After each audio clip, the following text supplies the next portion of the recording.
Welcome, welcome, welcome. Hello, hello, hello. This is your humble host with the most, the College Genesis, guiding you through the next few hours of some interesting conversation, stimulating debate and discussion. Now, folks, we always have the good topics. You know this is where you want to be. You know this is a thing. When you got topics like moving forward or the alternative Pan African Union, you know it's going down tonight. You know tempers are gonna flare.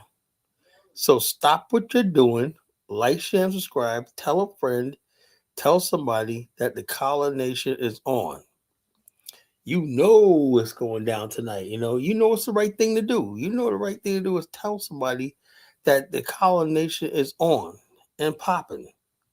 So you don't want to be here. What's up, Dark Mingo? What's going on, brother? Dark Mingo is one of my young soldiers, man. I love him to death, man. He can do no wrong in my book. That's one of my young soldiers right there.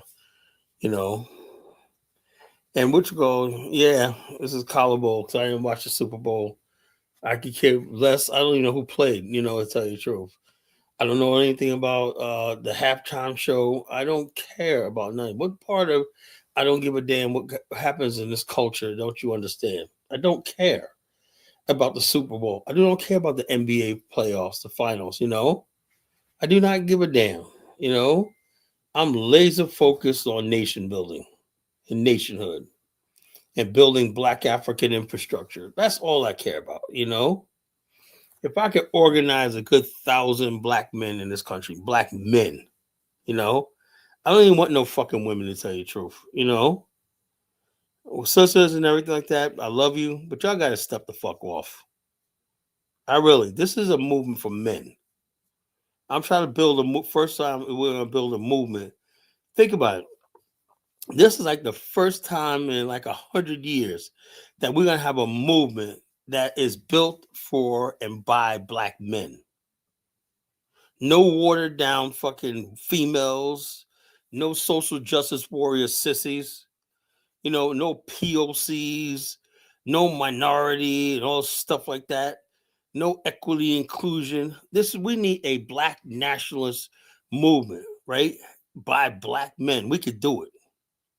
We're strong enough. We could do it. We could build anything we want to. Oh man, I got so much to share with you tonight. Tonight we're gonna look. This is probably gonna be one of my most explosive shows tonight. So I advise people to get everybody in here because I want feedback. Well, the stuff I'm gonna say tonight is gonna be very shocking and telling. So I don't wait till I get enough people in here. The monologue is usually an hour. So I got a whole lot to talk about. You know, talking about the topic of tonight, moving forward. Are there alternatives to Pan African unity? I think with Pan Africanism to me has reached its nadir. That means the lowest point. I really don't think we can keep this our geopolitics based around just paying Pan Africanism flat blackness anymore. Because the bottom line is our immigrant brothers and sisters showed their ass to us over the last 5-6 years. They literally showed their ass to us. We basically stuck our hand out in Pan African unity. We're all Black and everything like that.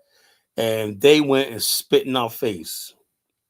Proof of which, they even went so far as to have people like Afrodamus, who was anti Pan Africanist. So we're saying Pan Africa is just simply us reaching to Africa saying, what can we do? We're all brothers. And there was people that hated that so much coming from Africa, everything. The fact that they hated and despised us so much that they destroyed what we were building over the last 200 something years. Is this idea that we could connect to our mother continent and stuff like that, and we could connect with Black people, we could become stronger and whatnot. They completely rejected that. For a little bit of crumbs and positions they thought the white man was going to give them. Now the jig is up. Now the white people are like, we don't want no more immigrants here. We don't. Now they're like, oh man, Black people, like Zongo. Oh, Black people, are you gonna come out and protect us? No, y'all burned that bridge. Y'all thought it was gonna be Barack Obama and Joe Biden and them forever and whatnot. Y'all really thought y'all had taken over. You thought this country was up for grabs. Now MAGA and the right wing is on the march, right? And the thing is, black people, us African Americans, black Americans, we're untouchable. They can't touch us. Now, I say like this: should we all, let's just say, forget what the way Africans acted over the last few years and just say, yeah, we're going to stand on the front lines for these black immigrants, or should we just say, fuck them and work for ourselves? That's up for black America to decide. Are we going to still stand in solidarity with the Africans and the Caribbeans here?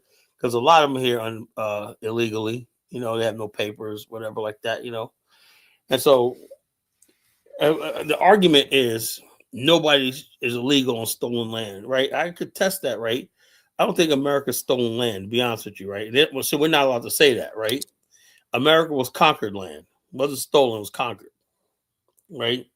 And for all it's worth, black people in America was given, I don't know, as payment for slavery, we were given citizenship, on stolen land, I guess, or conquered land. It is what it is. So black America, we're just as guilty as white America in what happened to the Native Americans, because we're building on land that was conquered from an indigenous people. We're guilty. Same thing, white people are guilty, The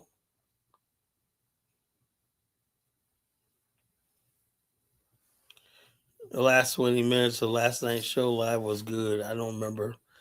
Ola, I love Kid Ola, but Ola has this thing where he thinks he could come in and dictate what is black and whatever. Like, dude, we're black Americans, right? We have people in my family that are high yellow, red to the blue, black. And we're all the same. We're all family. He thinks that anytime you see a light-skinned person, they're mixed or they got ulterior motive. That's not our culture.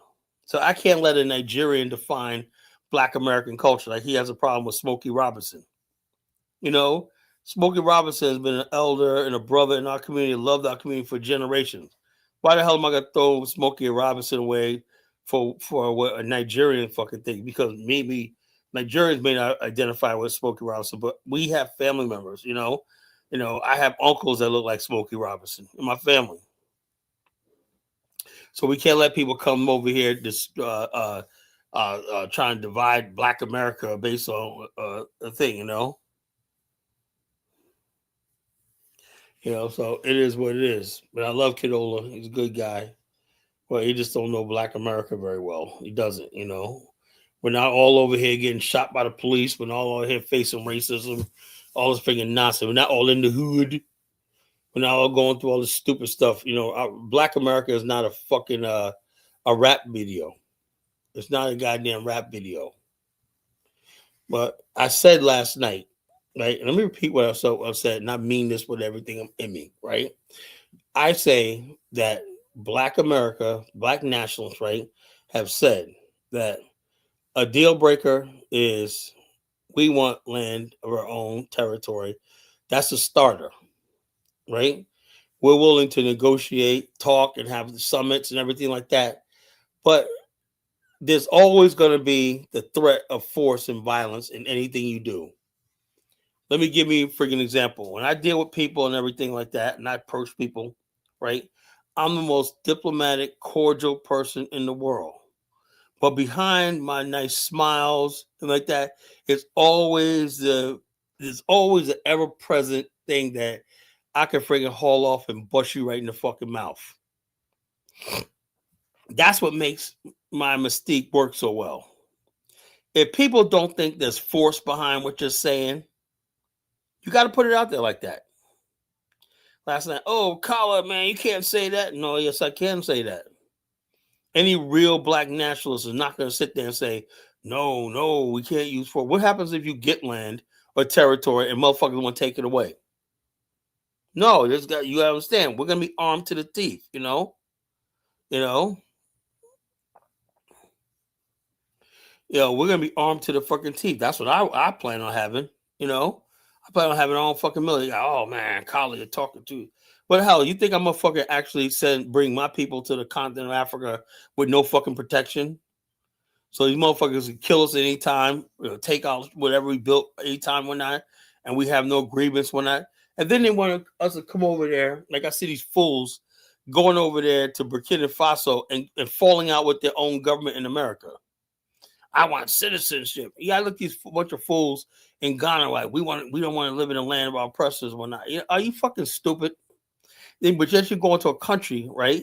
But just last year, a bunch of Ghanaians just went in there and bulldozed a whole settlement of Black Americans, right? And nobody did a damn thing. But you weren't about America. I would say that's why I said if you guys want real leadership, real somebody like that, you talk to me. We got too many fools out here leading people and everything like that. People just don't have anything. Oh, hold on. We will, Chuko, we will have a fucking military because in our land we're gonna tax everything. We're gonna tax everybody 30% if necessary. We will have a fucking military. But the fact of the matter is, I know whatever Africans can do, we're 10 times stronger. If South Sudan like that, military reparations, whatever, Chuko. Whatever you think, Chuko, that's fine with me. Whatever you think, I'm not asking for no damn reparations, Black America has enough money and power, to accomplish anything it wants to. We're organized. We're fucking organized. We fucking take over the fucking world. We could probably take over the United States if we were fucking really organized, Because right now I'm seeing America is very weak and vulnerable. America is very unstable right now, weak and vulnerable. And Black America is really getting stronger. We're probably the strongest we've ever were in generations. That's why we're sitting silent. We don't have to get out there with no protests or not because we're secured. We're making tons of money. Our influence is higher than it ever was and whatnot. So we're in a good position. Black America is in a good position. Look, that show last night, man, was one of my best. Black History Month continued, the history of Black Empire. I was so proud of that show last night, talking about the Black Wall Street, talking about the original Black banks in this country, talking about the first Black insurance companies and everything like that, or whatever, Chuko. Yeah, but they said the number of Black men, they said 1 in 50 Black families now is a millionaire. 1 in 50 Black families now have assets in the millions. So Black America is growing more powerful. I don't know what you're talking. I don't live paycheck to paycheck. I don't know who you be around, Chuko. Chuko be around a bunch of broke, poor people, and that's his reality. I'm around people that could fly. I played video at my cousin's house, right? That was 2000, almost 20 years ago, right? Little cousin has a fucking big ass fucking house on Long Island with a backyard on the bay. I don't know who Chuko's around, but I got my family and everybody. We're doing really well. I don't know what Chuko will be at. I don't know what Chuko will be at. I played a video of my cousin's our family reunion back in Long Island back in 2007. The other night. I play it again for you, Chuko. And I said that's my little cousin Jerome. He just retired from the city of New York after 30 years. My little cousin. So I don't know what Chuko is. I'll talk about. So when people are broke, they always project their brokenness on everybody else, You ain't here employing no Black Americans. What do you got, a window washing business, man? You paying them under the table? You ain't got no damn pay. Okay, Sugar, I'll ask you a question. Who does your payroll? Who does your payroll?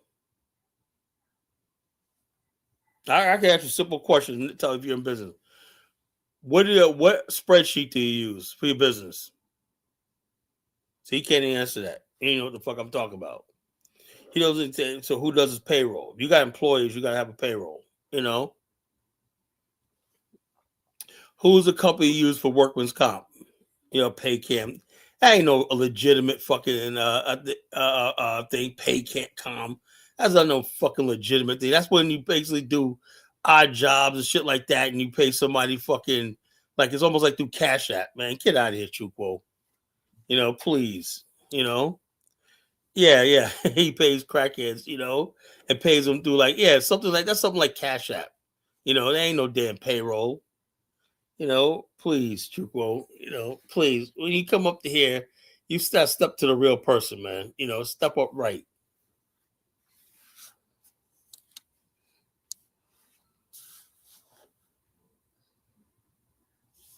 Like I was asking that King Divine clown and whatnot. What's your?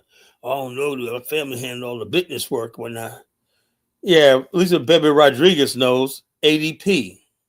ADP. When I had my medical ambulance business, when I used ADP, pay on my drivers. ADP is the best. That's probably. I think that's the only payroll company out there, really. To tell you the truth, only reputable one. You know.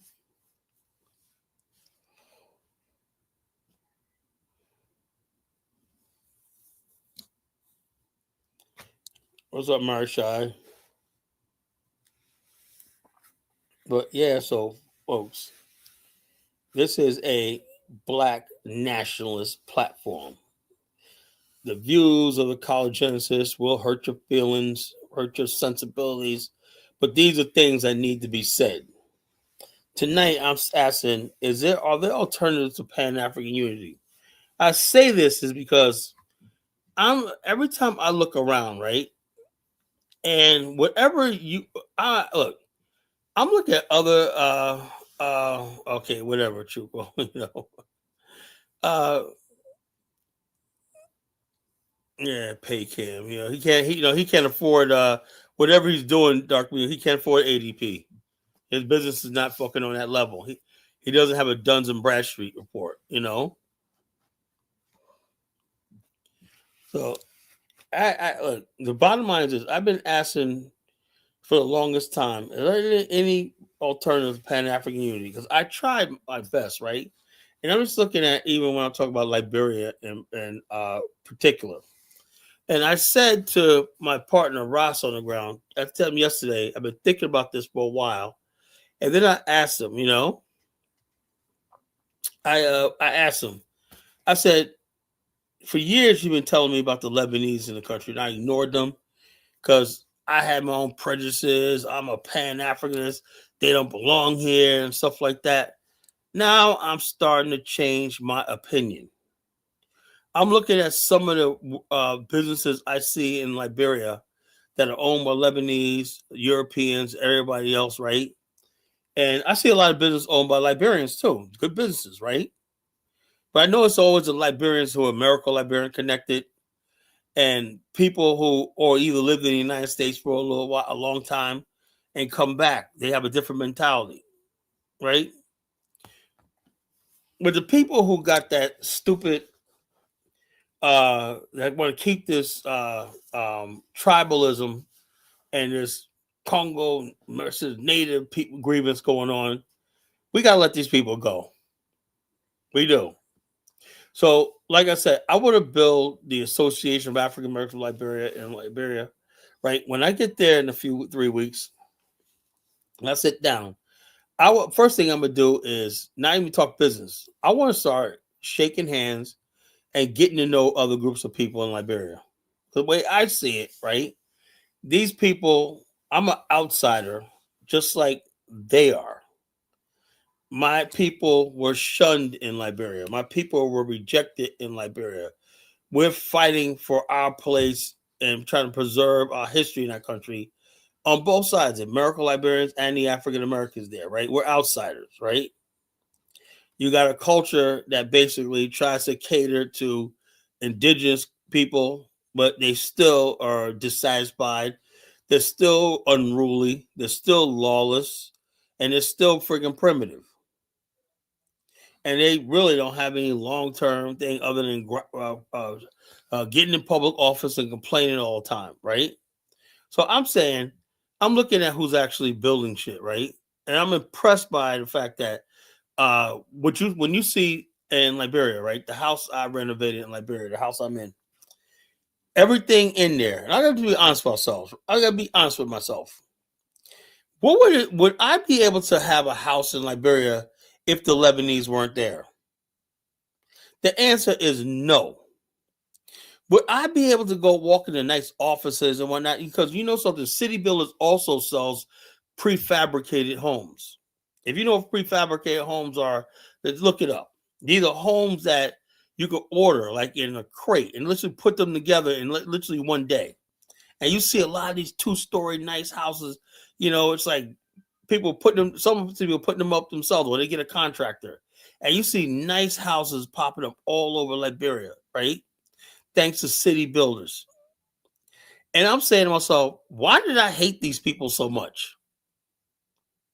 Why did I hate the Lebanese people? Why was I like, oh yeah, we're gonna go there, we're gonna drive the Lebanese? No, I'm changing my fucking opinion.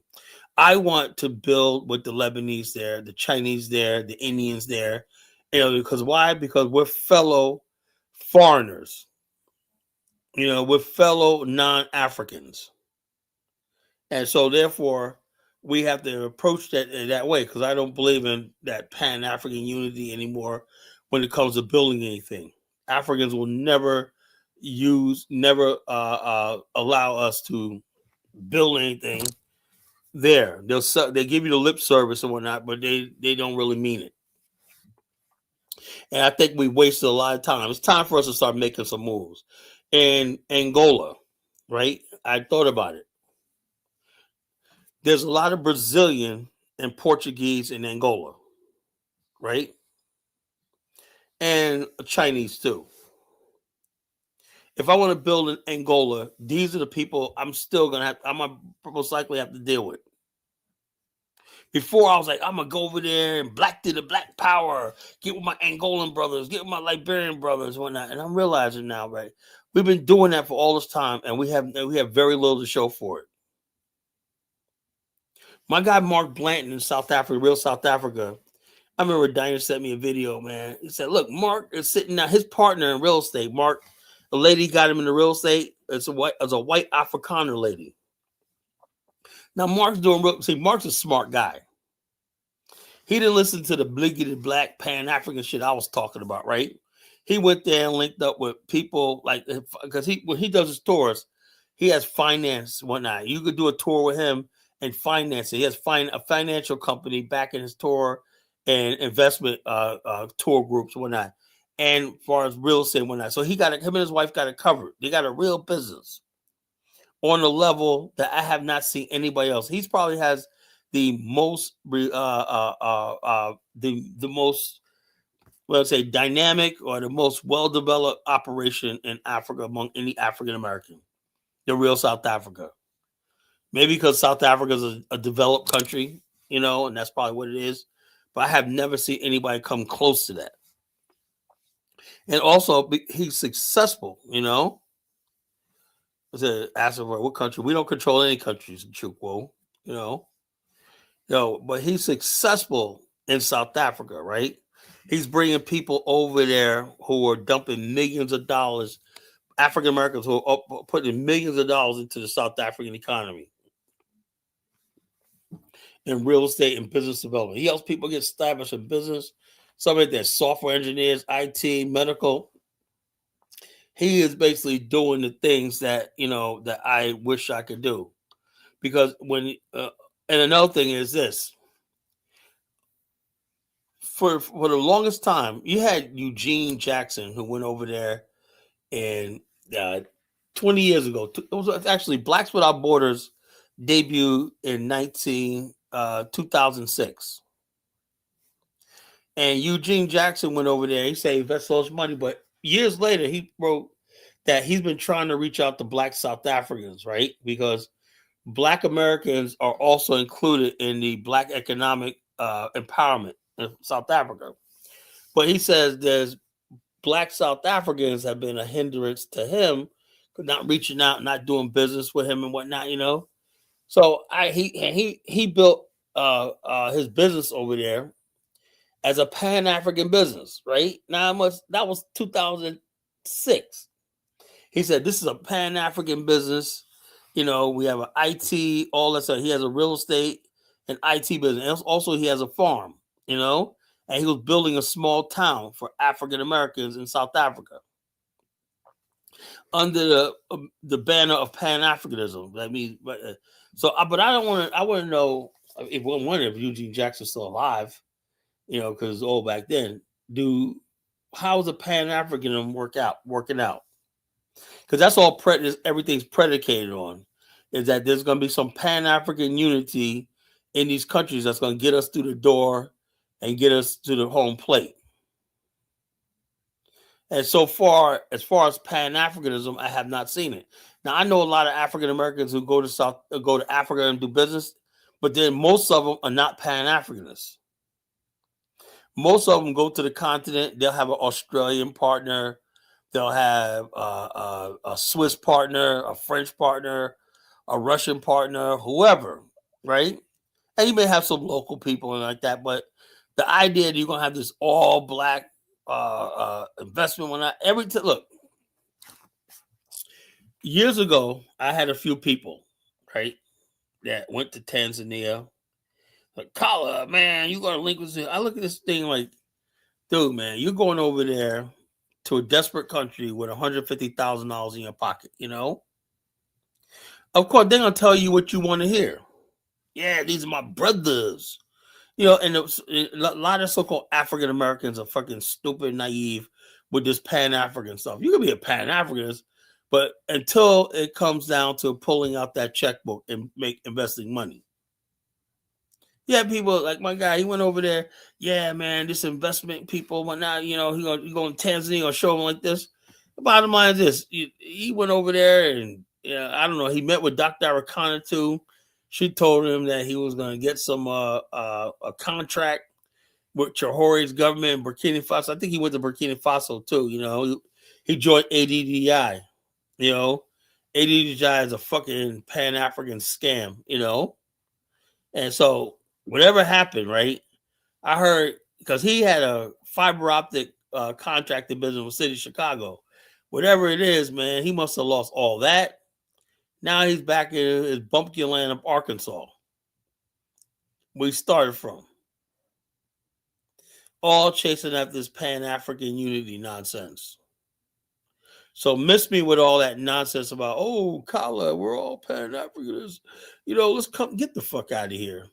Get the entire fuck out of here. I don't care what nobody say. I don't believe when people come up to me, when a Negro comes up to me talking about Pan-Africanism, I look the other way. I just realize I'm being scammed. I assume I'm being scammed. I assume that you're incompetent and you're taking advantage that I'm using my emotions and not using emotions anymore. Because like I said, I really do have plans for business on the continent of Africa, right?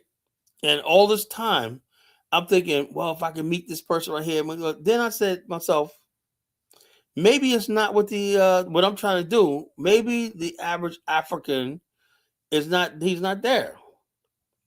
Then I looked at it and said, well, there are a lot of successful people on the continent because the continent is modern, right? So I'm saying, if you're going to go to a country, why can't you just reach out to the people who's actually making money and do something? A light bulb hit over my head. Why don't I fucking just talk to the Lebanese, see what they're about, fill them out? At all times I've been in Liberia, I have never met with the Lebanese. I had opportunities to meet with them, right?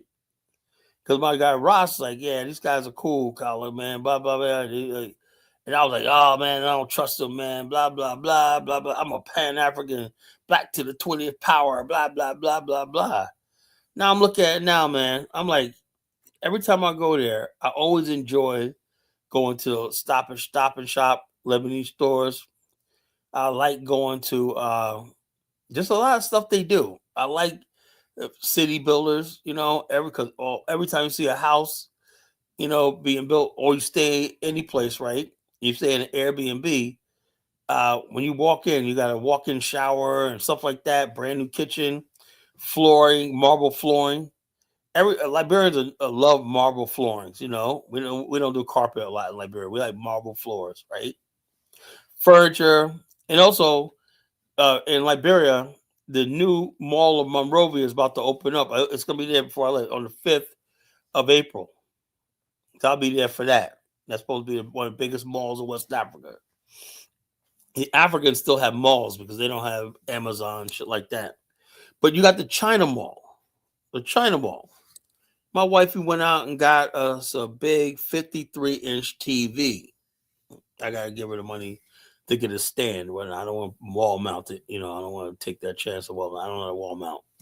But when I get there this time, I'm going to have a nice furniture, 2 full bathrooms, a walk-in shower, everything like that. A gourmet kitchen with counters and everything like that, cabinet, everything, all built by city builders. A clean house, everything like that. Like I said, also only thing I got to really buy is my grill, because I'm be grilling fucking almost every day. When I get there. Now, if the Lebanese were not there contributing to this, do you think I would be able to go to this country and live? Of course not. So I just have to be honest with myself, right? Why did I want? Because all this time I said we got to get the Lebanese out. We got to get the Lebanese out. Now I said to myself, why? Because this is a black man's country. A black man's country. Shut the fuck up. And I said to myself, what the hell was I thinking?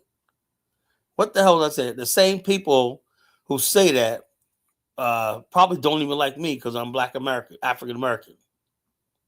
So I'm going to match that energy by making my own decisions and friends and whatnot, because this black to the 20th power shit is not working. So I'm going to look beyond race. Even I would say like this, anybody goes to South Africa, right? The main thing is to win. What do you want?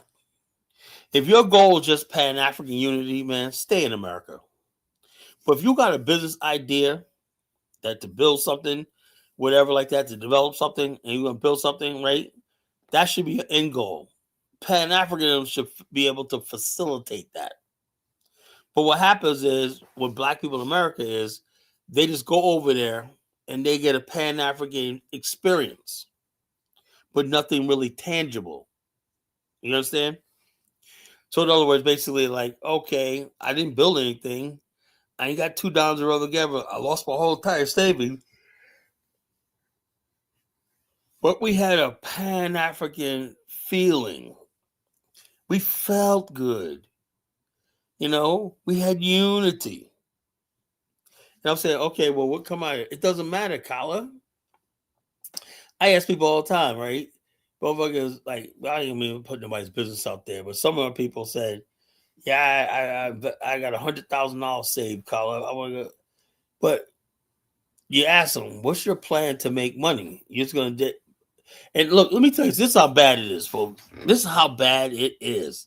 Sit back for a minute and listen to the Genesis, right? Can't tell you how many times people tell me I got $50,000. I'm going to the motherland, right? Well, what are you going to do? I don't care, man. Do you have a contingency plan?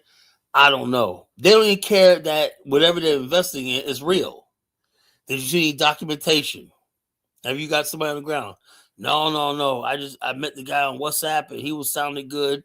I'm going for it. Why not? And there'd be like, it's so many people get like that sister in Nigeria from Chicago. Remember that case?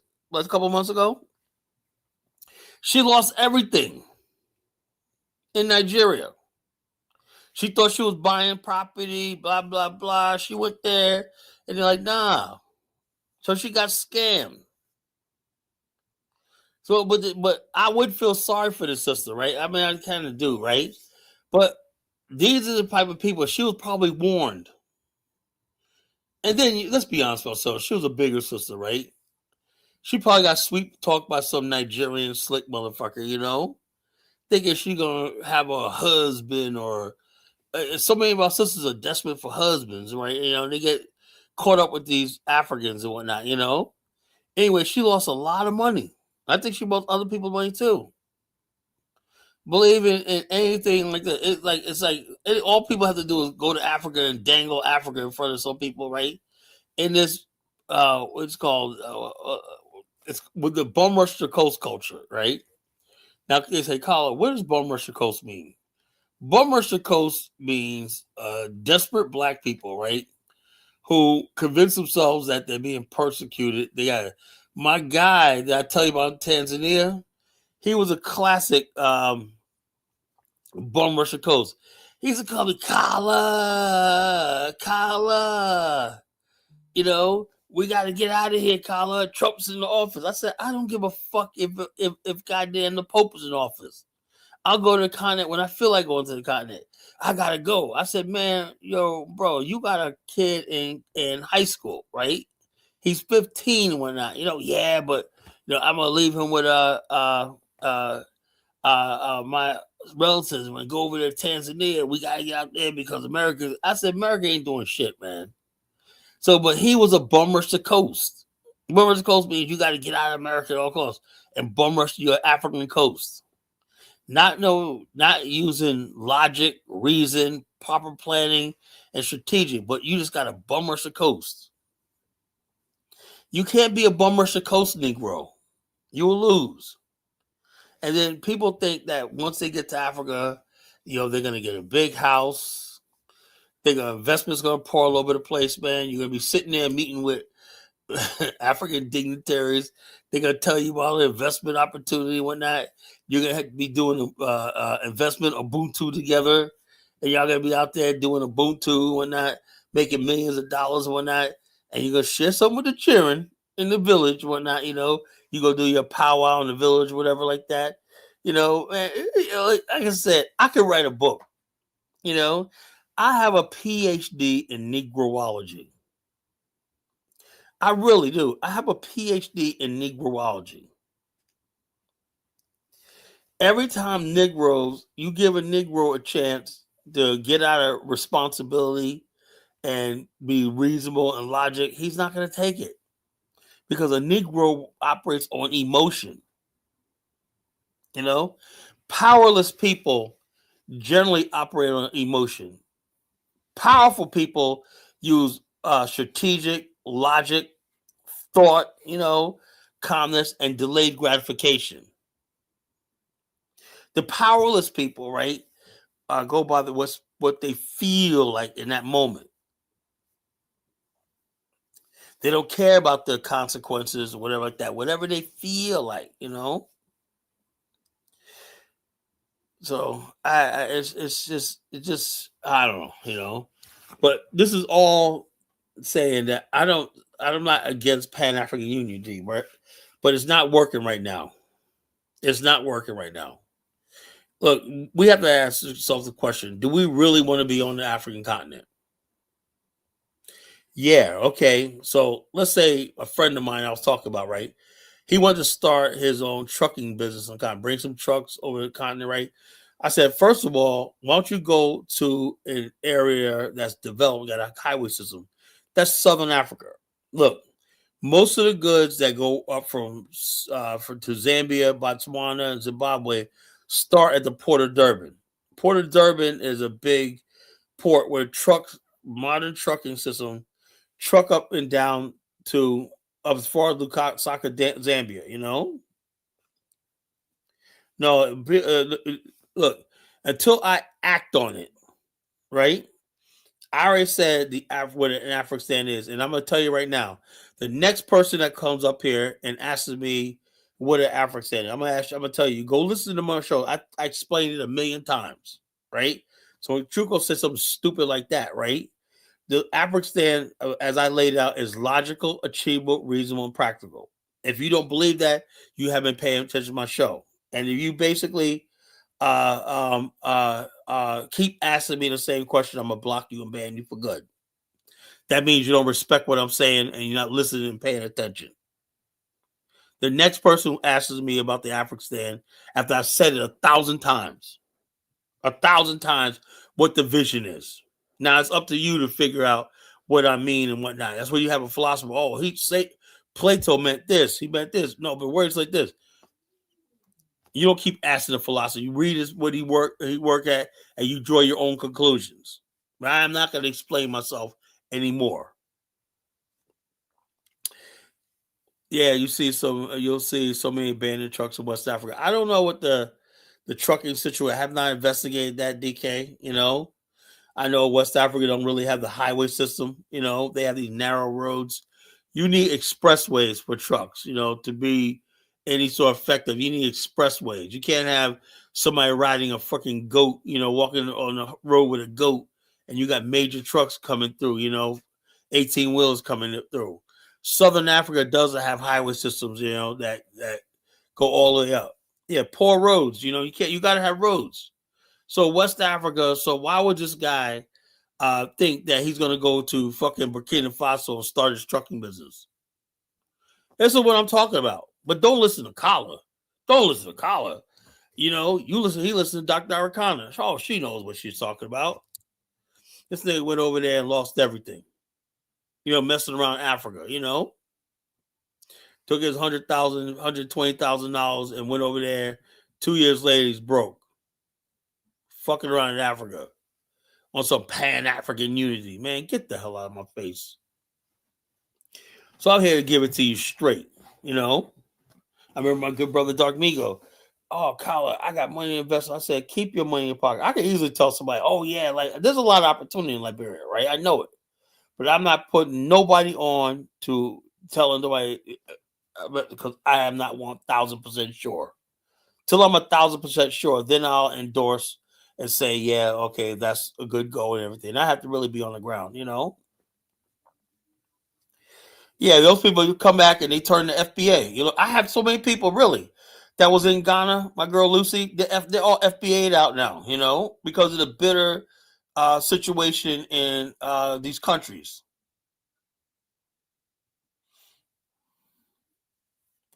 That streams of income shit don't work in Africa, please. Everybody, there was people talking about, I got streams of income. You know what they be talking about? Fucking, they got YouTube. They'll have a few dollars from TikTok here and there, or they'll be doing some online soliciting of T-shirts and stuff like that. That's why I be causing. I got multiple streams of income. What the fuck is your multiple? You're selling, you're going and selling coffee mugs and whatnot with a fucking a Bluetooth sticker on it. Get out of here, man. I've heard it all, Chukwo. I got a PhD in Negroology. I'm over in Liberia. I'm in Africa. I got a freaking multiple streams of income, man. They're talking about YouTube money. They probably monetize on YouTube and get a little between YouTube and a couple things they may be selling online, e-commerce. So it is what it is. In order for you to retire someplace, you got to have a good medical system. That's the most important thing. That medical system has to be first world. Yeah, selling African dreams from the comfort of America. That's why a lot of people are turning against Pan-Africanism because it's been a freaking joke. But don't listen to College Genesis that has a long-term plan that's well thought out. Listen to Akon, listen to Dr. Arcana, man. Don't listen to College Genesis, man. Listen to Dr. Umar Johnson, man, the Prince of Pan-Africanism, man. He got it going on. I know he got it going on because look how many subscribers he got in Kala. He got way more subscribers in Kala. He must know what he's talking about. That's the mentality of Negroes and whatnot, So I'm forced to try to get my subscribers up so people can start listening to what the hell I gotta say. As long as I got these low subscribers, just 1,000 people, a little over 1,000, nobody's gonna listen to me. That's what this is the mentality of black people. They look at quantity over quality. But we got a good show for you tonight, When you got topics like moving forward, are there just are there alternatives of Pan Africanism? Yeah, Dr. Umar. Yeah, if you want that, you want to go on a date with the doctor, a good doctor for $400. Hey, man, knock yourself out. Knock yourself out. It's turned this whole movement. I had no idea that the Pan African movement was such a fucking joke. I had no idea. I thought, man, when 20 years ago when I got online, I said I'm gonna be a black nationalist Pan African. I thought I was gonna be meeting some down the black. We're gonna put it together, and people are gonna be putting me on. The elders are gonna be putting me on. But I realized these Negroes ain't got nothing. Most of the people in the Pan African movement are broke, dusty. And I'm saying to myself, what the hell? They ain't got shit to show for it.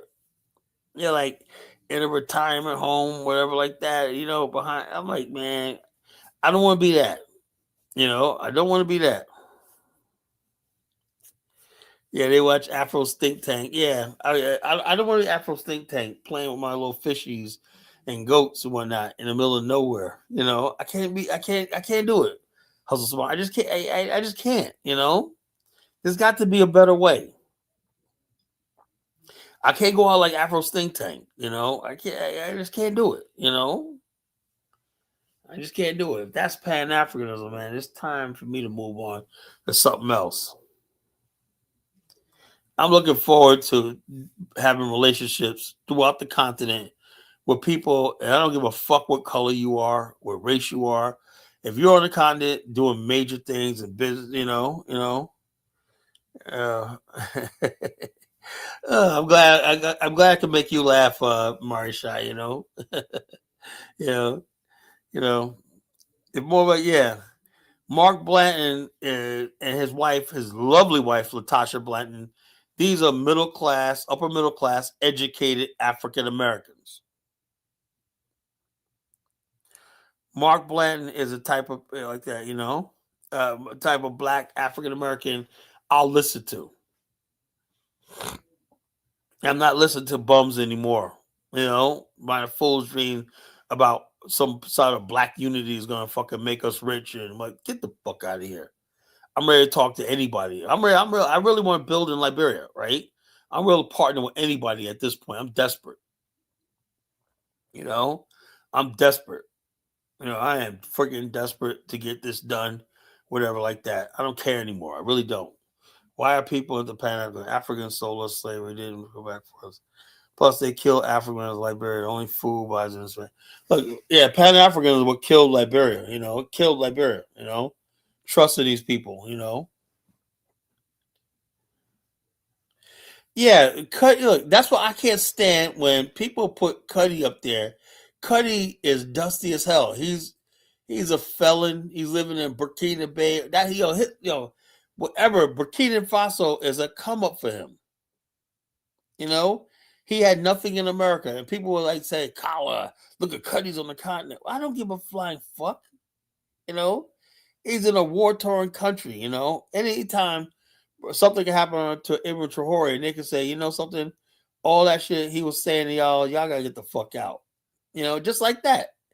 If Traore goes, his government goes, so too will you guys go. People put now all their hope into this system. This guy Traore, whatnot. He's a nice guy and everything, but goddamn,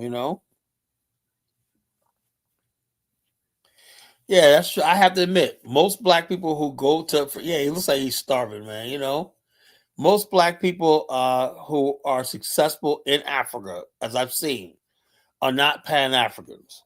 They're just ordinary black people who go to a continent and look for business people they can partner with and make money. And they live a comfortable life. I know a lot of people, African Americans, that are in Namibia right now. Right? They're in South Africa. They're in Botswana. Some are in Zimbabwe. Some are in Zambia. Some are in Angola. We got a lot of African Americans all over the continent. But these people aren't really Pan Africanists. They're not black to the 20th power. They basically get along with anybody and everything like that. I see them in their pictures. They got white friends, Asian friends.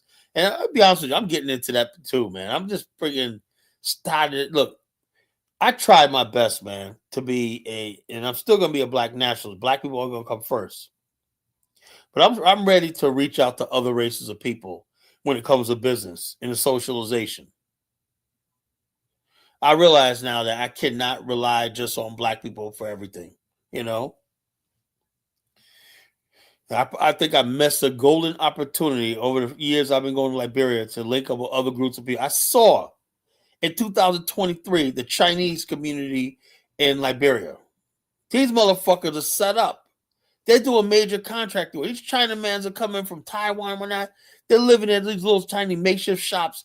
These shops and whatnot were built back in the 50s by our ancestors who built Liberia. Now they're coming there and renting out these little stalls and space and whatnot. They got machinery in there. They're doing all kinds of work, setting up, making money. And I say to myself, if we go to Liberia, man, Who knows? I might have some guy do work for me, whatever like that. I ain't gonna be like, oh, I gotta look for the black to the plan. There's Liberians. There's one guy, brother. I told him, I said, wish he was here. He makes doors. He's a door maker in Liberia. You got one Liberian brother who's a furniture maker. You know, he's a craftsman. He made my furniture. I had a picture of my bed that I had made. I had a custom made bed, you know, back in 2021. I had a picture. I forgot how nice that thing was.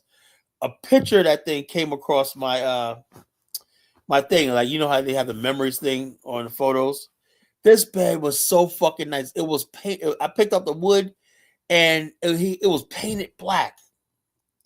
I mean, this thing was so. I remember. Oh, that was my first time with Isabella. Oh my God, that was so fucking nice. I got a nice bed now. I got a custom made bed now in Liberia, right? Made by Liberian craftsmen. Liberians know how to make, their craftsmen make some nice beds.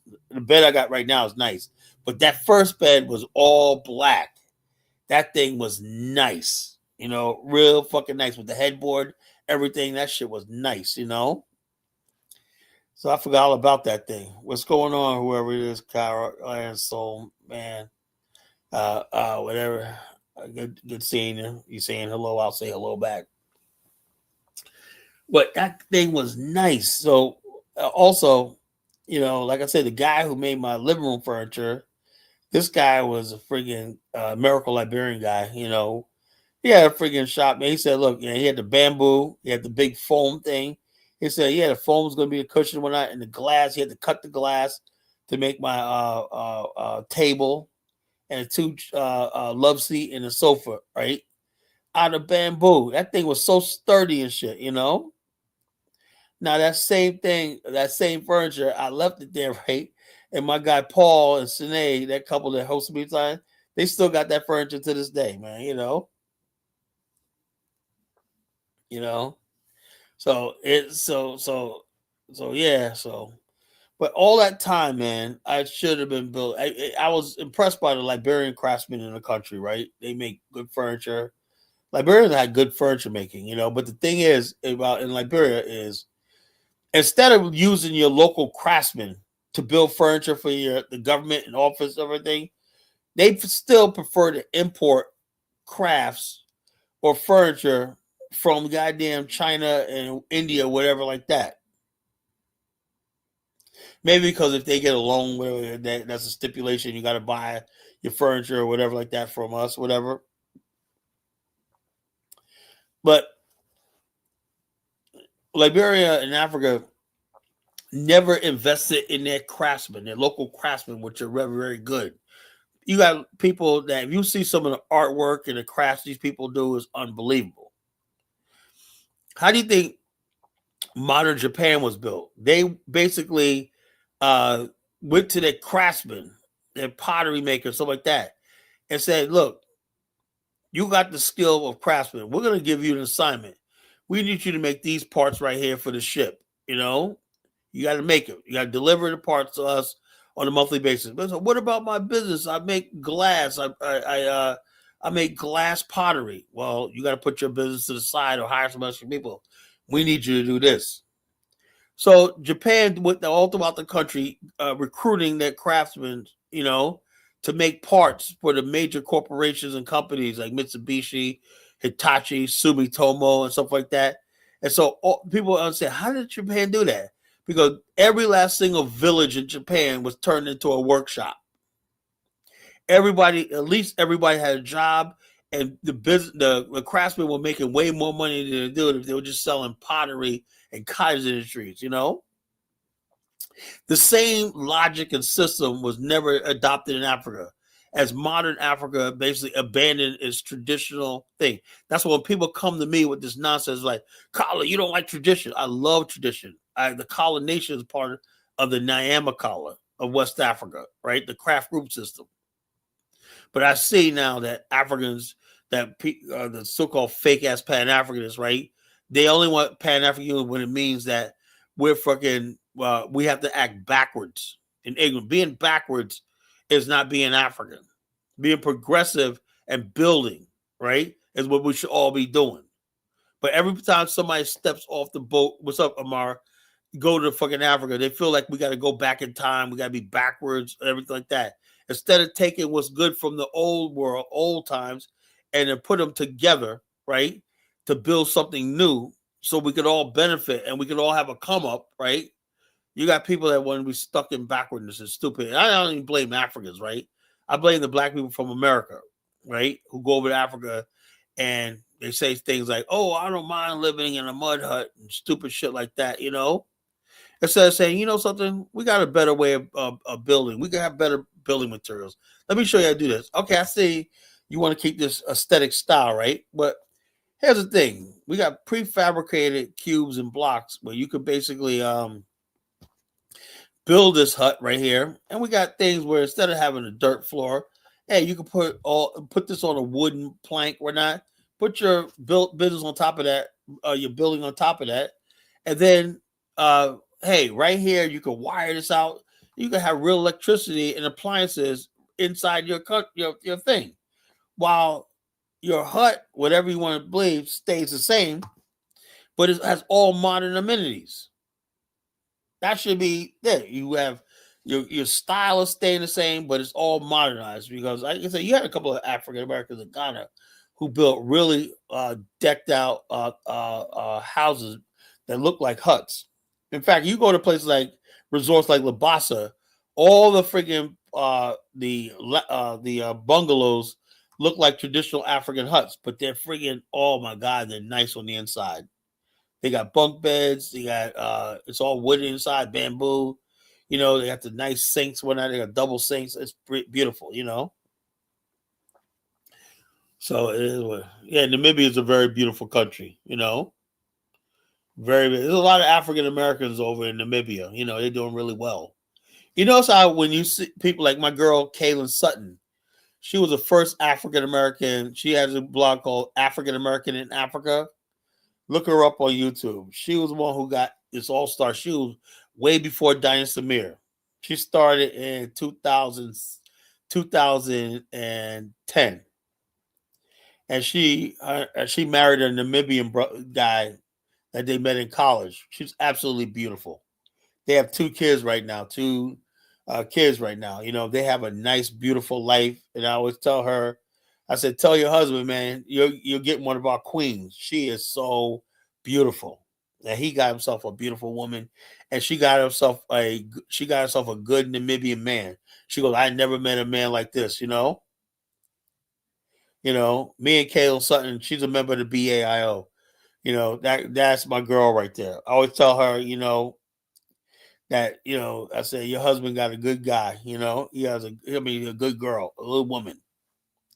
And I told her, you got a good man. That guy's that guy is a good brother over there. You know, that's a beautiful couple. That's what I want to see as far as Africa is concerned. That's what I want to see. If my sister from America chooses a man in Africa, a man of dignity and honor, you know. So the bottom line is maybe you have to get out of West Africa, you know, to find that man out there.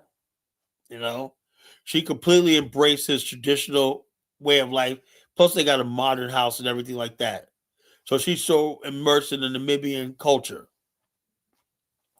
She absolutely has a beautiful life, you know, over there. She's over there. She comes back. She told me that sometimes during the holiday season, she gets depressed.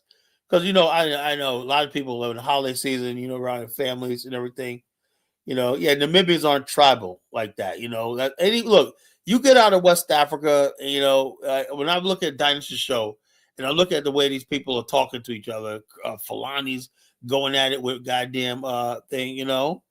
Fulani's got, it's not your fucking ideas, bro. I don't believe in no fucking us speaking Kiswahili. We speak English, bro. When you got Fulani's and man, Yoruba, a Fulani guy calling Yoruba guy his slave and shit like that. I mean, it's you know, it's really sad. You know, I'm almost ready to give up on West Africa, to tell you the truth. You know, all this, I'm a Hausa and I'm just like that. What the hell? You know, that's why you look at Southern Africa, it's just so modern. and so beautiful. You know, they keep their culture and everything like that, but they're modern people. In the modern world, black people are black people, right? Anybody can go to any modern society in the black world and just fit in. When you got stuff like that, when I'm battling in Liberia right now, like people still with that tribalism shit, you know, that oh, you a Congo man, you're a native man, all stupid. It wears on me, you know, it's really getting to me. You know, I'm gonna enjoy myself in a few weeks when I get there, man, but my attitude's different, you know. I am not selling myself to Zambia is a beautiful country. I got a lot of Zambians over there. Matter of fact, back in 2019, right? Actually, 2018, right? My partner in Angola, Celeste, we call the Queen Mother, right? She had got arrested by the Angolan government. The new administration coming in 2017. You know, it's called African American in Africa. You know, her name is Kaylin Sutton. Kaylin Sutton. That's my sister, Kaylin Sutton. She went. Let's say, and she basically went in jail because the last administration, Dos Santos, all people got arrested. But during that time period, I sort of pivoted towards Zambia. And my guy Mapupwe, if you're listening, man, what the hell are you doing, man? You know, and they were basically trying to create a homeland for African Americans in the western part of Zambia called Barotse land, right? But my guy Mapupwe told me, Kala, don't mess with that. I said, why? He goes, you can get land in the eastern part of Zambia, right? Then my girl Celeste, in 2019, she gets out of jail, calls me on Christmas Day, right? Kala, I'm out. She was communicating me all the time she was in jail. She goes, what about the African stand? I said, oh, we're still trying to do that, you know? So anyway, my guy in Zambia said, you should build the African stand in Zambia. You know, we got plenty of territory right there on Lake Tanganyika. I looked at the land, it's absolutely stunningly beautiful, right? I said, well, how are you? They said, well, yeah, the government could probably help you guys build that. And there was also a lot of Zambians who had all kinds of plans for an African American homeland. I hope they still up with it, right? Don't listen to these fucking stupid ADOS FBA people, right? If you build it and whatnot and it's up to par, Black Americans will fucking come.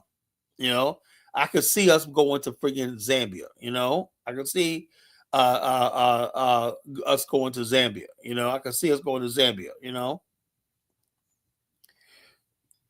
so anyway, he told me about Barotse land in Western Zambia. He said, well, and then he showed me, he said, man, the Barotses are fake Africans. I said, what are you talking about? That dawned on me, right? When he told me this, he showed me a bunch of pictures of Barotse kings and whatnot, and they all had on Scottish. You know, Scottish have those little tiny dress, whatever like that, skirts, whatever like that. He said they worship Scottish people in Zambia, in Barotse land. The king was an honorary Scot. He said right now, he said they tried to resist us having a government back in 1963 before we became a nation. And so they basically all moved to Lusaka and everything like that. He said now these people want to go back to Barotse land and start there. It was a real look. A lot of Black people in America don't even know about this conflict. You know about the Congo. You know about Sudan. But my show is here to tell you about everything. There's a conflict in Western Zambia, the Barotse land situation. It's a separatist movement. And what happened was they invited a bunch of African Americans in 2018 from different colleges, Virginia State University and everything. And they attended this Barotse land celebration. And that was supposed to mark the beginning of the separatist movement for Barotse land. So a lot of us got caught up in a separatist movement that could have turned bloody. But like I said, I pulled out because my handler Celeste, she gets out of jail in 2019, and I started activating my plans for Angola again. I was supposed to send a contingent. The guy I was telling you about earlier that got ripped off in Tanzania. He was supposed to be my flagship contender area. He was supposed to do a major contract with the government of Angola. We were supposed to by now have a whole community set up in Angola, you know. But what happened was COVID happened. So we had to postpone the Angola mission for a year. But instead of me going in 2021 to Angola, I decided to go to Liberia. And that's why I'm in Liberia right now. I was always wanting to go to Liberia, but I said because of COVID, and it was hard to get to Angola because there was no connecting flights because of COVID, because there was not enough people going on a flight. So if you don't have enough people going on a flight, it was Air Kenya, but there was not enough people on, so they'll cancel the flights. And so therefore, I said, well, let me just go to fucking Liberia. So my first trip to Africa in 2021, exactly 5 years ago to this month, right? It was in January of 2021, February 1st. So like, matter of fact, I had a video.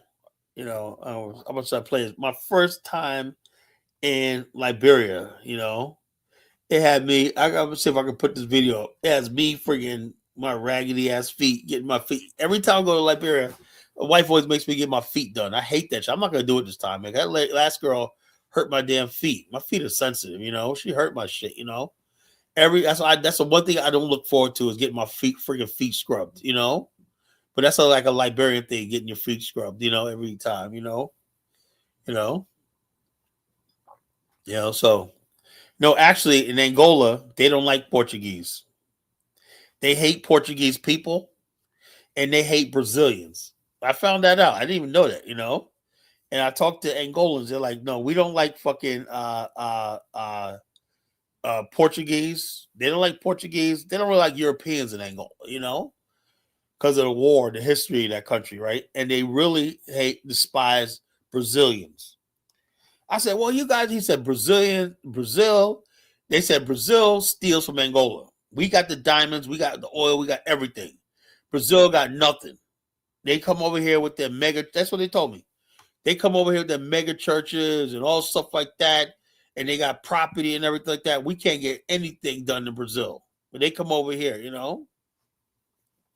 I know about the Angola freaking. I do deal with the league. I got the Vembas, all these people. I met the Angolan assistant ambassador, you know, years ago. So I'm just as much involved in Angola as I am in Liberia, but Liberia is just closer. That's why I go there. I haven't been to Angola yet, but I am going to make it. You know, who knows? I might be able to go next year. Next year, my trip to Africa might just be Angola.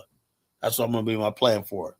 Next year, 2027, my trip to Africa is going to be Angola. And then what I'll do is I'll lay over and get to Liberia somehow, you know. But next year, 2027, I will be in Angola. You know, no, if no ands or buts about it.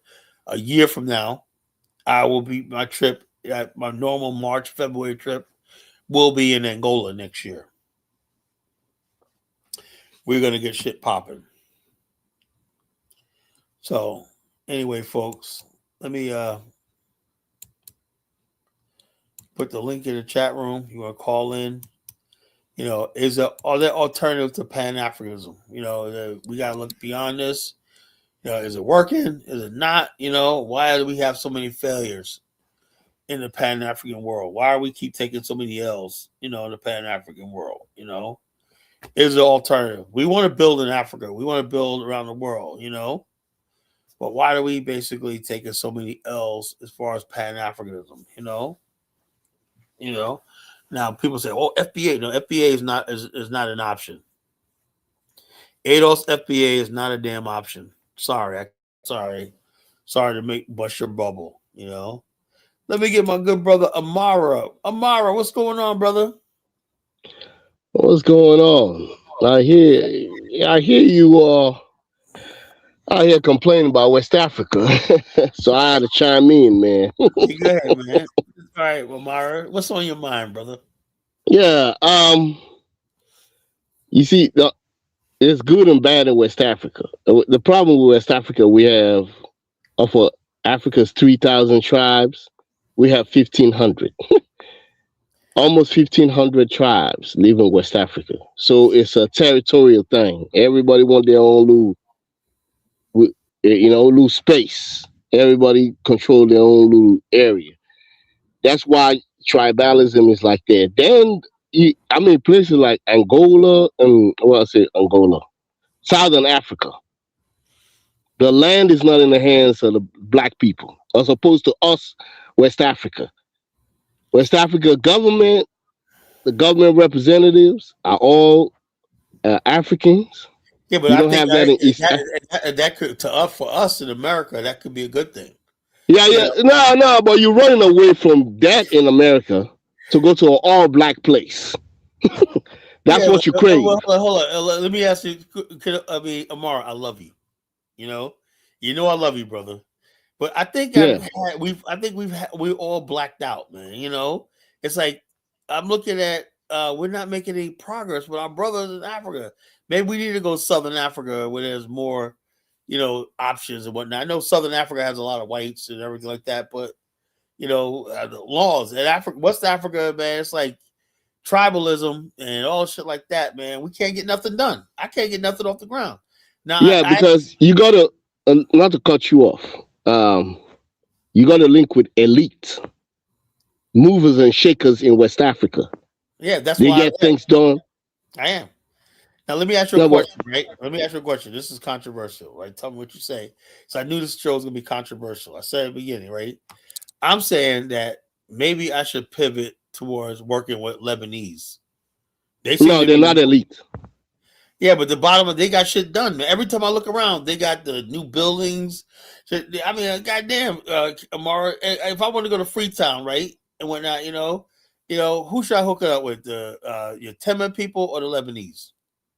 You don't think Lebanese are not that powerful. They got kicked out of Sierra Leone. They're not that strong anymore. The thing is, in Africa, what I mean, they're movers and shakers. People like in the mining industry, okay? People that are connected to like my whole family. I'll give you an example. Hello? Yeah, 3 generations of my family are all in government. And you have people that network with other people over years, over decades, over generations.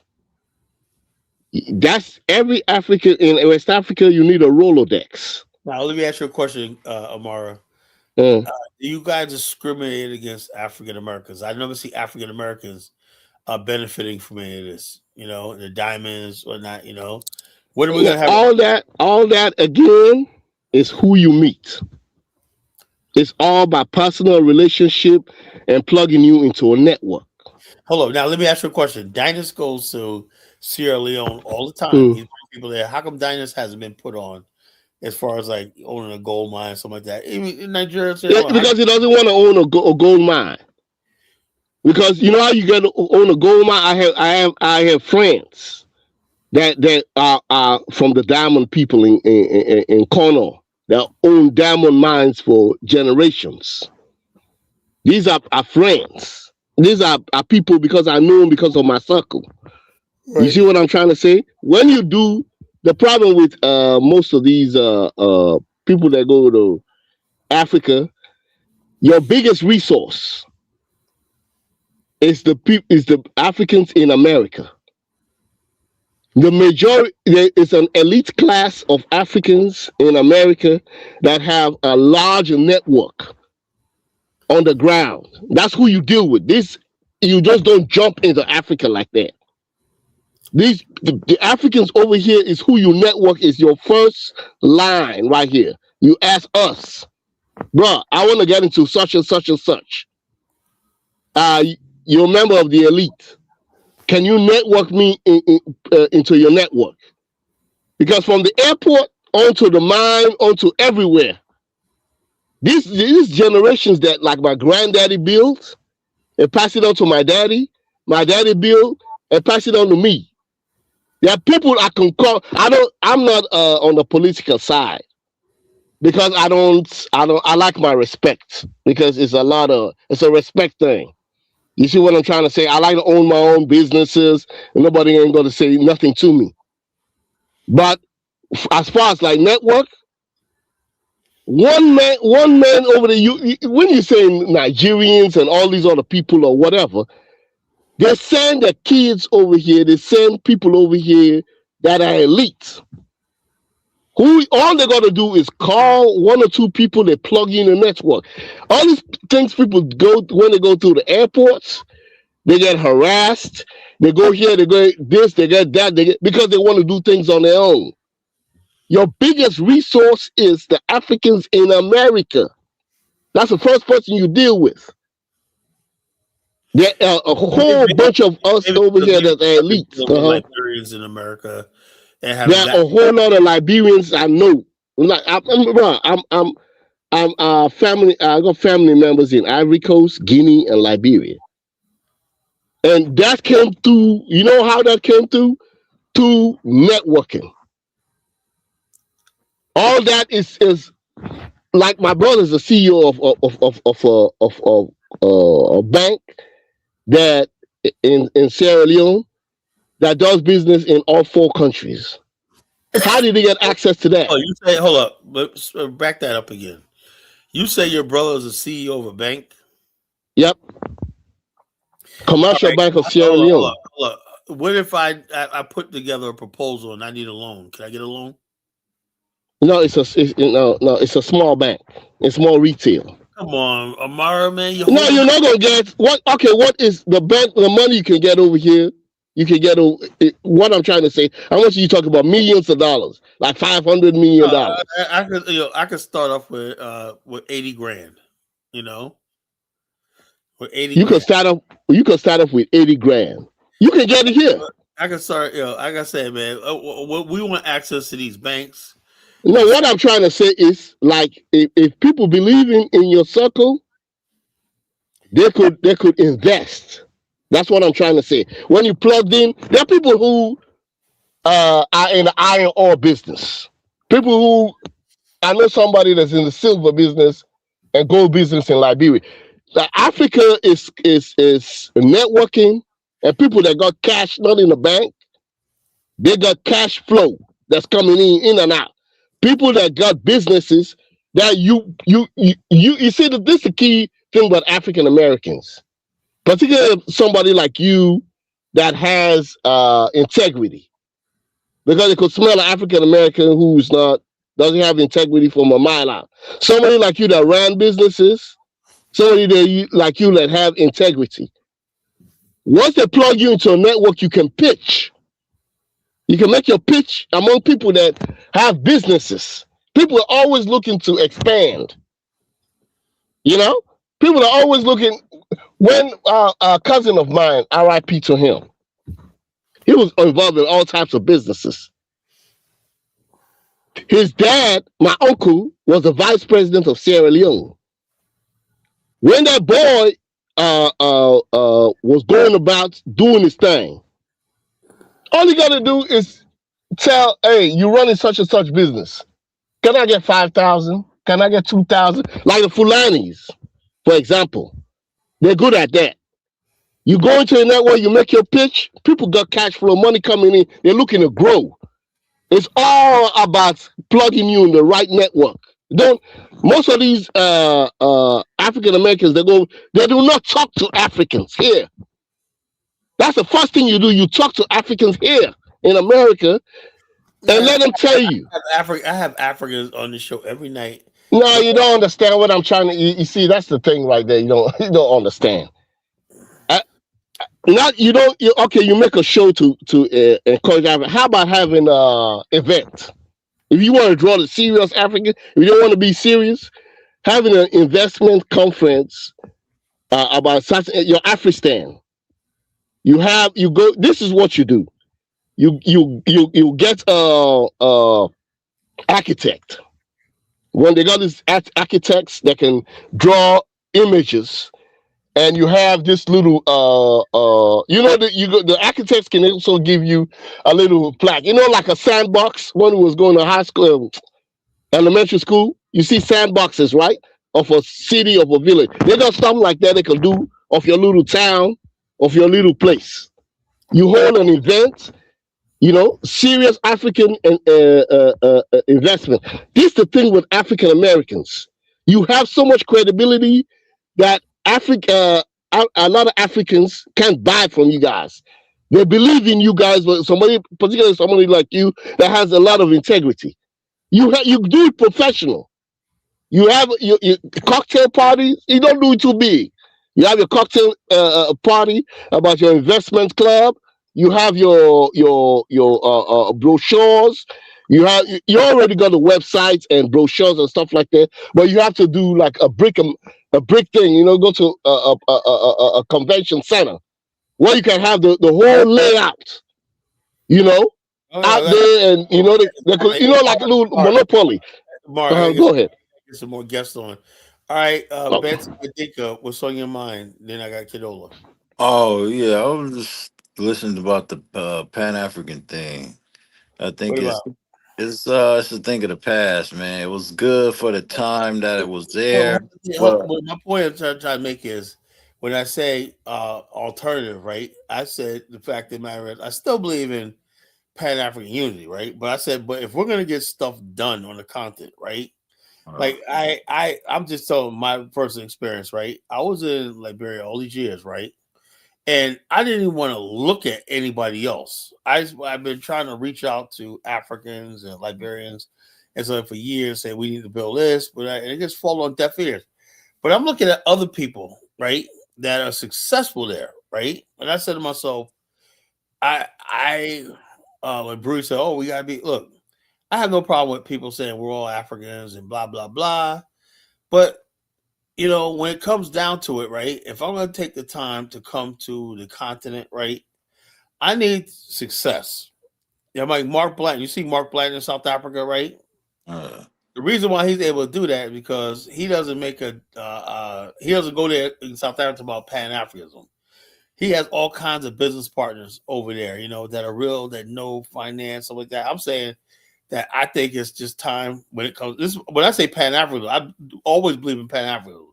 As far as like unity of us loving each other, I'm talking about when I say alternative, I'm talking about business. You know, I have not seen any results in the business world when it comes to so-called Pan Africanism. Now, kumbaya, and we're all one people, we love each other, and yeah, that's fine. yeah, it sound like Ubuntu now. That's what it sounds like. Well, yeah, Ubuntu, I have not seen an Ubuntu investment group, Yeah, ain't you no know, Pan African investment group either. They yeah, just I have trying not to seen a Pan scam your African ass. Ubuntu investment group and say, something, in the fourth quarter, we made all these millions of dollars or whatnot thanks to the concept of Ubuntu. I have not seen that conversation yet. Mhm. It's all kumbaya, blah, blah, blah. But I'm ready to start talking to all kinds of people because there's somebody on the continent that's doing things, right? I mean, look, man, business is business. So Yeah, that's why I say, like, we come to business, leave that Pan African shit alone, just do business. That's what I feel like, I feel like right about now, man, the hell with that shit. When I get to Liberia this year, I'm going to be sitting down with Chinese. My guy Ross knows all these people. I'm going to sit down with the Chinese. We'll see what they're talking about.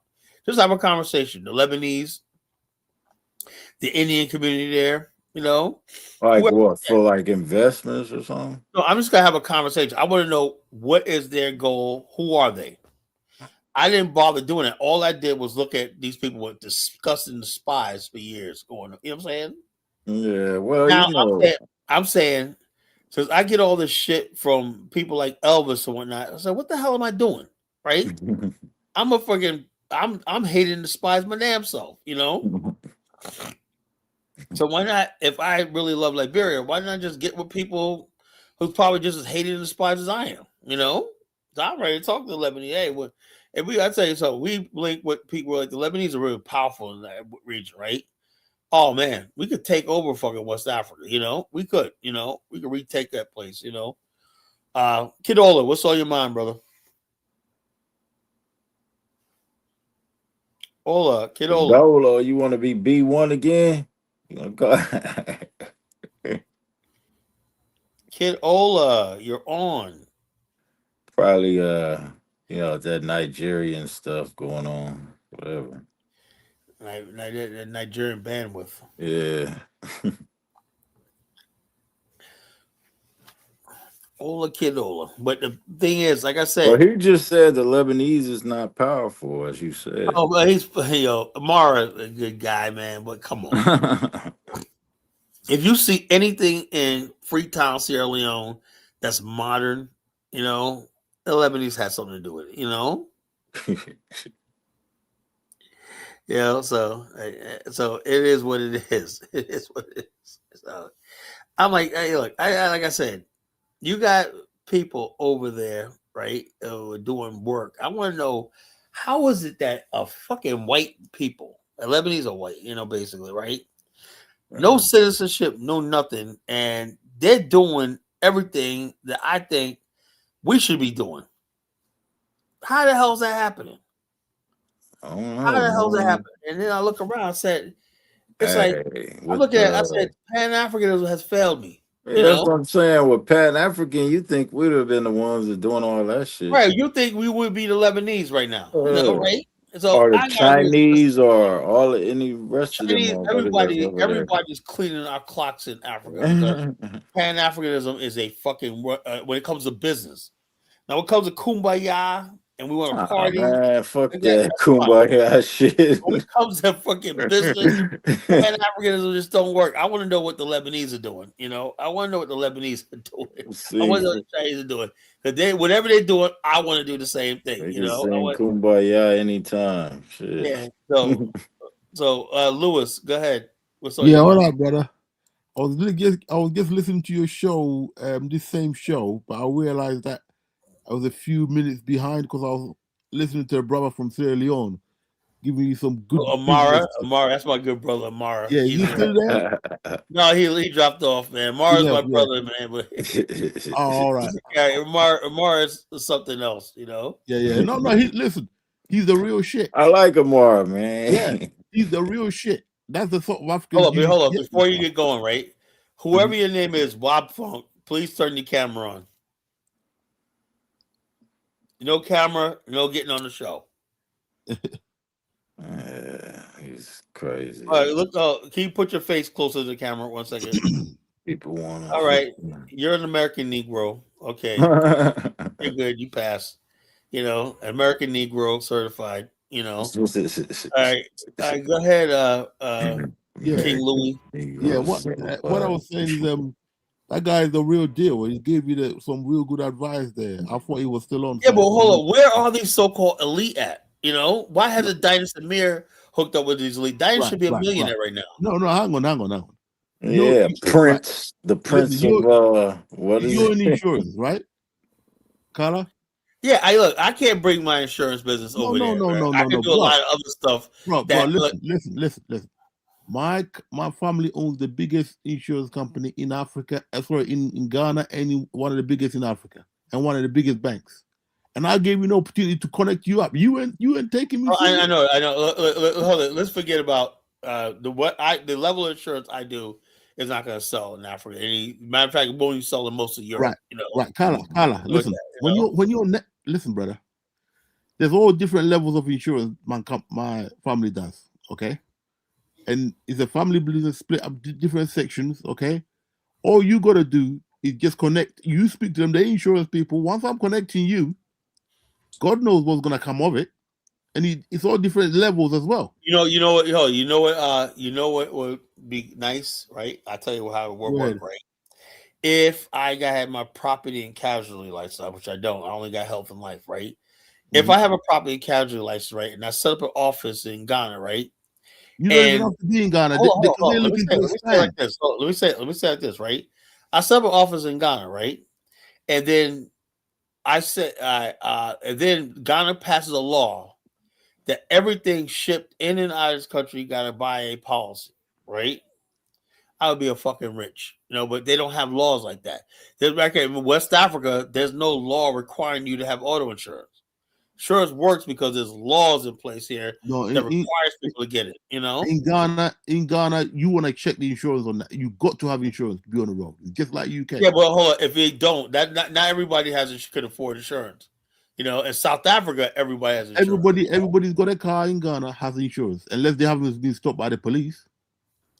They walk. Well, I need a citation on that, Lewis. You know, Okay. I've been seeing some raggedy ass cars in Ghana and Liberia, and I said, ain't no goddamn way.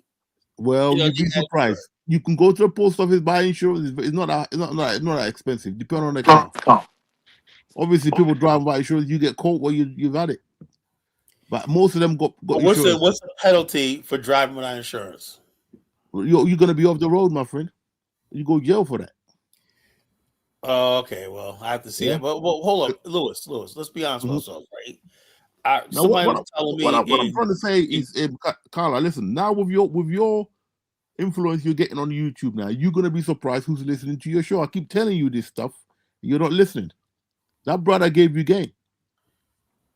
The elites over there in Africa, their kids are here.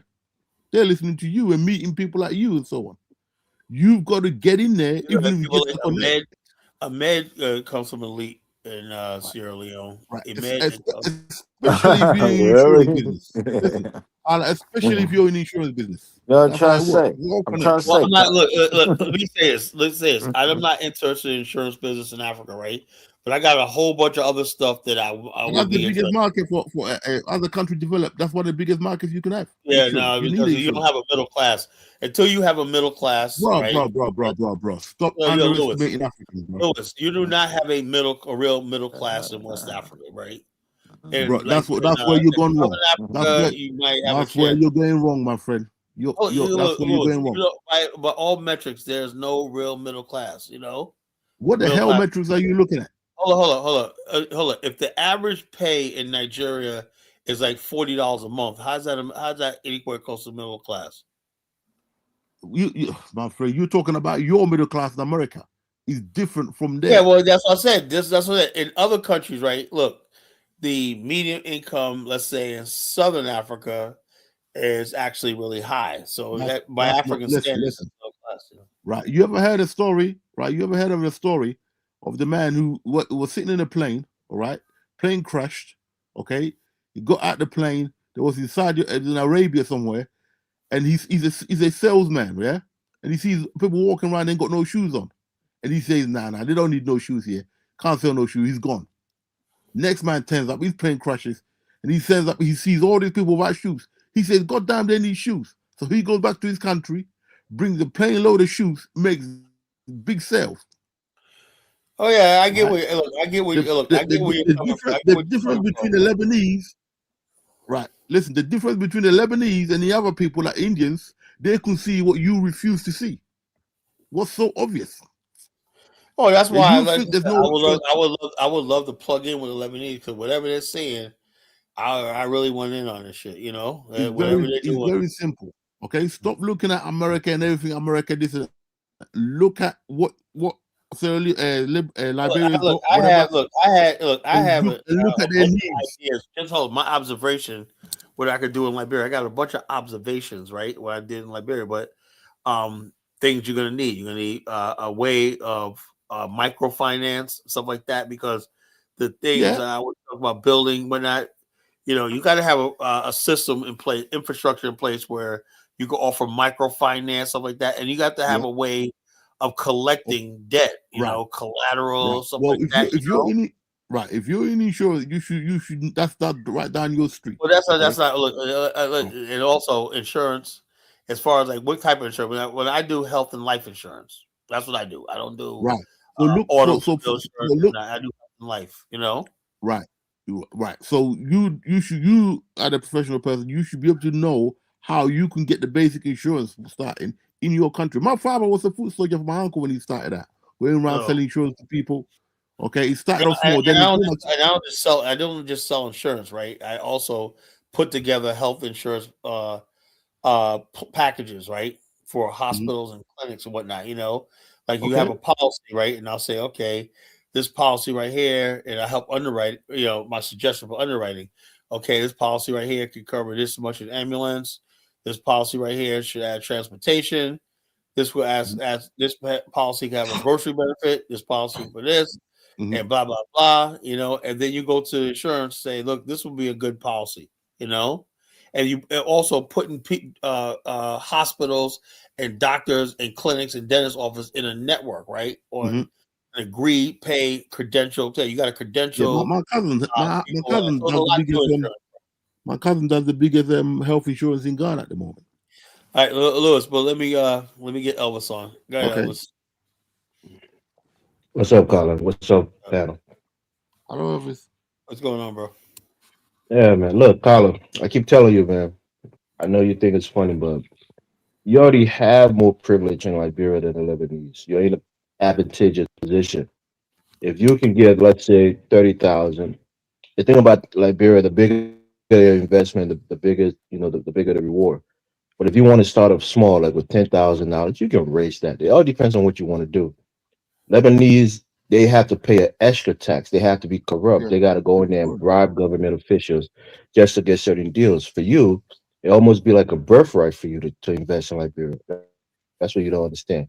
So this whole conversation, I don't get it. I don't know if it's just a rage bait or a click bait. I'm looking at how the fact that when I look at the Stop and Shops they have all over the country, they even own now the Harbel. You would think the black people that was built by Firestone, right? Harbel is in Firestone, and they have one in Monrovia, Harbel Grocery, right? Now it's a really nice store, air conditioned, everything like that. And now you would think, and how did the Lebanese take that No, shit over? Colin, there's a law. Let me just educate you quickly. There's a law in Liberia that any business that Lebanese are involved in have to be owned by a Liberian. More than 50% have to be owned by I Liberian. So don't think usually that they law, have a Liberian partner. really enforced, bro. I don't think that No, law's enforced. it's applicable. It's applied. It's I don't think enforced. that law's really enforced. You just don't know the owners. Yeah, So they can't own land. So, I'm there. I'm just like, well, I'm gonna find that all out when I get there.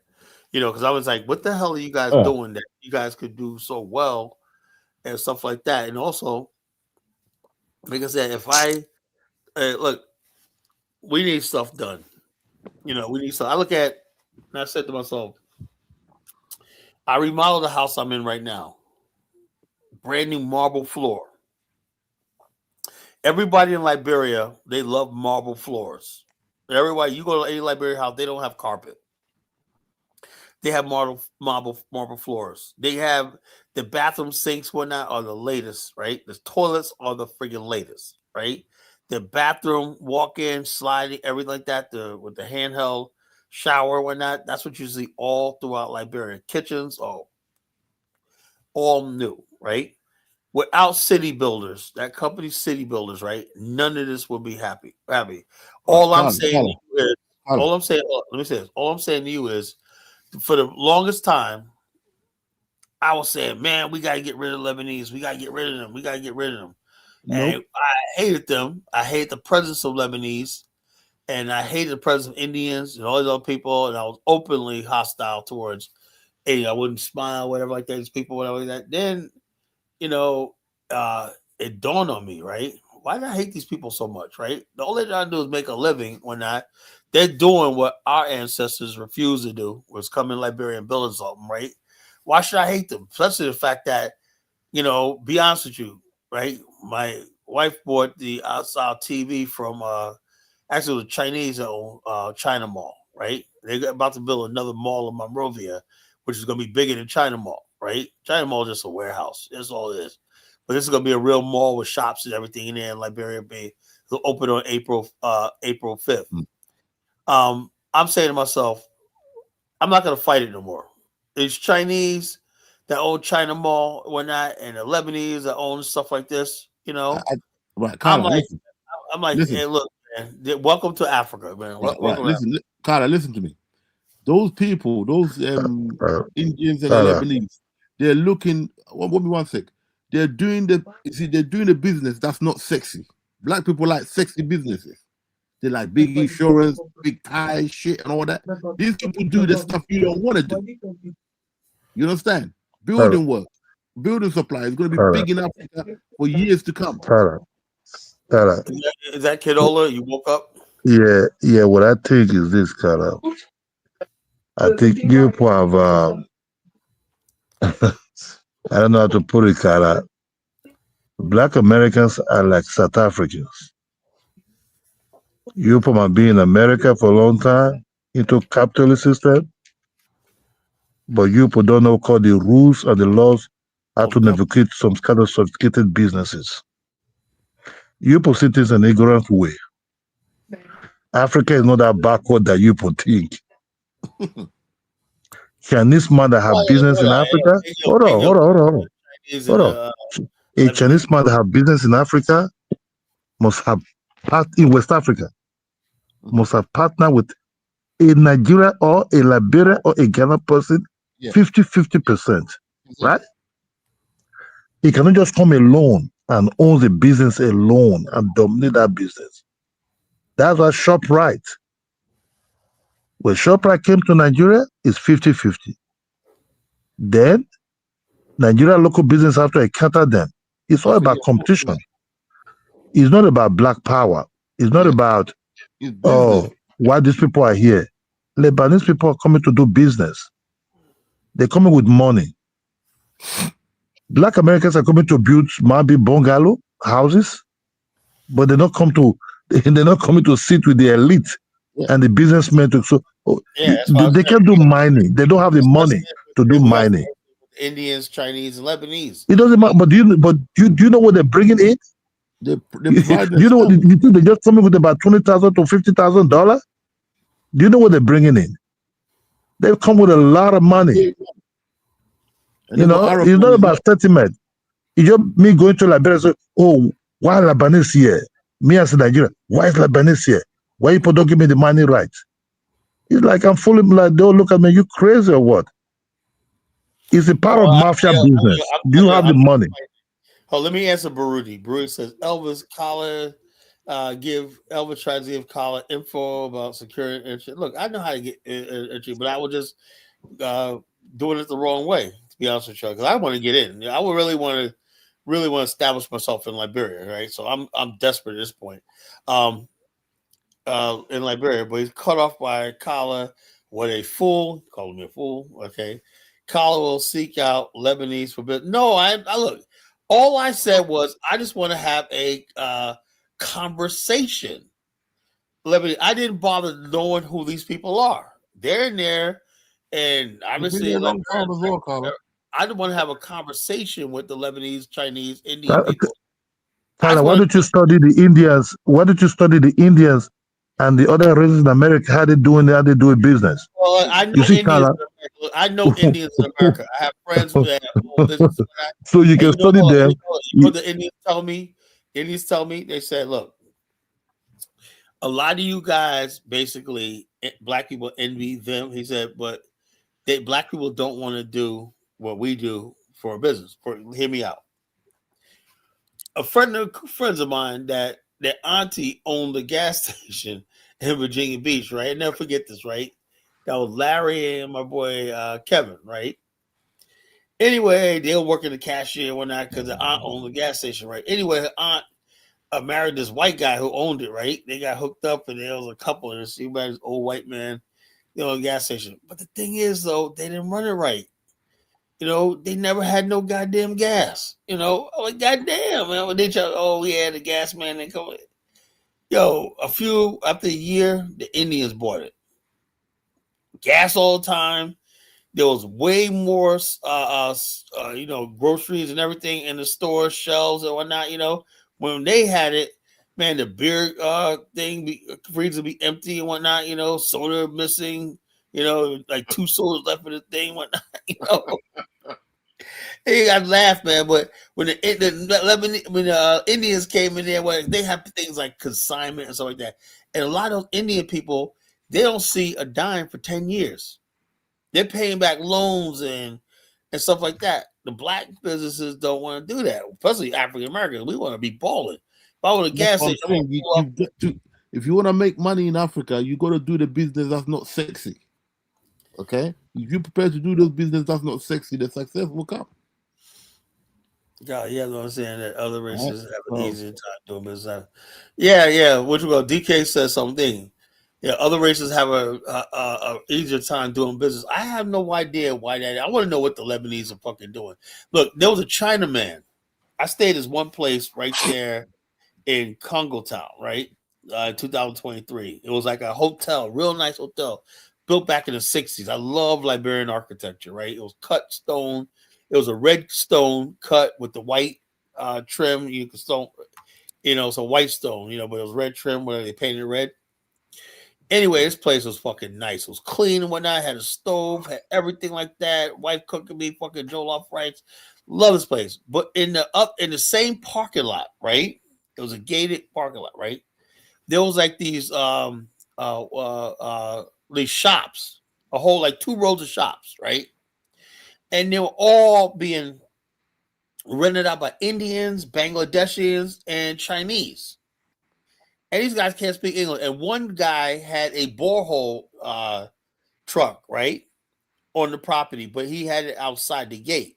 And every time I go to Liberia, I always see that same borehole truck outside the gate. He has a name on it outside, but his shop is inside. And I said to myself, these foreigners are coming to Liberia, setting up shop, whatnot, and these guys had whatever they were doing. They had machineries in there. So a wood guy had this a wood cutter. I've seen I've seen guy with the welding thing. They'll do all these things. I thought the Liberians should be doing their damn self, because those things were built back. Those shops were built back in the 1950s. They were that old, right? Yep. So the Lebanese and all these other people are coming. They're basically gentrifying Africa. To tell you the truth, they're gentrifying. They've been doing that. They've been doing that for some time, but you don't forget. Carla, you gotta pull your money. The thing with you is you're going there almost by yourself. You have to go there with a group. You got to go there with a group of 5 capable African American people that can invest. Enough black people that Liberia is safe. Like, I convinced them of the culture, why we should be there, and all that. The Lebanese and all these other people, they know for whatever it is, Elvis, they don't have to worry about their physical safety, whatever like that. We do. We have to worry about shit like that, And also, Carla, they don't mind paying a bribe. With you, not that we want you to pay bribes, but you're being incensed by the idea that you have to bribe a government official for $5,000. That's the whole thing. But they pay that extra money. They pay a lot of bribe. Thing is, but look how I say you can't have a system where people are paying bribes. Eventually, the system is going to collapse. You got to have rules and regulations. Well, that's how they've been doing it for over 50, 60 years. That's how the Lebanese survive. It really has not helped Liberia. It's helped them. That's fine. But let's see. Yeah. Does anybody know if Kala really has support of the people on continent, or he's just selling wolf tickets? Kala's a Ubuntu. What is it? Can somebody, let's have a discussion here. What the hell is Ubuntu got to do with the hell I'm saying? Right? How does Ubuntu, does anybody know on this panel of a successful Ubuntu business group that made money? Kala, you can start your own Ubuntu group. Yeah. I know. You pull your money together. Elvis, why do I got to start it? How come it doesn't already exist? You just want to benefit from things. You don't want to start things so other people can benefit from you. You want to benefit from people, right? I'm saying, why is everybody? If you do something right, it got to be Ubuntu. I'm like, at this point, I want success, right? If my Ubuntu means it's a symbiotic relationship, Colin. If you have money and you put together $50,000 with 3 of your closest friends. I told you that a good friend of mine, I'm not gonna say his name, right? Because he's probably listening, right? He went to Tanzania and lost everything. Oh, you said I heard you talking about that earlier. Truck driver. Yeah, he lost everything.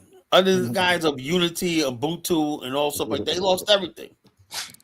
Yeah, but most people who invest, they're not first time investors, right? You lose money on some investments. That's a given. It's a risk that you're taking. Other thing. I told him, right? He said, I want to do trucking in Africa, right? And I said, well, listen to me, because at the time, I was just about to leave for Liberia, right? I think it was a few months before I was about to leave Liberia. I said, well, I'm going to Liberia. I'm going to check it out for you, right? I went there and I gave a good report. I said, but when I got back, I said, but I don't think what you're trying to do is trucking, right? Liberia don't have the roads, a highway system there. They have roads there, but for 18-wheel and stuff like that, no, I don't think so, right? I never seen an 18-wheeler in Liberia. right? Now, I told him, I said, what you can do is go to, and he did. He went to South Africa, right? I said, go to South Africa, right? Because he had this new system, right, where he had his own contracting business in Chicago, where he was doing fiber optics. He was supposed to get a contract in Angola, right? But COVID happened, so we couldn't do it. I couldn't send him over there, right? So I told him, I said, "You okay? Try South Africa, right?" So he ends up in Tanzania, right?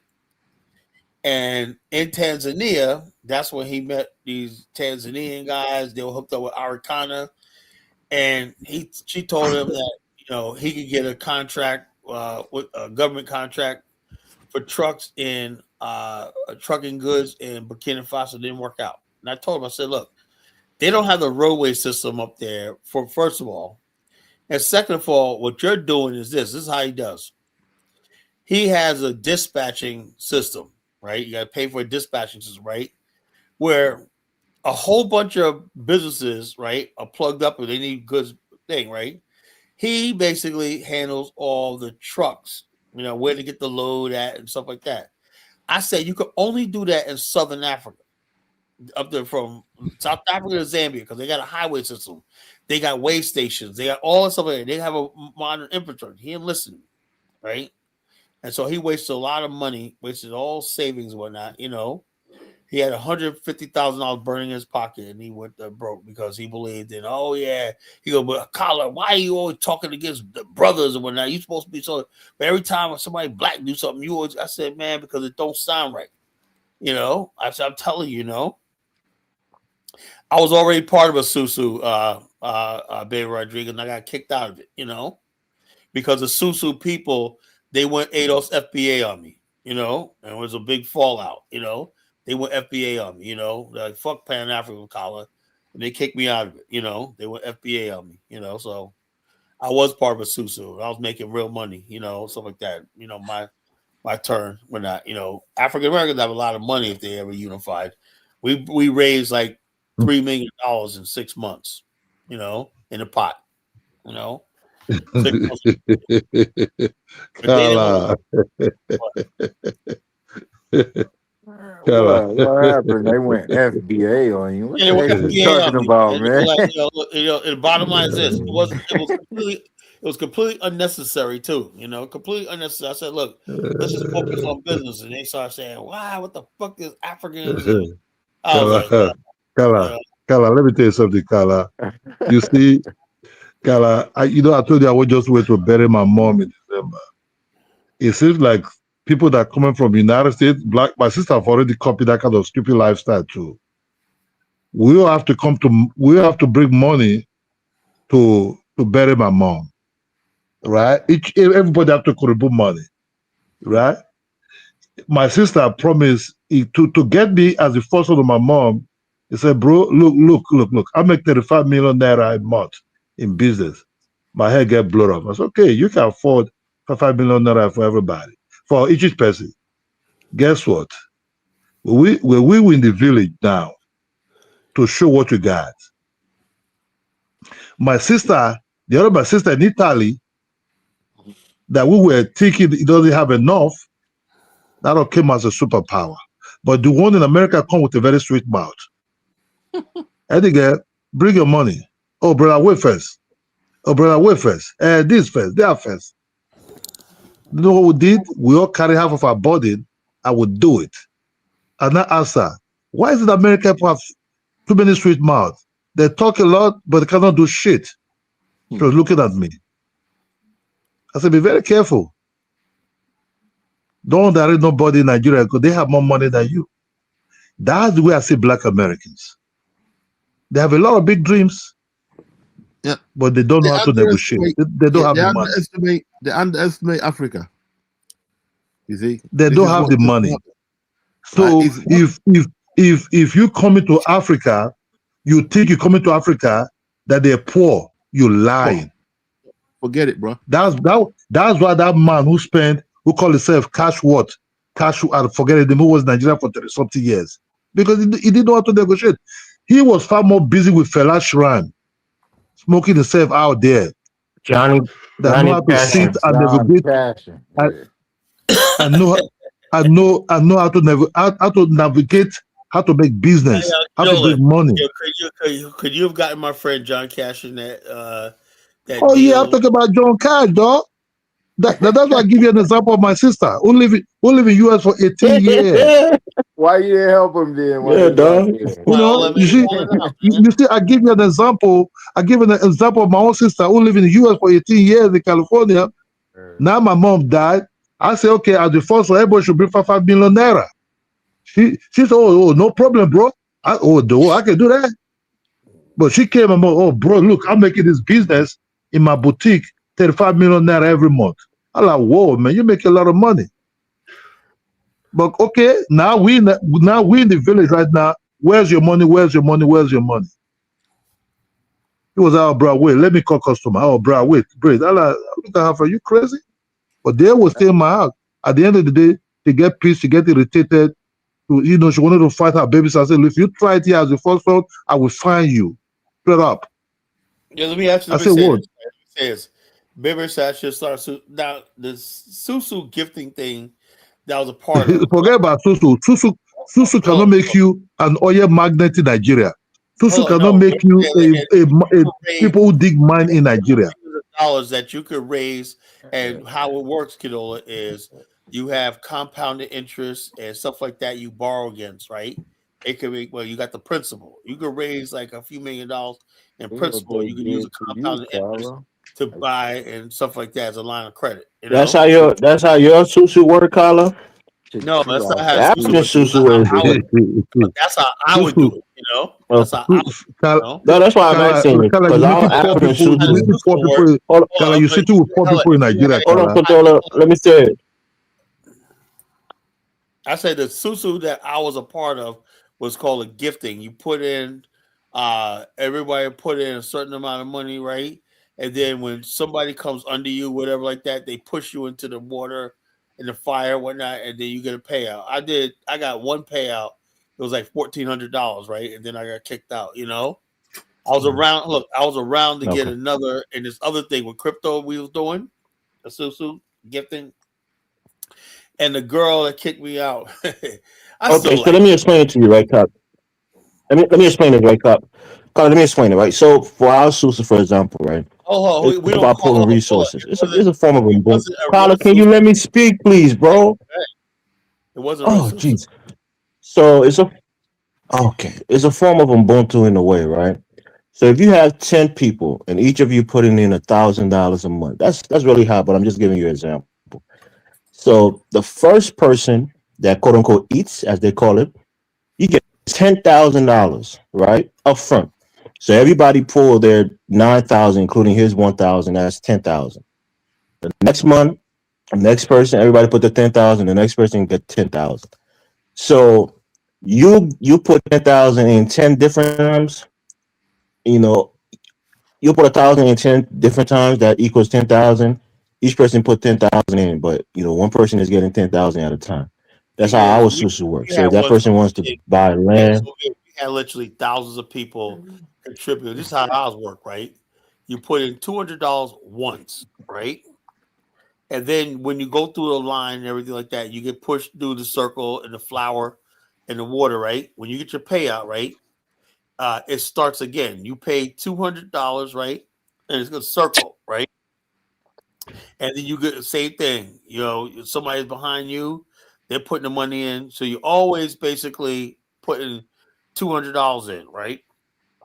Every like other month, right? And then next thing you know, after like the 5th month, you were in the circle, right? You get the pot, right?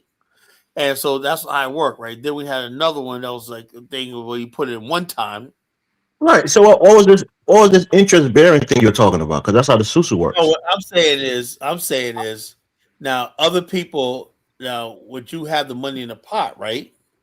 You could also basically like insurance companies, hedge fund companies do is they could compound the interest, right?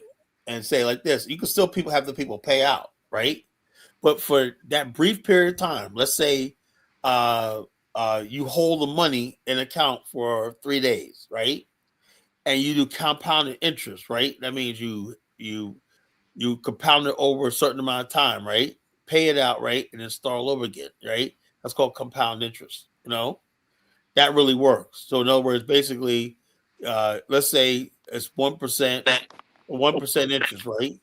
You compound that by how many days you hold the money. Let's say you're going to hold the money for 30 days, right? You're going to compound interest of 1% every day for 30 days. Calculate that, take that money off the top, right? And the principal is still there. The principal stays the same.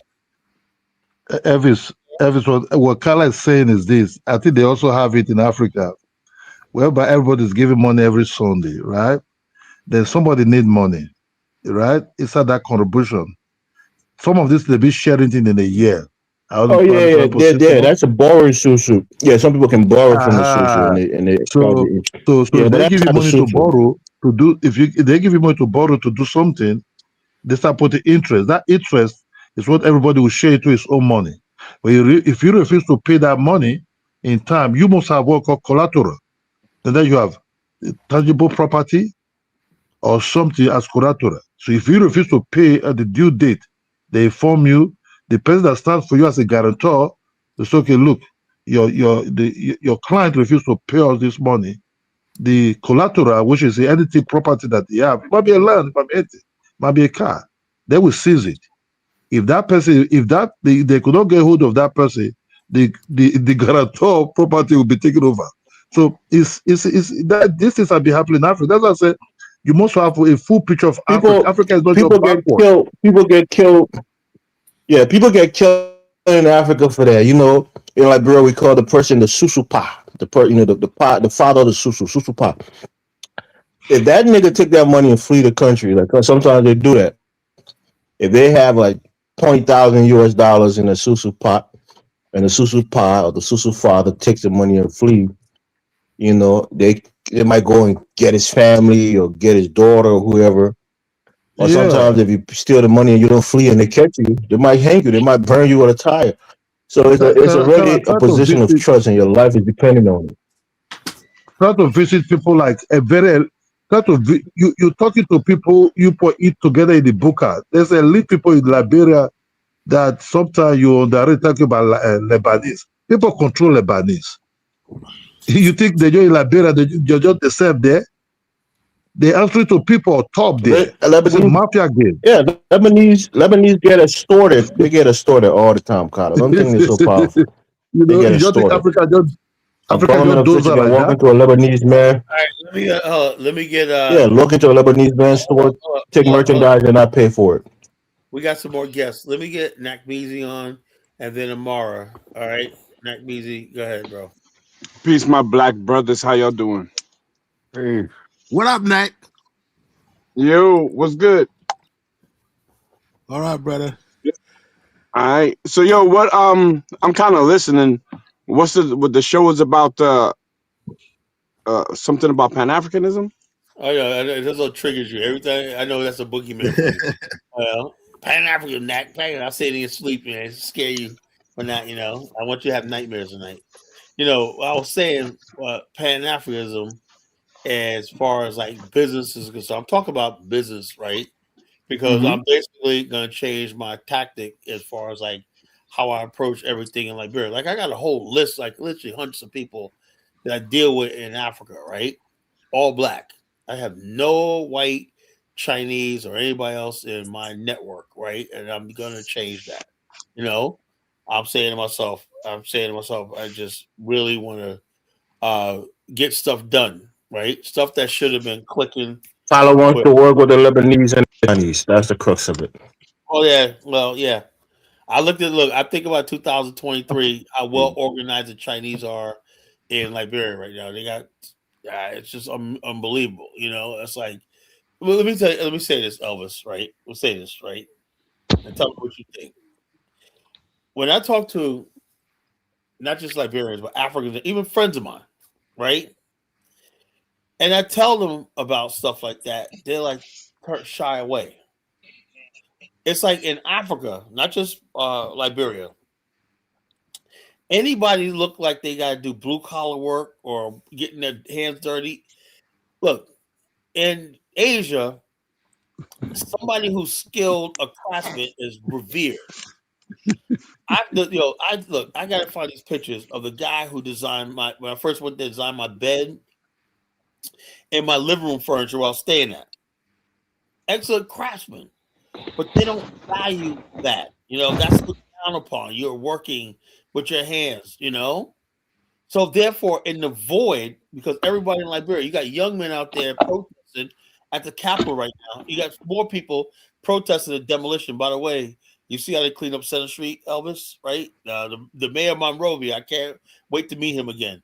This guy said he told his police, arrest them. They come out here, whatever like that, and they go like this, just arrest them. They've been warned. We're not going to have this anymore. You can't be putting vending carts all over the place and whatnot and dirtying the city up. And also, they're having noise ordinances. People building churches all over the place and making noise, disrupting everything. So, Monrovia is becoming really orderly. The point I'm trying to make is in Liberia, in Africa, it seems like people only value somebody when they got a public job or office job or particularly a government official. Right?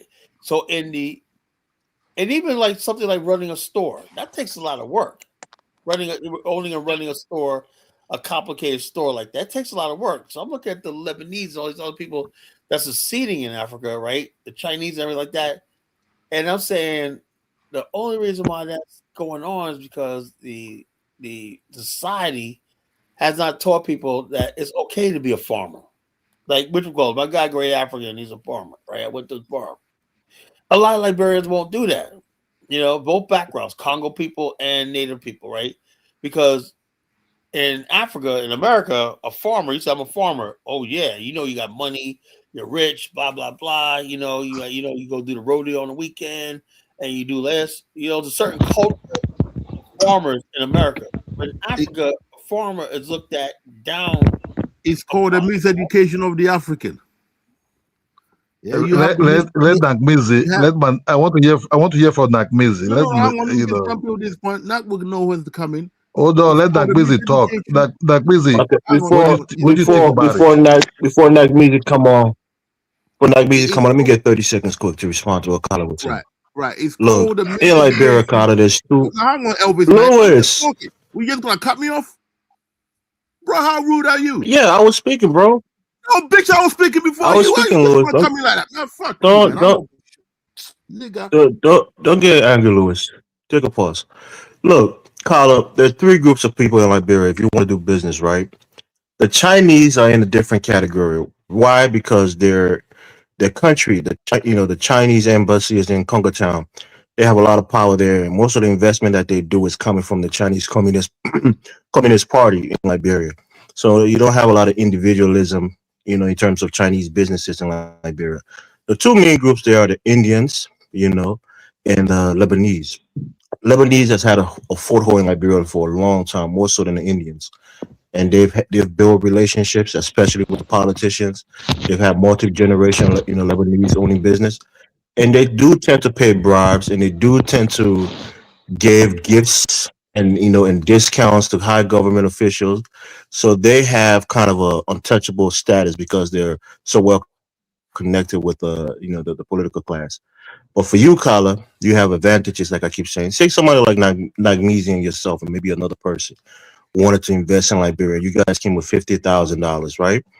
If you're just going in the private sector, you don't need public interference.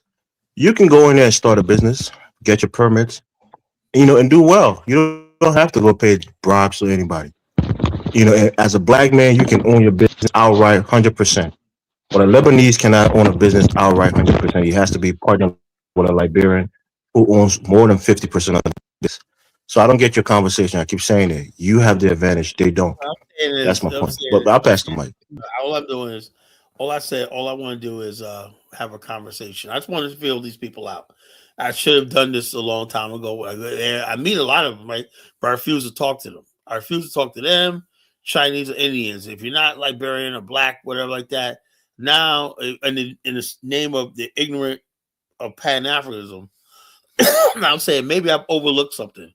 I'm like, who knows? You know, the Lebanese get a lot of loans from the African Development Bank. I like to know how they're doing it. What are they doing? You know, they get loans for the African development. I said, how come Black Americans go to Africa? We can't get access to these loans, stuff like that. But the Lebanese, you know.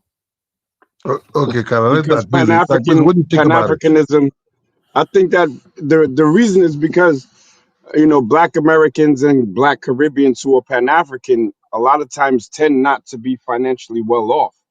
That's why they're not getting loans, because they put ideology and feelings before economics. You can't just grab a bunch of dusty Negroes and think that you're going to build something. And unfortunately, Pan-Africanism is filled with that. Black nationalism is filled with a bunch of shoulda, coulda, woulda Negroes. Yeah, if I did this and if we did that, but in the meantime, they're not doing shit. So I Well, think, say the same thing about the ADOS FBA people. You know, they hey, ain't got well, they ain't got no end game. well, I mean, we're But talking about Pan-Africanism. You're switching it to ADOS, FBA. I don't even represent either one of those groups. Let's keep it on your group. Let me say it like this, Nat.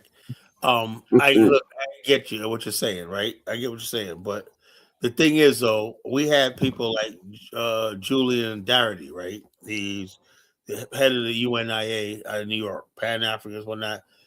He was George Weah's brother-in-law. He has a thing called Liberty Farms, right? And he didn't do nothing with the farm. Him and Great Africa. Great Africa, as a matter of fact, went with him instead of hanging with me. Now he's back. Great Africa is back with me. It was like a thing. It was a competition between the BAO and the UAIA in Liberia. And evidently, we won. Anyway, the bottom line is this. This guy got land in Liberia, right? If you own land, that's collateral. So we'll say they don't have no money. It's not a thing. If you got land and you got deeds to that land, and unlike other parts of Africa where that land is worth something, you could borrow against that land. People do it all the time. They borrow against that land. That's how you see so many hotels popping up in Liberia, so many businesses popping up, because people in Liberia learn that they have property in their family, and all they have to do is modernize it. Now it's even better because they basically, the new lands commission is making it easy to get retrieve title deeds and all stuff like that. It's really computerized and modernized now, So the idea that in Liberia, I don't know about the other parts of West Africa, Sierra Leone, like that, you could actually have a deed to the property. You don't have to lease it. So you could use that to go to any bank and get any loan you want to, based on, you could lease it out. You could put let's say you have 10 acres. You could take 2 of those acres and put it under like mortgage, right? And that's what people do.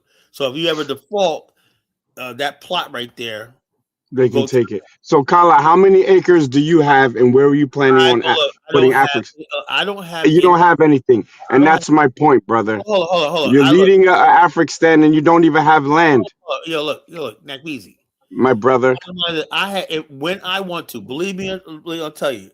When I want to, I want to. The land is not going to be no damn problem for me. No, but you should have already had this, since you have this ideology, but you don't have it, brother. I want you to get right, man. Because I look one thing at a time. I'm leading this, When you need me to run BAIO. I'm crafting a movement, right? Leading a movement, right? I know when it's time to get the land and stuff like that, Because the bottom line is this: it's all that's just being worked out. And the bottom line is, as far as land, I got so many people, so much land offers, so I can't keep up, Kala, you are your friend, but money, you post Can I come in, Kala? You post start in the wrong path. Can I come in, Kala? Bring it tourists to Africa. It's not going to solve your problem, Kala. Oh, I never said that. Hold on. You could talk with poor people in Africa that you might sit to the booker to eat the kind of food. How much money do you want to lose in Africa? That's what you have to ask yourself first. Do you have money to bribe? Let's say you have 500,000. Are you willing to bribe with about 100,000 to make this pumping? No. What you people are talking about, especially when I say Black Americans, all these so-called fake tourist people Oh, Africa for Africa. These are all fake. What do you think You about know? that? What do you think about that girl that went to Burkina Faso with Dr. Arcano? Do what? Huh? What did it do with that lady? You put child lady, that woman in America, she's also a scam also. Forget about that woman. You told Dr. Arcano? Oh yes. She was a scam. You know, Africa, you have to have big money. That's why I said Johnny Cash came to Nigeria for 30-something years. He preferred to go to Fela Shrine and get himself old there. He start blaming, oh, they don't want to do this for me. No, man, you were there for years. What are you doing? You flock it to Shrine Hey, to carry prostitutes. hold on, Ola. Sorry to cut you, bro, but they gotta listen to what you said. If you got 500,000, are you ready to lose 100,000? That's the realest talk that they said on here all day. That's the way it works over there. If you're not going over there with bankroll and money to grease palms so you can get shit done, then you're dreaming. Ola, you gotta repeat that, bro. Let's get that bar again about the 500,000, please. Hello, Carla. Can I step in? Yeah, Mara, go ahead, bro. Yeah, if you got the right networks, you don't have to lose 100,000. What I mean by that, people that do business on the daily bribe on the daily. When I do my business, when I do my palm oil business, right? When I take it from my family farm, a kingdom, and I transport it to the city, there are a Rolodex of all the police commissioners in all the areas. All the stops I gotta stop, how much I gotta give, till I got to pay, including the government. That's like a service fee. They call it some type of service fee. We joke around it when I'm talking to the officers. They say that's a service fee. Okay, so that's a street tax. If you ever do like street tax that you pay to do business. Okay, so it's good to deal with people that do it every day on a daily basis. One, they bring in cash flow. Africa is about cash flow. When you run a business, particularly like my business, palm oil, we produce palm oil in Sierra Leone because it's one of the wettest parts of Africa. We produce palm oil regularly. There's so much the banga, the roots that are just sitting out there waiting to be processed. Markets, that's where the money's at. Market women line up every day to buy more rudimentary, basic, the most basic things in Africa. That's where the money's hiding. You can overlook at it. Oh yeah, these people are backward. No. The organization in which I'm a member of, Sierra Leone's palm oil manufacturing people, we have a portion of our produce that there's a guy that exports our produce to Europe and other places. He got people like Procter and Gamble being his customer, but we organize under one association. Things like markets, things like a small shop that they sell eggs and whatever. These little things, cell phone shop, little things. That's where the money's hiding in Africa. You can look at Africa. Oh yeah, it's open seawoods. It's they don't take care of this. They don't take care. Beneath that, if you know the game, markets, people that do that run these rundown things are where the money is hiding. I'm telling you, bro. So these are the people you network with. All those people are looking to grow. They trust you. When they trust you, they whip out some money. These people guys got dollars hiding under their houses. They got safes. They don't deal with the banking system. They change dollars every day when they do international business. They got their own house. They don't have to pay for a mortgage. They got their solar panel. They don't have to pay for electricity. You see what I'm trying to say? So their daily expenses are not that high. Money is hiding in Africa, but you got to know where it is hiding at. Once those people believe in you, bruh, the cash is coming out. You see dollars coming out, and you'll be surprised.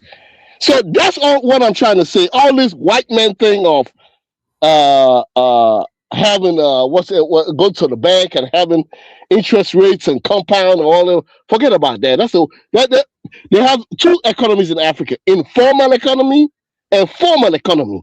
The formal economy is what you're talking about, the white man's way. Then you have informal economy, people that keep money. They're gonna have access to money. Because sometimes when you do the white man thing, my brother goes through that all the time. He he got to fight so hard as a CEO of a bank to please the business people. They got to have access to cash. So much cash he has to, as a CEO, he has to work it in a way where he has to make some products where people can tie their money down for a long time to have liquidity. So please these business people. They're telling them, hey, bro, I'm keeping up with you. But it looks like I'm going to have a safe under my house, man, because I'll need access to cash on the spot. This is what people don't know about Africa. Them boys, I know boys are in mining, alluvial mining, pickle and shovel. Them boys whip out some money for you. I mean, I was shocked, bro. You know them boys dealing with Chinese and people, Indians and Chinese and all these other people coming in, UAE, people coming in to buy gold, diamonds, everything. When you have a pick and shovel, you have 5 people in a group, y'all go ahead and dig. You got the proceeds you get, the Lebanese, Chinese, Indian, UAE, Arab guys ready to buy it on the spot with dollars. Them boys, you look at them as, boy, oh, you don't have no shirt on. You look at picks and shovel, you don't even know how to speak English. That's where the money's at. You see what I'm saying? Once Follow you you get there? a hold of, hello? Yeah, that's what I'm saying. Same thing with what I'm doing right now. I want so much money. I want the business to be big. Market women calling me every day. Hey, I want so much palm oil. I want so much cassava. I want so much potatoes. So I found every day. That's cash on hand. These women are you looking at dirty. They go hundreds of thousands of dollars. Mara. All right, that's good. But we gotta move on. Let me get Elvis. Okay. I'm just helping you out. I appreciate it, brother. Telling you the reality. Yeah, brother. Go ahead, Elvis. No, Nagmedia was trying to say some things. I wanted him to finish his thought. No, I wasn't, but it seems like when people give like real good information, it just gets quickly looked over. Like, yeah, thank you. Let's go to the next person. These are gems that you gotta pay attention to. Kyla, bro, they're dropping gems on your show, man. Show some respect to the information they give it. Taking all this into consideration, bro. All this in consideration, man. It's all being discussed, man. All this consideration. Kyle, I know you don't like to share your personal stuff, but it all depends on what kind of business. When you say you want to do business, are you doing business or are you trying to build your Afghanistan or your base? I've seen things that I know that would absolutely work. I'm a perfectionist, right? I'm a problem solver too. When I see a problem, right, I say, now what's in my way of me solving that problem, right? And main thing is the people that could assist me don't see the urgency in what I'm saying or don't see the vision. Or if they do it, they're like, I think long term. I said in the long term, this is what's going to work like that. And you might not see money immediately the problem I'm having is when I talk about potential stuff that could make people money like the next day, they get excited. But when I talk about things that, okay, it's going to take some time, some effort, we do this, then so it'd be like, that's why I said, I want to talk, maybe I'll have better luck talking to Lebanese that could have a long-term strategy. There's some of the things I really want to get into. I thought I could do, There's a few things I know I can do, but I need people that's going to be like, yeah, we do the same thing, oh yeah, we got We got lines of credit. We got loans. Whatnot. Well, who knows? I might luck up in stuff I'm trying to do, man. Somebody might just have the access to what I need, something like that. That's all I'm saying. I just want to have a conversation because is everything is long term, right? For example, right? We have like dozens of indigenous gold miners in our network, right? And I said, if we were doing that business, refining gold, making money, and then starting a finance company by which the miners, because they all own their own land, right, could put collateral up and they could buy real equipment, mining equipment, right? The yield that they do would quadruple, right? And quadruple because they got they could pay off the loan and stuff like that. So you're creating a financial business, right, out of the gold. Like there's an old saying: if you think McDonald's is in the burger business, you're missing the point. McDonald's is in the logistics, supply chain, retail, and duplication and branding business. I said, long term, I could build that same model in Africa in many different industries by branding. That's what I studied in college, marketing and branding, creating a brand, right? Right now, I said to you last night, Black America gave up all its brands. We used to have brands called Kanai, Fubu, all these things. You could take a brand, right, a name that's known, right, and you could go on hiatus for 10 years, and then it could because people remember that has a presence. I said, well, I have this thing that I created called the Liberian Next Series. Liberian Next Series is a thing that I want to do called branding Liberia's products, right? I have a couple of people in Liberia that make things from like peanut butter to jams and jellies, but not on a small scale, right? And I'm saying to myself, part of the Liberian Next Series is showcasing these products, right, made in Liberia. Like you got this new Liberian wine, it's like a white wine and whatnot, made in Liberia and stuff like that. There's a lot of products made in Liberia, right? And I said, look, if we had a branding system, right, by which we could buy, have a supply chain and distribution, right, Liberian products can be sold all over the damn world. But there's a lot of stuff I want to do. I said I could do, right? Because I know marketing, I know distribution and production and stuff like that. But I just have to have somebody that's going to think long term. Partners are going to think long term. I never know. But that guy that owns, that imports the Shang liquor, he basically owns the new Ocean Breeze Hotel. He's a Liberian guy. He's only like 39 years old. He's from Clearwater, Florida, in Miami. Liberian guy. He saved his money. He controls the brand. That brand right there, he controls. Like the Lebanese, when they import that same liquor, they got to pay him a royalty because he has exclusive right to distribute that in Liberia. And Liberia does enforce branding and what do you call copyright laws and product images and logos and stuff like that. They really enforce those laws. Unlike other parts of West Africa, we could smuggle stuff in secondhand. Liberia, they really enforce those laws. So. Carla, I want Elvis. Elvis, is this true when he's not the one manufacturing the product that because you're not the one manufacturing, somebody have to import it somewhere else because if you don't do one manufacturer, you cannot own the label. Yes, you can. You cannot. Kidola, in Liberia, right? If you have the master distribution, right? You could only one that can import that. If anybody's imports, they got to pay you a royalty on that. Shang gin beer, right? This guy bought. You know what he did? He went to China, right? I think he took $100K, and he bought like a shipload of stuff, right? He said we're gonna give you the exclusive right to do this, right? And it was signed under Liberian law with lawyers, everything like that.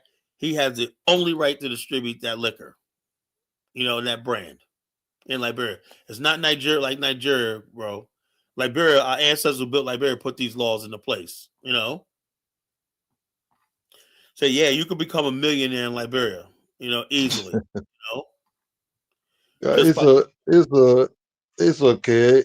I can see that it would take. That's what brought Johnny Cash in, because he started blaming the Lagos State government for nonsense.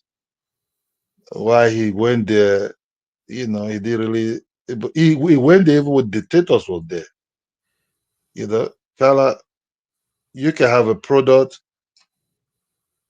Kala, somebody else can use you as a marketing product, but without you not knowing. Yeah, hold on. Yeah, but the thing is, though, if you're caught, right, that's why you have lawyers and stuff like that. You have in America, we have cease and desist. Hold on, Kala. I can ask you to bring things in, right? Right? But you are the label. I will use you as a label. But without you not knowing. You as a physical person yourself, you are a brand. I can use you as a brand. And What? protected under patent laws and stuff like that. Not in Africa, Kala. Hold on. That's what the thing I'm trying to tell you.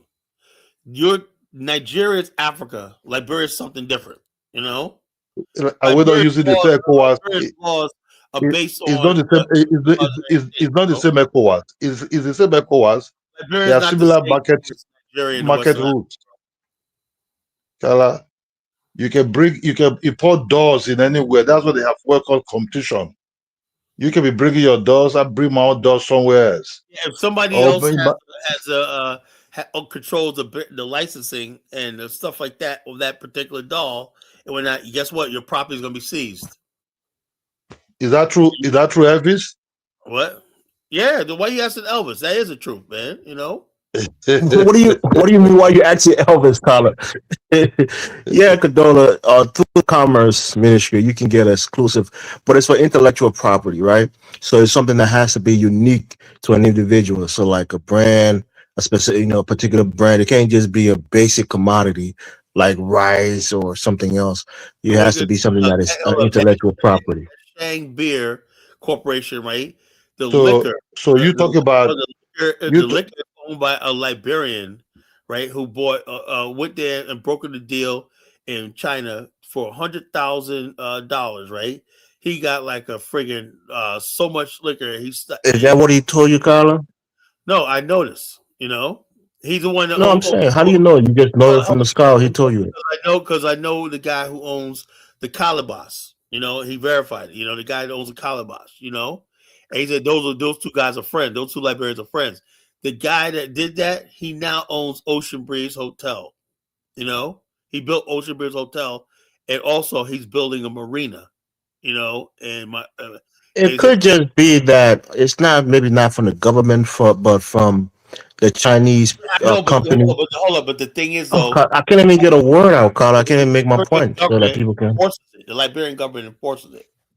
Listen to what I'm saying, right?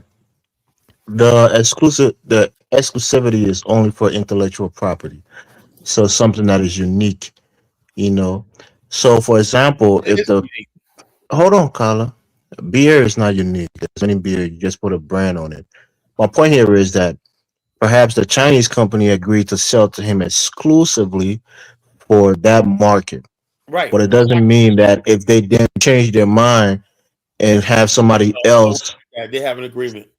You have an agreement with him, but it's not by law. That's what I'm trying to tell you, because a beer is not an intellectual property. Well, if you basically have an agreement, right, and by law, if not criminally, but you can sue the person in civil court for damages.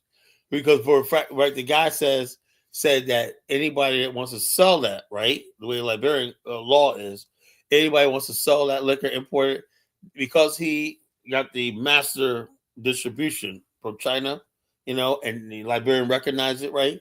Everyone has to pay him a tariff on the stuff. We have antitrust laws in Liberia, Carla. You can't run a monopoly in the country That's not what on commodities.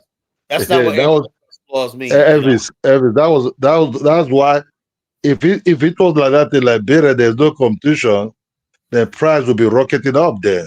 Right. You know, because I had an exclusive right to import. because there's nothing like exclusively anything in West Africa marketing economy. Yeah. If you bring 'Cause that generator way, in, I bring generator in. yeah, because that I way can decide. foreigners can pretty much hook the market and only be the exclusive importers of certain key commodities within the country and make the prices exorbitant. That's a way to monopolize the market. That's why we have those laws. That's what I say. If you talk about Henneke, these are heavy brand that okay. If you put on that label, Henneke, it's not already for the Henneke company. Yeah, that's like you kind of like infringe to people's something. Beer, you can't just beer. Yeah, if your beer is Thomas, you can go and produce beer that is Peter. You know, that's called competition. You know what I mean? So Thomas will be existed there, while Peter Beer also existed the other side. I can put. Let me answer this. Let me answer this, lady BB. Right. So you have intellectual property rights like copyrights and those and trademarks and those things. It's respected. But the point here is that somebody, in terms of importing, right, through the Ministry of Commerce, you can't have a monopoly where only you can import a specific good. You know, the importation is open to everybody. Now, if you have a agreement with somebody or a corporation outside of Liberia that you're going to be their exclusive importer for that good, that's fine.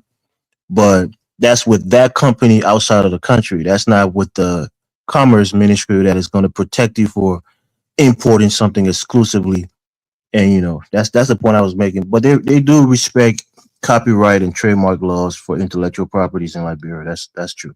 No, in every country is like that. Well, Carla is. I think Carla is. Carla, I want to ask you something, Carla. Is Black Americans building real estate in Liberia?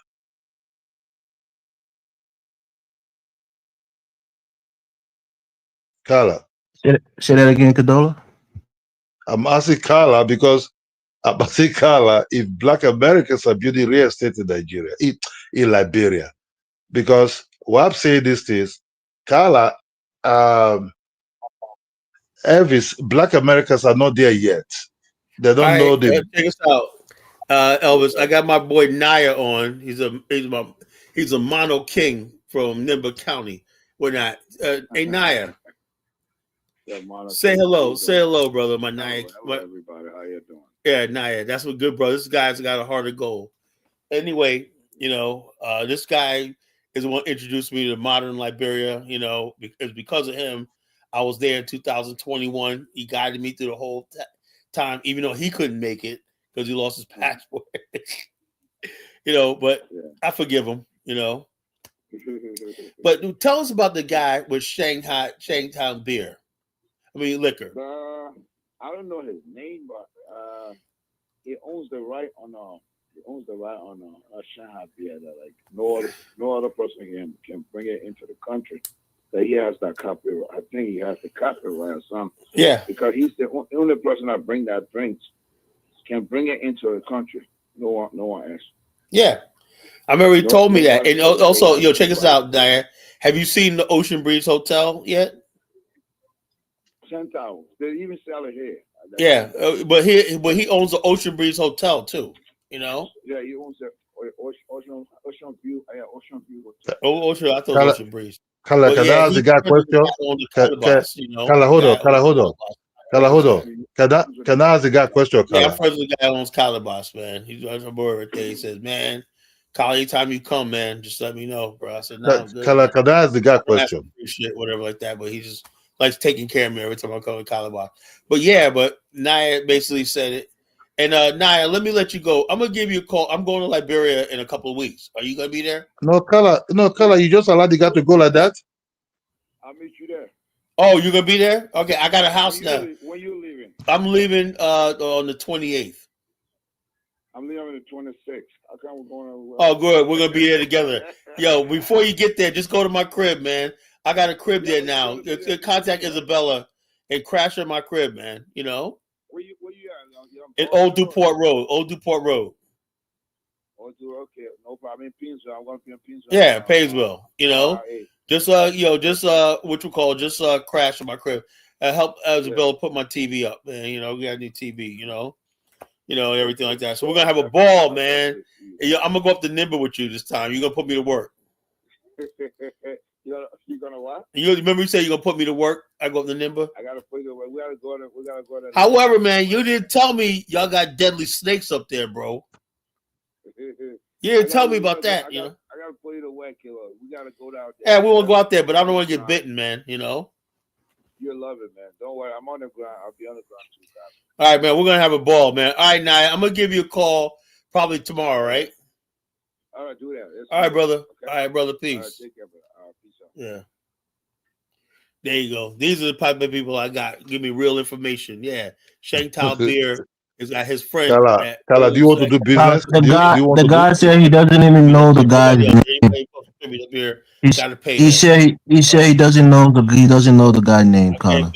Me and Naya, we always go to Liberia. We always miss each other. Are you hearing me, Kadola? After I leave or before I I'm leave, hearing you. This time, Kala, I don't think you're hearing us, Kala. We're talking, you're not hearing us. I've been to his house in Rhode Island, you know. And Naya, that's my brother right there. That's my Liberian brother. That's a real brother. Let me tell you something. He's a Liberian who loves African Americans. He makes sure he said all his kids go to HBCUs. They have a respect for Black America. They are part of it. That I'm gonna tell you right now, that is my brother right there. Naya is my brother. You know, I can't ask for any more friendship than this guy. We've been friends for like 12 years now. You know. Hold on. Oh yeah, sorry. All right, but did you guys hear my what I was saying? Yeah, the point I was making with him is that he said that he didn't know the guy's name that had the exclusive right. Hold on. It's been many years. That was many years ago. He probably forgot his name on top of his head. You know that one basketball player, I forgot his name. I think his name is Zion, whatever like that. You know what I'm talking about, basketball player? Yes, Zion Williamson. Isn't he a Liberian? That's his nephew. You know? No, that's not. Unless maybe it's Noah. Maybe it's Noah Vonleh. Noah Vonleh. I keep getting Noah and Zion mixed up. Noah, that's his nephew. That's not his nephew. You know? Yeah, that's possible. Noah's from Nimba. Yeah. Which one? Yeah. Yeah, but my point here is, I'm telling you, Carla, what he's saying could be true, but it could be true in a different way. That like I'm trying to listen to what I'm saying. Listen to what I'm saying. You're arguing, but you're not listening. What I'm trying to make is that's something to build on. At least the laws and stuff like that will protect. If you're a Liberian, now I don't know how they would enforce if that was a Lebanese who had exclusive right. But when it comes to Liberians, like that guy, when I start talking, you cut me off, right? My point here is, if you're right in the United States with a corporation, that you're going to be their exclusive salesperson for insurance in Liberia, right? And they're not going to send another agent, and they're not going to deal with another agent in Liberia, just you. That's not the same thing. That's not the same thing. That's what I'm trying to explain to you, because it's illegal. Listen to what I'm saying. It's illegal in Liberia to have commodities being brought in by somebody exclusively. How do you explain how this guy and that's what I'm trying to explain to you, that he made a deal with the company outside of Liberia. The thing is, though, right? He's the only one that imports that liquor. Fine, because the company agreed to deal with him like that. Oh yeah, but he's the only import, and anybody else who basically does that, right? The imports have to pay him a royalty. No, he cannot. Well, that's what Cadola. That's what happens. That's what you heard, Carla. That's what people tell you, and they probably don't know the nuances of that deal. I know. No, the guy you just called to verify said he doesn't even know the guy's name. That means he's not even close to the guy. You heard him also say, yeah, he has an exclusive. Yeah, but he doesn't know the guy's names. How can you know something so personal about somebody's business dealing when you don't even know their name? Each other, but he knows he's a So friend it's of the. hearsay. Everything you're saying now is hearsay. They didn't know each He's a other. friend of a friend, right? Yeah, there you go. That's hearsay, man. The guy, Naya. How did Naya know about the fact that he was building a hotel and he wanted to emulate his thing like Miami, like a Clearwater with a marina? He has a marina, you know. So, kiddo, why you like you sound like kiddo? You sound like you hate. You hate. It's all Let me hearsay, tell you Carla. It's not hating. this. Elvis, let me tell you this, Carla. You see, most Nigerians are doing business there. I have some friends so close to some friends. People at the e-money, when they want to do business, they went to meet Charles Taylor's wife, right? They want to meet Charles Taylor's wife to negotiate how they can get into business. That's aspect of Charles Taylor's wife. There are others doing big business who pass it through is the ex-president of Liberia, George Weah. Yeah. If you see George Weah in Nigeria, he's not coming there to eat padeyamo. He's not coming there to eat fufu. Sometimes they're coming there to do big businesses, exchange of ideas, heavy investment. So when when I start hearing Black Americans, this is not about tourism. Bring people in, take them out, take them to restaurants to eat, take them out. Carla remind me of the, I'm not going to say it in that way because it sounds mean, but maybe it's not what it means, but I'm just going to say it because this is what's on my mind. Like white people that always, hold on, Kadola, white people that always trying to corner the market, right? They want exclusivity so that nobody else can benefit from what they're doing. So maybe Carla think that's a great business idea. If I can just corner the market and have exclusive right to something and run a monopoly. Look, I'm not saying it's a good idea, but what happens usually is it's a period certain. It's not forever. Sooner or later, someone else is going to come and say, "Look, I could buy that too," but at least he'll have 5 years head start, to distribute and everything like that. After a certain amount of time, the Chinese are going to renegotiate that and say, "Oh, look, I got like 5 other distributors that we're going to do that for." That's what usually happens, right? When somebody gets a patent, you got a few years, you got a new invention before you can run wild with it, right? But you got to make your patent available to the. I think the Chinese man will never ever do that. The Chinese man, would they say on that other agent, they sell for 2 agents. They're gonna have Lebanese. They sell for 2 agents, Carla. They don't give a damn about. Carla, let me tell you something. There's somebody putting oil, right? You must have to make sure your oil is the best oil. That when they point to that your engine, that oil is the best. It's not going to knock your engine, right? Then the other people importing other oil also. So that oil they import also, if that oil is bad, everybody will go to your side. So you try to make your business when you're doing the best and the best of the best. So let's assume you buy things from the same place. I don't think any company will say, "Oh, I will only supply to you in that country." Not really there like that. When somebody is coming with big money, right? To say, "Okay, I want to buy for you too." We'll say to you, both of you have to check, have to decide how much interest you want to make in that business. What is going to be your profit?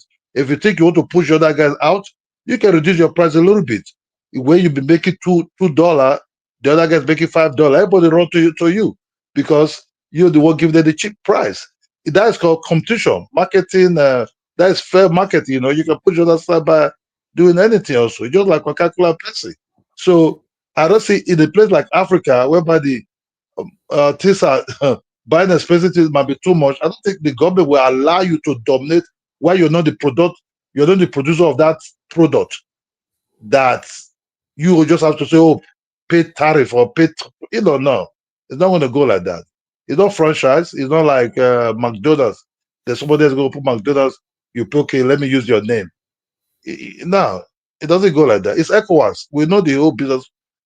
They run the same marketing things, Carla. That's just trying to let you know. ECOWAS, Liberia is not different from what is going on in Nigeria. It's all the same marketing product. It's the same marketing system. That's just the way it goes. That's why Ghana cannot do much about Nigerians coming there to do business or whatever. As long, why do you think Ghanaians are into Nigerian businesses? Because they reduce prices. Ghana one is too high. That's just the way it is. It's marketing. You know, Liberia is not different, Kala. Yeah, Liberia is different, man. Liberia is it's not actually different. it's not the Kala, Wild West. Black Americans need to organize themselves first. That's why I said stop listening to that woman called Erika something. That woman just making money out of herself. You know, you push you. Are you talking about Are you accusing Dr. Erica? You know she's suing O'Shea Duke Jackson, so you better be careful, man. She's coming at the Well, people. she's suing for what? You can say she's a public. I did say she took money for anybody or she steal money. No, I said she cannot be trusted. That's just all. That's how business go. She's nobody. You know? Which if Dr. Arikana went to Nigeria, y'all wouldn't be falling that on nobody. No. She can't even come there and be selling that dreams that does not really exist. Oh, let me ask you a question. Why is it that only African Americans believe in this Pan-African unity nonsense? I don't believe my people believe in that, but when it comes to business, it's stuff like that and trying to make a life. You can't eat Pan-African whatever the kind of Pan-African they're bringing in. It's kind of like a brotherhood, but without no investment in it. You understand me? So you have to understand. Don't you want the brothers to come over there? You bring a brotherhood, but a brotherhood without no money on top of the table. Hold on. How well do you think Ubuntu will sell in Nigeria? Who? Ubuntu. It's not going to sell because we all need business. We all need businesses and investment. That's why I let you understand that you can go to anywhere. That's why I give you an example, right? If you see George Weah, that ex-president of Liberia in Nigeria, right, visiting people, he's not just there to come and say, "Oh, bring the fufu down and let's eat." He's just looking for money. He's just looking for investment. Come and invest in his country. Either he invests in Nigeria or they invest in him in his side also. It's where money is being. That's called Pan-Africanism. That's called brotherhood with money involved, right? And that's just the way it's supposed to go. You understand me? It's all about the money. There's no emotions. There's no raising your hands up. Let me ask you a question. Baruti, a good friend, had a comment, right? And why he's always addressing Elvis, right? Elvis, you and Baruti got some secret thing going on and whatnot. You're a really Ubuntu student, Elvis, because he's like, yeah. I'm a Ubuntu student. Plus, Baruti respects me, and I respect him back. So that's why we communicate on the platform. He says Kala's skull is very thick. Ubuntu is a philosophy advocating dialogue and teamwork and networking for African uplift. It's not a business. We're not doing business. How the hell are we going to be uplifted? Did you hear what he said? The idea, the concept, the philosophy of Ubuntu, it transcends just business. It's about the interaction of African people throughout the globe that is going to uplift Africa as a mother continent. There's any model that shows you that when we talk about business, business is not like, there's supply and demand, there's hierarchy and stuff like that. There's hierarchies of needs. And no, hierarchy is hierarchy, right? If I do a business, whatever like that, there's some people in charge because they have more information. They're privy to more information, whatever like that, and they got the power. And if shit goes left, they're more responsible than somebody else, Do you know if you go and start a business on a continent, Kala, that's a form of Ubuntu? How's that? Okay. So if you're selling something, right? You're providing something to the people in Africa, and they're buying from you. They invest pretty much. Hey, look, if I could sell and make money, I could do the Ubuntu all day. But that's not what Baruti's talking about, No, every aspect of going on the continent and giving, and in return receiving, is a form of uplifting the continent. So the last couple of years I've been going to Liberia, helping people out and stuff like that. So I've been practicing Ubuntu all the time. Yeah, I mean, individually we practice it individually, but the key here is that we should do it cohesively. Yeah, but the whole thing is, when I go there, consciously. I'm the only one really coming out of my damn pocket. So I would love to have a cohesion, but if I'm the one coming out of my pocket, but Philly Yard Vice says, why would anyone want to Nigeria, France, us, I don't know, British puppet, Niger is the typical country in the world based on potential. Must be Nigeria. Is that a con fire? You feel me? No. I think he's saying, why would anyone want to go to Nigeria when they have France in there? Because the French, I guess, got a military, attachment. You see the way he's not thinking about money. This is what we call this so-called fake black power that never really exists. Hold on. You're Ola, man. Hold on, Kala. Let me tell you this. If you come to Nigeria, you see KFC be brought by Nigeria guys, not by the white man. Maybe they might pay for that franchise. Maybe not because it's in Nigeria. We have what called Chicken Republic. These are like these are not very, very important anyway. These are like now if we also have what called Kilimanjaro, whereby you can eat pizza, mix up with Nigeria style pizza, like goat meat pizza. Everything's been done into Nigeria cuisine also into it. But they might use the name, but apply with cheese and things and everything. Talk about pizza now. Then KFC or Chicken Republic, these are real hot chickens and everything, very spicy sometimes. KFC, I've eaten KFC a lot of times. Those days, sometimes buy my KFC, buy my fries. I will eat it with ice cream as part of the sauce. Or confined ice cream. So all these things, they have it in Nigeria, being run by Nigeria people themselves, but not by foreigners. You understand me? Businesses, you must have to know the environment you're operating on. And you must have to be able to negotiate and sit with other businessmen or people to know what you can do. Business is not for 1 month or 2. You have to be there at least coming around for about a year. Indians are there, Pakistanis are there in Nigeria. Bring in mobile phone, communication and everything, doing business. It's just about business. Partnering with other Africans in Nigeria, doing their business. Business is not about you are my brother, B1, B2.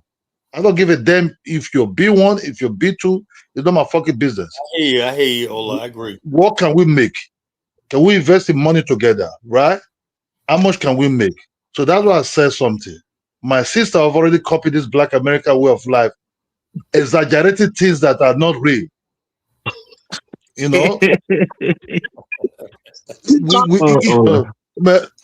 Elvis, inside this December, I've really seen things.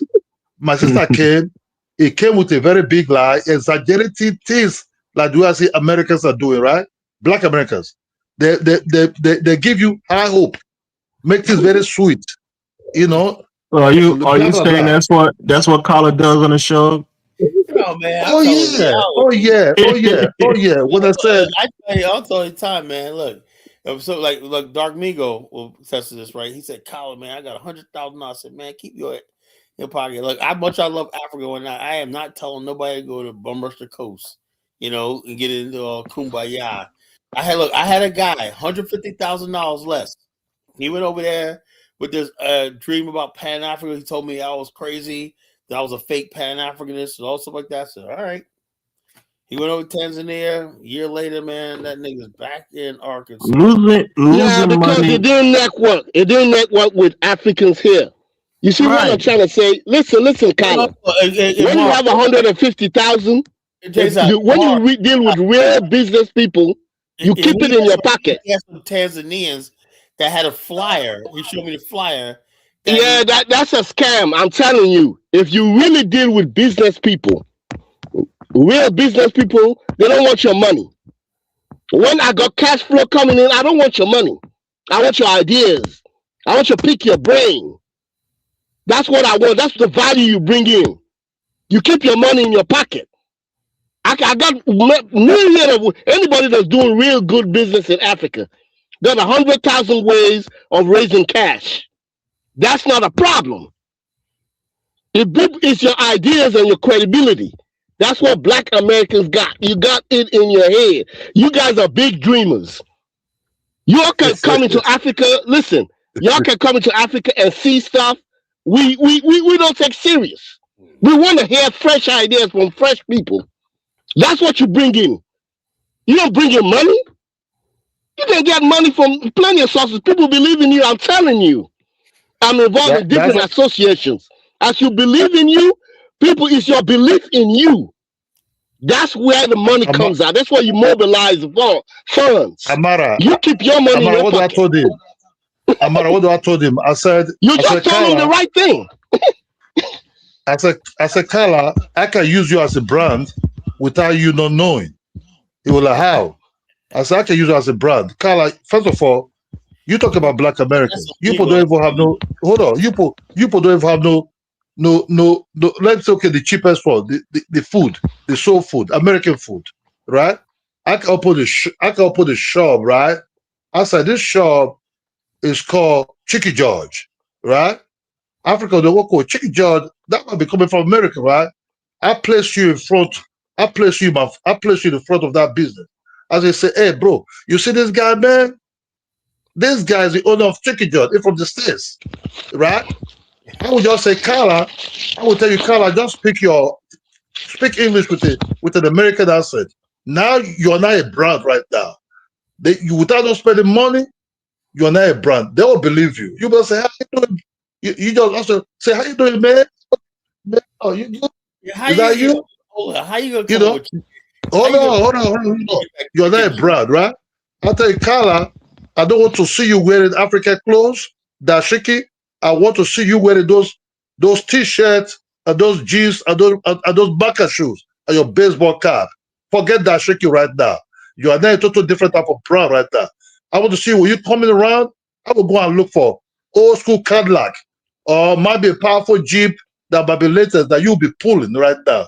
You'll be parking that one in the red anything that resemble the type of American sort of talk, I will put it there for you. You just be coming, how you people doing? You have a good time? You are not the brand. People be coming in, greeting you. That's called brand. I will use you before you will start using yourself. You understand me? So that will call in Nigeria said, I will not allow you to use my head. I'll try to use my head myself. That's what Amara is trying to tell you right now. In Africa, I want your brain. I want you. I want to use you, but not your money in real big business. Well, let me ask this person, you dig when not, look, when people say something stupid like assimilate to what? Exactly what am I assimilating to? I got a house, everything like that. I'm basically involved in Depends what you're doing, Carla. Nobody wants you to assimilate. Know what I told you? I can use you as a brand. I don't want you to assimilate. I don't want to see that shaking in your body. I don't want to see that shit in your body. What you have to wear, you must have to dress. Be black. Your black is your passport. Your black, being black is your credibility. Being black is opens the way to open doors for you.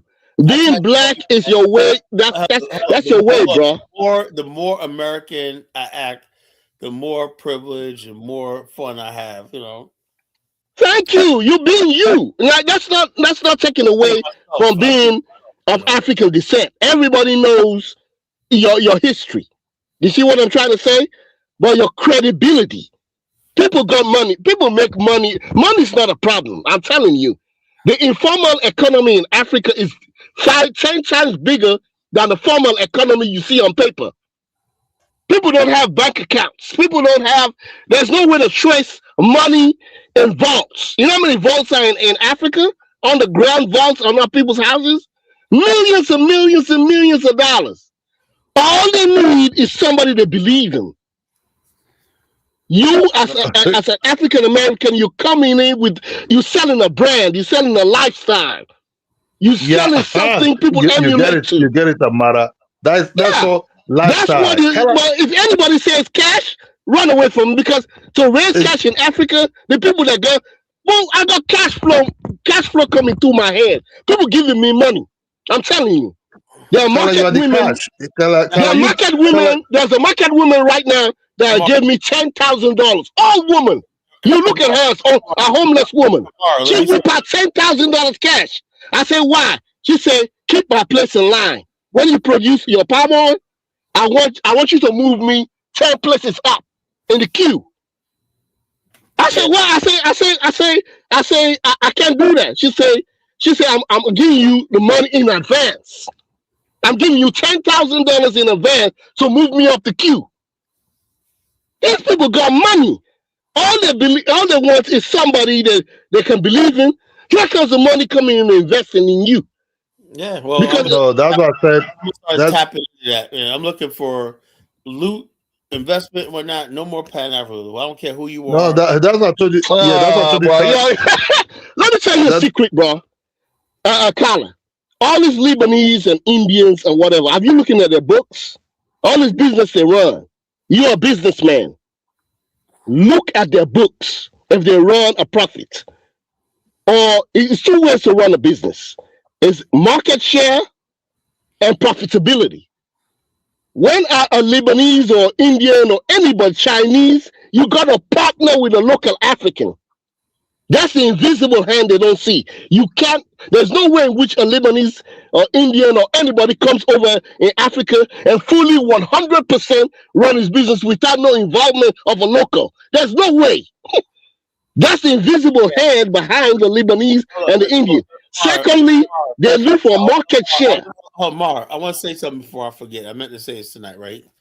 I've been talking about Africa for a long time, right? And do you know what I found out? I researched this.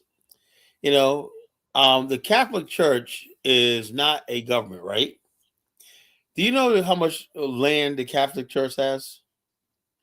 The Catholic Church owns 177 million acres of land around the world. Carla, land is not a problem. People believe in you. Well, so when someone tells me that Kala, you can't have an African stand, there's no land. I beg you to. No, listen. You don't need. People got land. People got land. Listen. If you make a consultant, if you can make a consortium of partners, somebody bring the land. There are people who got concrete factories, concrete warehouses. They could bring in the bricks. Somebody got iron rod business. He can bring in the iron rod. Somebody can bring in windows. Somebody can bring in. They got existing businesses that they can contribute to this to expand their money. They want to double their money. They're looking for ways for their money to grow. Kala, do you know what the matter say, Kala? I don't know if you like chinos pants, you like sort of suede shoes, suede baseball cap, Marlboro type of chinos type of shirt and everything, right? You run it kind of like a bar, or let's assume kind of like where you can sleep, like a motel, but you have where they eat, you have bush bar, you have everything, right? That's what your money can go. I'm talking about less money right now, right? Then you're the guy from the States. Your wife will say, your wife can say, okay, this is my mom from the States, right? Then at that moment, you become the brown right now because people believe in you. You can be honest than the Africans in Africa that run similar type of business. They will take all your products are genuine, right? But you just give the dressing. Don't ever come and put on that shaky or assimilate into the system. You can from behind the scene assimilate towards your wife. But when you're now in the front of that business, your chino shirt, your chino pants, your suede shoes, your baseball cap, all everything have to be suede. Now you now become like Billy Parker right now, right? If you have a beers, right? Your beers, you cream it up, right?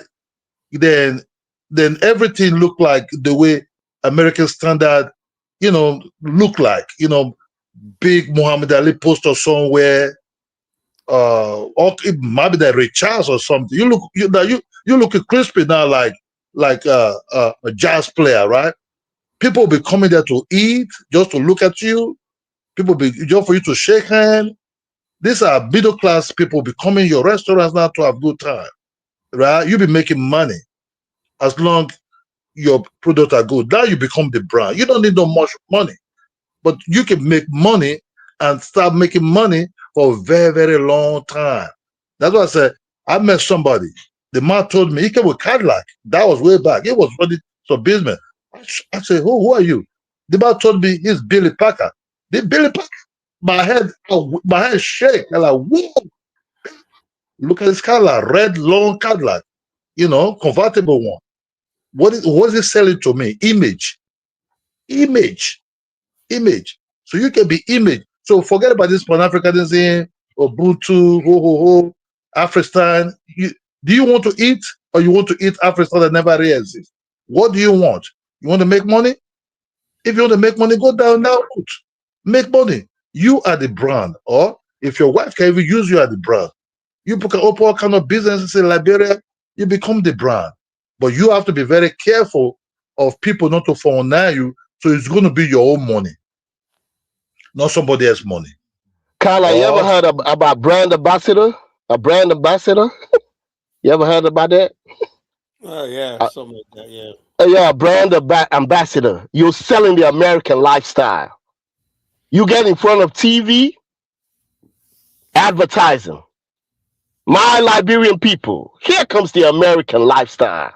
Take it from me. Somebody that run big. I'm giving you a pitch, infomercial. I'm giving you an infomercial right now.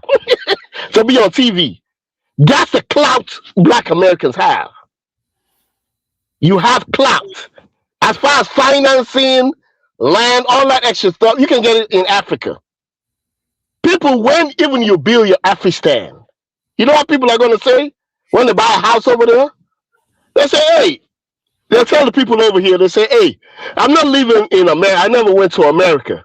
But bruh, there's an American, a Black American that came over and have a gated community that I live the same lifestyle you got. So you can't really say nothing to me, bruh.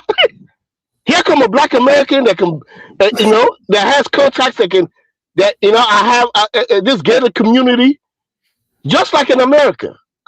A community, a subdivision is close to a grocery store. Like I said, you bring in all the surrounding businesses, all that lifestyle. You're selling a lifestyle. Mara, let me talk. First thing I'm gonna talk about is a subdivision, right? I don't believe in gated, but subdivision. People, I know if it was done right, there will be a lot of Black people in America that will move over to the continent. Now, if you provide all the amenities. Okay. Hell, let me tell you something, Scholar. Not to interject, but your biggest customers are gonna be local people that got money. That Black Americans coming back. Yeah, but I'm saying, I bet you that. I bet you that. Let me give you an example. The Lebanese have built a micro theme park in Liberia, right? It's not big, it's not like Six Flags, something like that, but it's a micro theme. But the theme is, if you got people that could do stuff like that, why would I not partner with these people? You know, who knows? The Lebanese man might be able to partner with Disney, to build a theme park in Liberia. Let me ask you a question, Carla. Behind that theme park, you don't think there are local Liberian politicians and influential people as hidden partners that are not visible on paper? Behind it, country, everybody got their hand out. Of course, everybody got to have something to do with it. Yeah, when you say Lebanese, that's a brand. Hey, what I'm They're pushing out. I'm trying to make is, if I need stuff done, right? If I need stuff done, right, I'm not going to turn away somebody that paid. Like I said, I was impressed by the fact that when let me try to see if I can find this. A Liberian theme park, right? Like that's like a theme park. It's like here it's more like in America it'd be like a fairground, but it had rides in there. A little micro roller coaster and Ferris wheel in Liberia. Yeah, but just like I said, for a Lebanese or Indian or whoever, local politicians are partners in that thing. All brands, Carla. There are people local people with money that are part of that thing. They just put it in the front. You just see a Lebanese. That's that. Church. Church also have a brand. Church. All these churches. I'll give you an example, Carla. There's a church called Besi Dawsa Church. The first one married to a white woman. Dawsa is dead right now. Some members run away from that church. You know what happened? That guy used his white wife to bring on more members to that church. That is called brand. That's called brand, Carla. Because they trust. It's all about trust. I trust your product. I trust you. business is trust. Okay, this guy, okay, his son is back from the States. What do they have? White wife. They got the wife become a pastor, the mom become a deacon.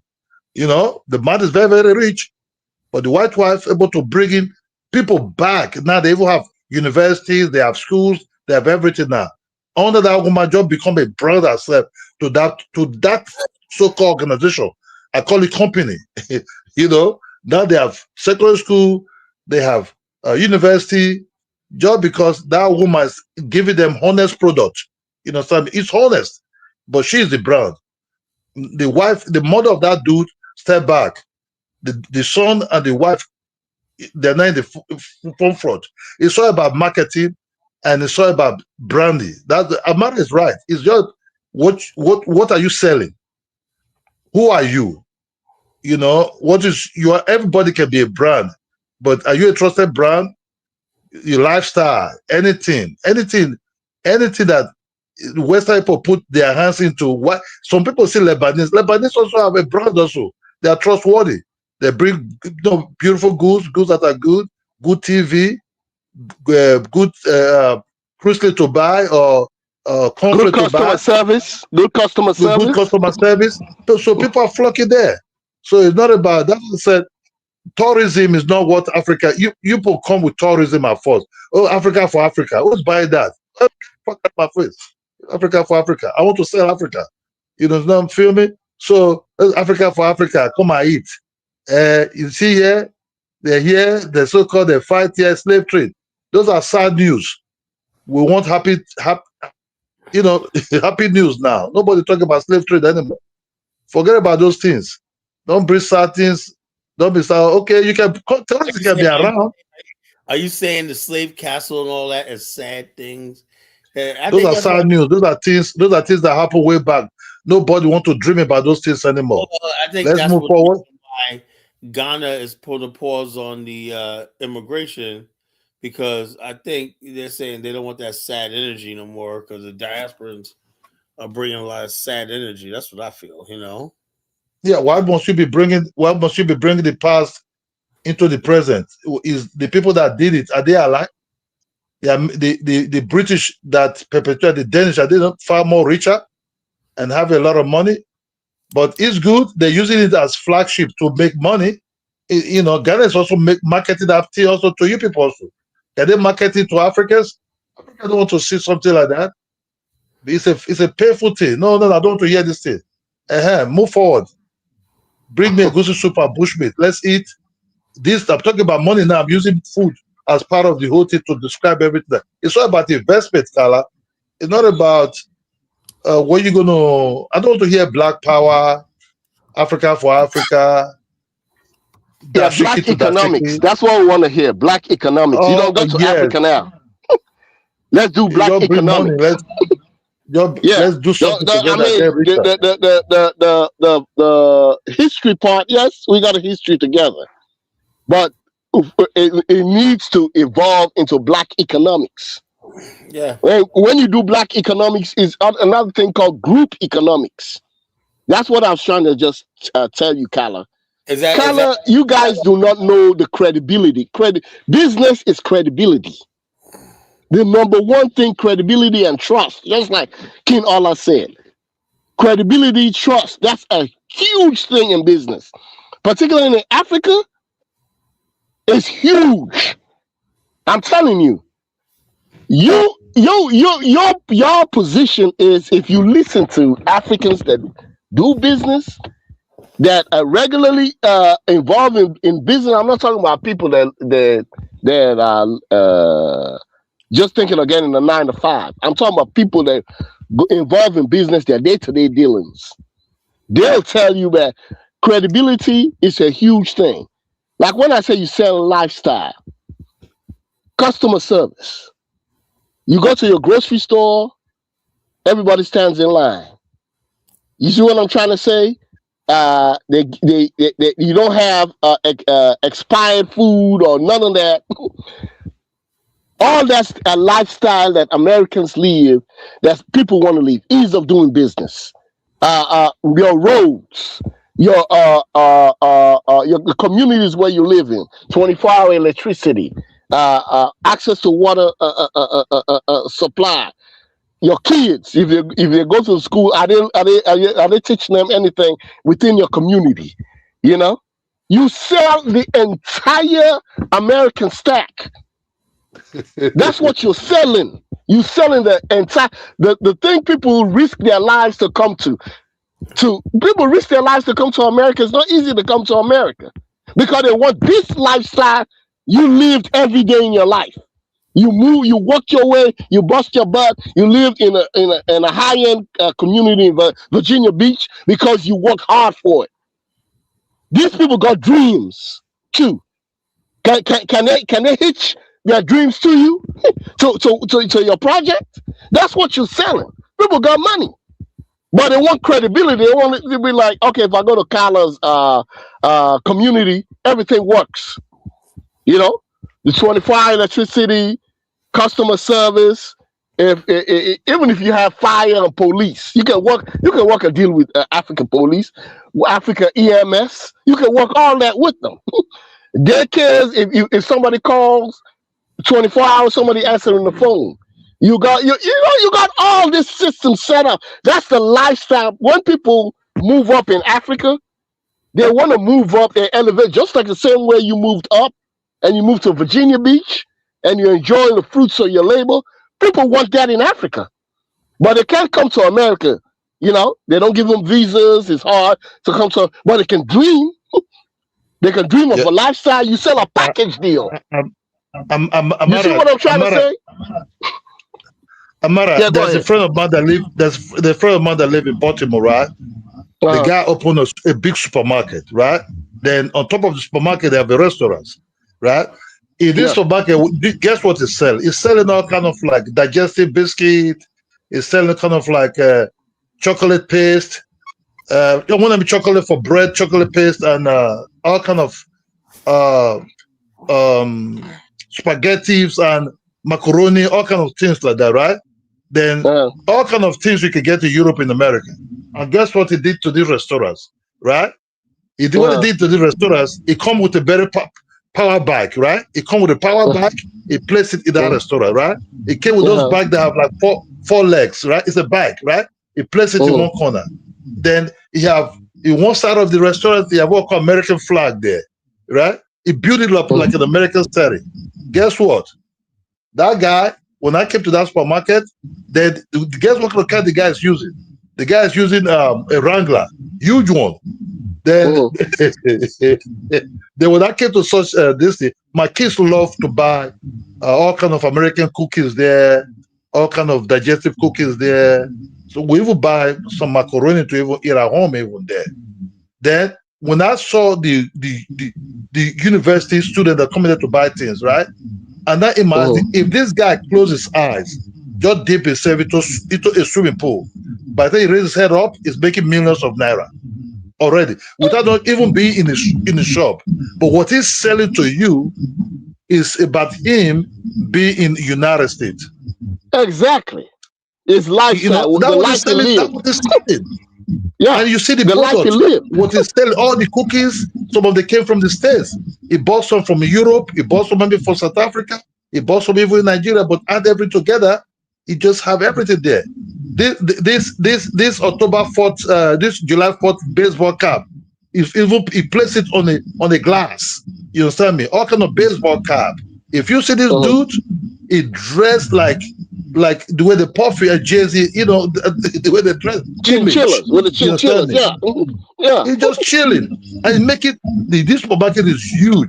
Students are coming there to buy, university students are coming there to buy things because they like his image. He's selling image to them. You know, you go there to eat the restaurants, you see a power bike, you see all kind of shit, you know, going on there. So it's not about not to stop you. I'm just saying on that same thing. You know, if I go to, I always was thinking, you know, when I'm out here, I'm thinking, if I have a black Walmart in Sierra Leone, anywhere in West Africa, they wouldn't believe me. But if Kala, as a black American, come up with a black Walmart concept, you know, People go there. Oh, this a black Walmart. This black American lifestyle that is selling. You see, that's what I'm trying to say. You don't need to spend no money but yourselves. You are the brand. Your lifestyle, yeah, everything you live, the life you live. You want to see luxury? I'll show you luxury. You see what I'm saying? They got the cash in hand. I'm telling you, bro. Because they say you hip hop. That's why Lebanese and Chinese and other people win. When you want to in Africa, when you want to take your girl out to a fancy restaurant, where do you take them to? To a Chinese restaurant or Lebanese restaurant or any foreign restaurant? Because what? They set it up, the ambience. You understand? When you go in there, dress code. Everything, the customer service is top tier, the food is world class, because that's what the image they're selling. And people don't like Lebanese. People go in there and eat, they be like, this damn Lebanese or whatever. But this is where you take your girl on the best date. Yeah. That's what I'm trying to say. That's where you take your girl on your best date. You know, because they don't understand. That's why I say they're going to Gambia. They talk about dating, married 3 wives, 4 wives.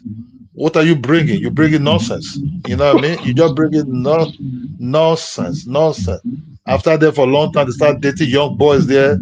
You know, so they just look at them like crazy, man. Yeah, but even it's a black girl. It's a black girl that I just I hooked up with somebody, and she was like, well, I was dealing with these guys on Facebook, this, that. I say, all along you were dealing with random guys on Facebook. And you say you want to be set up with somebody right, that they're going to treat you right or whatever. Why do you say that to me all along? You know what? This is a problem with black Americans. Just picture yourself. You work for the white man. You don't like the white man. But if your job brings you all the benefits and fruits of labor in life, you're going to do your job. You're going to do what you need to do. Okay, you don't have to like us Africans for what we stand for or whatever. But you have to do things that benefit you. You know? Leverage us. And I'm so sorry for the guy. I'm like, why they treat you like this? Let me put you up with somebody that's going to treat you right. That got money. That's gonna treat you whatever. Because you came back with like, if I would have spoken to you earlier, what's the barrier? We in America, I'm looking at these people that go into Africa or whatever. I already lived the life. It's like me coming to Black America and trying to tell people what to do. We're like, when Black Americans say, I've been here 400 years, they're telling you something you don't know. African will never know. So when you go to Africa, likewise, be around African movers and shakers that are going to set you up right. You have diaspora in America. You know, that's your first set of people you need to deal with. You know, it's just another guy in Gambia. Well, he wasn't telling me what he was going through till later on he opened up to me. I was like, Lord have mercy. I just called my uncle to link up with him. Life got a whole lot better for him. That's the thing right there. You got to deal with us. Some of the people that have been there to live their lifestyle before you do. You going over there messing with these cab drivers. Oh yeah, I look at a cab driver. He might be my boyfriend. What? You see what I'm saying? You speak English. They don't speak English. They don't speak well because they never went. They have a level of education that is lower. You see what I'm trying to say? You are on a higher pedestal. You know, they go over there, man, I'm going to live a Pan-African lifestyle. I'm going to do this. I'm going to do things the African way. I'm going to wait. Bruh. You know how they're going to look at you? They're going to look at you. This brother lost, man. These people lost. You don't know what you got. You really don't know what you got. Amara, I'm living my Kala. Have a beautiful day, Kala. Yeah, I mean, I'm telling you, I'm trying to help them out. So that way, you really your lifestyle, what you've been through in America, and it's what sells in Africa, bro. That's what's gonna sell in Africa. You got to brand yourself. You don't need money. Africa is where plenty of ways people believe in you. They invest in you. Keep your money in your pocket. You know, keep your money in your pocket. That's the power of Black America. You got to move that way in Africa, man. You gotta sell yourself, sell your brand. You know. So that's all I gotta say. Scala, you on? You still on or what? Scala? Yeah, I'm on. Yeah, that's what I'm trying to say, man. Don't worry about money, bro. Well, I ain't worried about money. I just want to connect. No, what I'm trying to say is keep your money in your pocket. Oh, yeah, keep your money in your pocket. Keep your money in your pocket. It's gonna stay in your pocket. There are people that when I say I got business, when listen, this is how your business takes off. It's when I believe in you. Africans are serial entrepreneurs.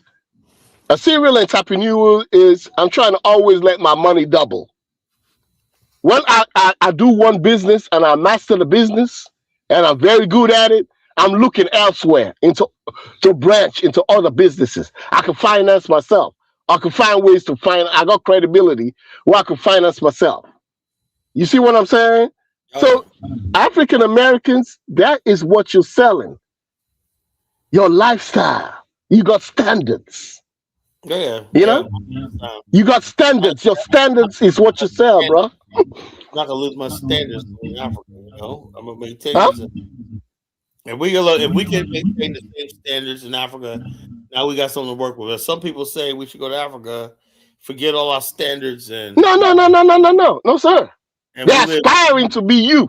Well, they're aspiring to live your lifestyle. We gotta live like Zongo Bongo people, you know, over there. You know? All right, Zongo Bongo, what's going on, man? Doing good, Kyle, man. Just came to support the show. I mean, what is your plan? Now, Zongo, let me ask you a question, right? All now, right. You've been hearing me talk about the Afghanistan and whatnot, you know. Let me ask you some questions, right? I say an Afghanistan could be functional for years without becoming a nation state, right? Mm-hmm. So all the Afghanistan needs to start is just territory.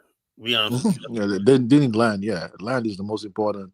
So bottom line, I said last night, and Marishai and Steven got mad at me. I said, you know something, whatever we have to do, if we have to take it, but now it shouldn't be like that. Africa should be like, if you guys want to do that, we're not going to get in your way, you know, because we don't want it to come to that, you know. But you know, we're saying, I just said simply, if people decide to get in our way, it's not going to turn out good, you know. That's how serious we are about it, you know? It's not going to turn out good for you guys. Wait. You know? If Africans are trying to prevent you guys from having your own, well, they can't. Well, they're not. We're not. Well, we're saying they need to expect the fact that when we do get territory and land, we're not going to be just sitting ducks. We're going to be well armed. And you understand? Man, God, are you well armed for what? What do you need ammunition for? Look, based on our history and everything like that. Look, I look at all the conflicts in Africa, right? Why would we want to be sitting ducks? Look what's going on in Darfur. That can easily happen to us. We have a natural. We got to protect our women. We have to protect ourselves, just like you guys got to protect yourself. As simple as that. Okay, listen, Carla. If I went to Chicago, I'm not going to be sitting there a sitting duck. I'm going to be freaking protect myself. So I'm going to a strange place. So why would I go someplace strange and be defenseless? Okay, they got proper. You see what the Lebanese are doing, right? You see Chinese, they got a whole community, right? Yeah, and also let me finish. You go to Liberia, you see Chinese got a community, they fenced it up. Yeah, right? And they get the government that backs them up, you know. Government have them. Government. Hold on. You attack those Chinese in that country, you're going to deal with the People's Republic of China, you know. You see, there you go again. Listen, Contrary to popular belief, there are property rights in Africa. And the land, it belongs not to the government. What about Where you that? What from? happened Yo, years ago? bro, where you from? Sierra Leone. Oh, Sierra Leone. Okay. Zongo will tell you. Contrary to popular belief, property rights are in West Africa. That's bullshit. Check this out. Oh, that's bullshit? 2 years ago, there was some African Americans who've been there for many years in Ghana, right? And you show the video. They came there in the morning, no warning, and started evicting them and looting the place. Okay, were their books clean? Did they acquire the property legally? All they said they weren't legally. Did they acquire the property legally? Yeah, they did. You know. No, I don't believe that. I don't believe that. That's not true. That's not true. Why didn't they take the issue to court then? Why did they have that's not true. That's not true. It is true. That's not true. No. The way we no, that's not true. That's not true. There was an agreement, right? Now, if you said what agreement between who and who? You gotta let me finish talking, bro. Okay, go ahead. Let me finish talking, right?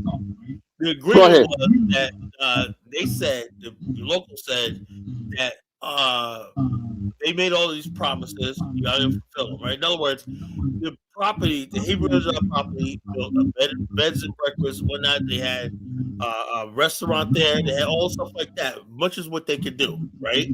They had that for many years, right? Vegan lifestyle, bed and breakfast, everything like that, right? But somebody said that property right there, there was some investors that were interested in that same property, big property. And so the excuse they agreed was, well, y'all promised this, promised that, y'all promised to build a school. Why should us black people, and they were living in peace with that land? Why should they have to build all these schools, stuff like that? What's wrong with the Ghanaian government? Can I talk to someone from Ghana? Okay, can I answer the question? Can I answer? From Ghana. Let me respond. I'm from Ghana. Okay, you from Ghana. Okay, go ahead. Look, when it comes to the laws, the land laws in Ghana, right? The coastline it's not owned by the private individual, it's owned by the government. So if you're gonna rent a seafront property, right, it's gonna be some sort of like a lease form of agreement that has a limit. Wait a minute, can you not interject me, please? That has some sort of like a limited time period attached to it. Those people have elapsed their limited time period and they choose not to renew it. They expected those people to renew it, but they had other plans. I mean, this is not rocket science, Carl. The people were dodging them with thing. Wasn't that much money? You know, the total lease was like $3,000 US. Well, Carl, it doesn't matter. What matters is that it's a temp. Zongo, and I know. Well, if that's the case, why were they there stripping the windows, the aluminum? Because it says the agreement says. Well, why was a bunch of local people stripping everything? Look, let me tell you this, look. I'm also a professional guy. I work in a professional, in the professional American world, right? And I've dealt with contracts where manufacturing. Wait, let me this is very important because people need to be educated on this. Where a manufacturing facility can lease a property of another manufacturing facility because their primary purpose of that facility relies on another facility, right? And there's a lease agreement regarding that on how to use terms and agreement. There's a time period attached. I've read contractual agreements about that, Carla. You know that? I've actually read about it. We know that. Don't you have to go to court? You got to go to court. But how is that different? But how is that different for what is in Ghana though? If there's a time limit, let me explain. Hold up, yo, Zongo. Can you let me finish? In a civilized country, we have due process. There was no due process in that situation. There was not even a court order or something like that. You're supposed to have a court eviction notice, something like that time. And then you give the people. They just basically out of nowhere came in and just said, we don't really know what's going on. We're supposed to be negotiating. The next day came in and so not only that, when they evicted people, right? they could say you guys can get off, right? And they should start bulldozing and then stealing equipment, cooking utensils, all stuff like that. They were just looting the place. Kyle, did you look into the matter? Yeah, I looked into the matter. Okay, what is the current status of the issue? So, look, the current status is, look, I haven't talked about the case in a year because the Ghana covering it up and whatnot, and the Zongo people are covering it up and whatnot. Gotta look. Seafront property. That's why those. That's why. Anything I do, hold on. I'll tell you right now. If anything I do, that's what I said. I would never do anything like that, right? But let me tell you about Ghana. Look, I hear a lot of people say, "Oh, they bought a cheap beachfront property." Man, look, beachfront property. Even local Ghanaians cannot buy beachfront property. It's not for forever sales, man. It belongs to the whole of Ghanaians. You can't just come and buy it and say it's for only you. It doesn't work that way. That's why I said. That's why I never messed with Ghana. Yeah. No. According to the laws, it says beachfront properties belongs for the whole of Ghana. So if someone leases it to you, don't expect it to be forever. It's there in the laws. Hold up. In any case, Kala, let me ask you this. Let me ask you this before you go. In any case, someone very respected. I respect your level of intellect. You're a very erudite kind of person, right? If you're going to buy a lawyer and you have adequate finance, aren't you going to consult a local lawyer within the country? Yeah, look, let me tell you something about Bomani. Bomani's went through like 10 lawyers in that country. They joke. Because all somebody has to do is bribe your lawyer, right? Whatever you're doing, and that's it. I'm not talking about.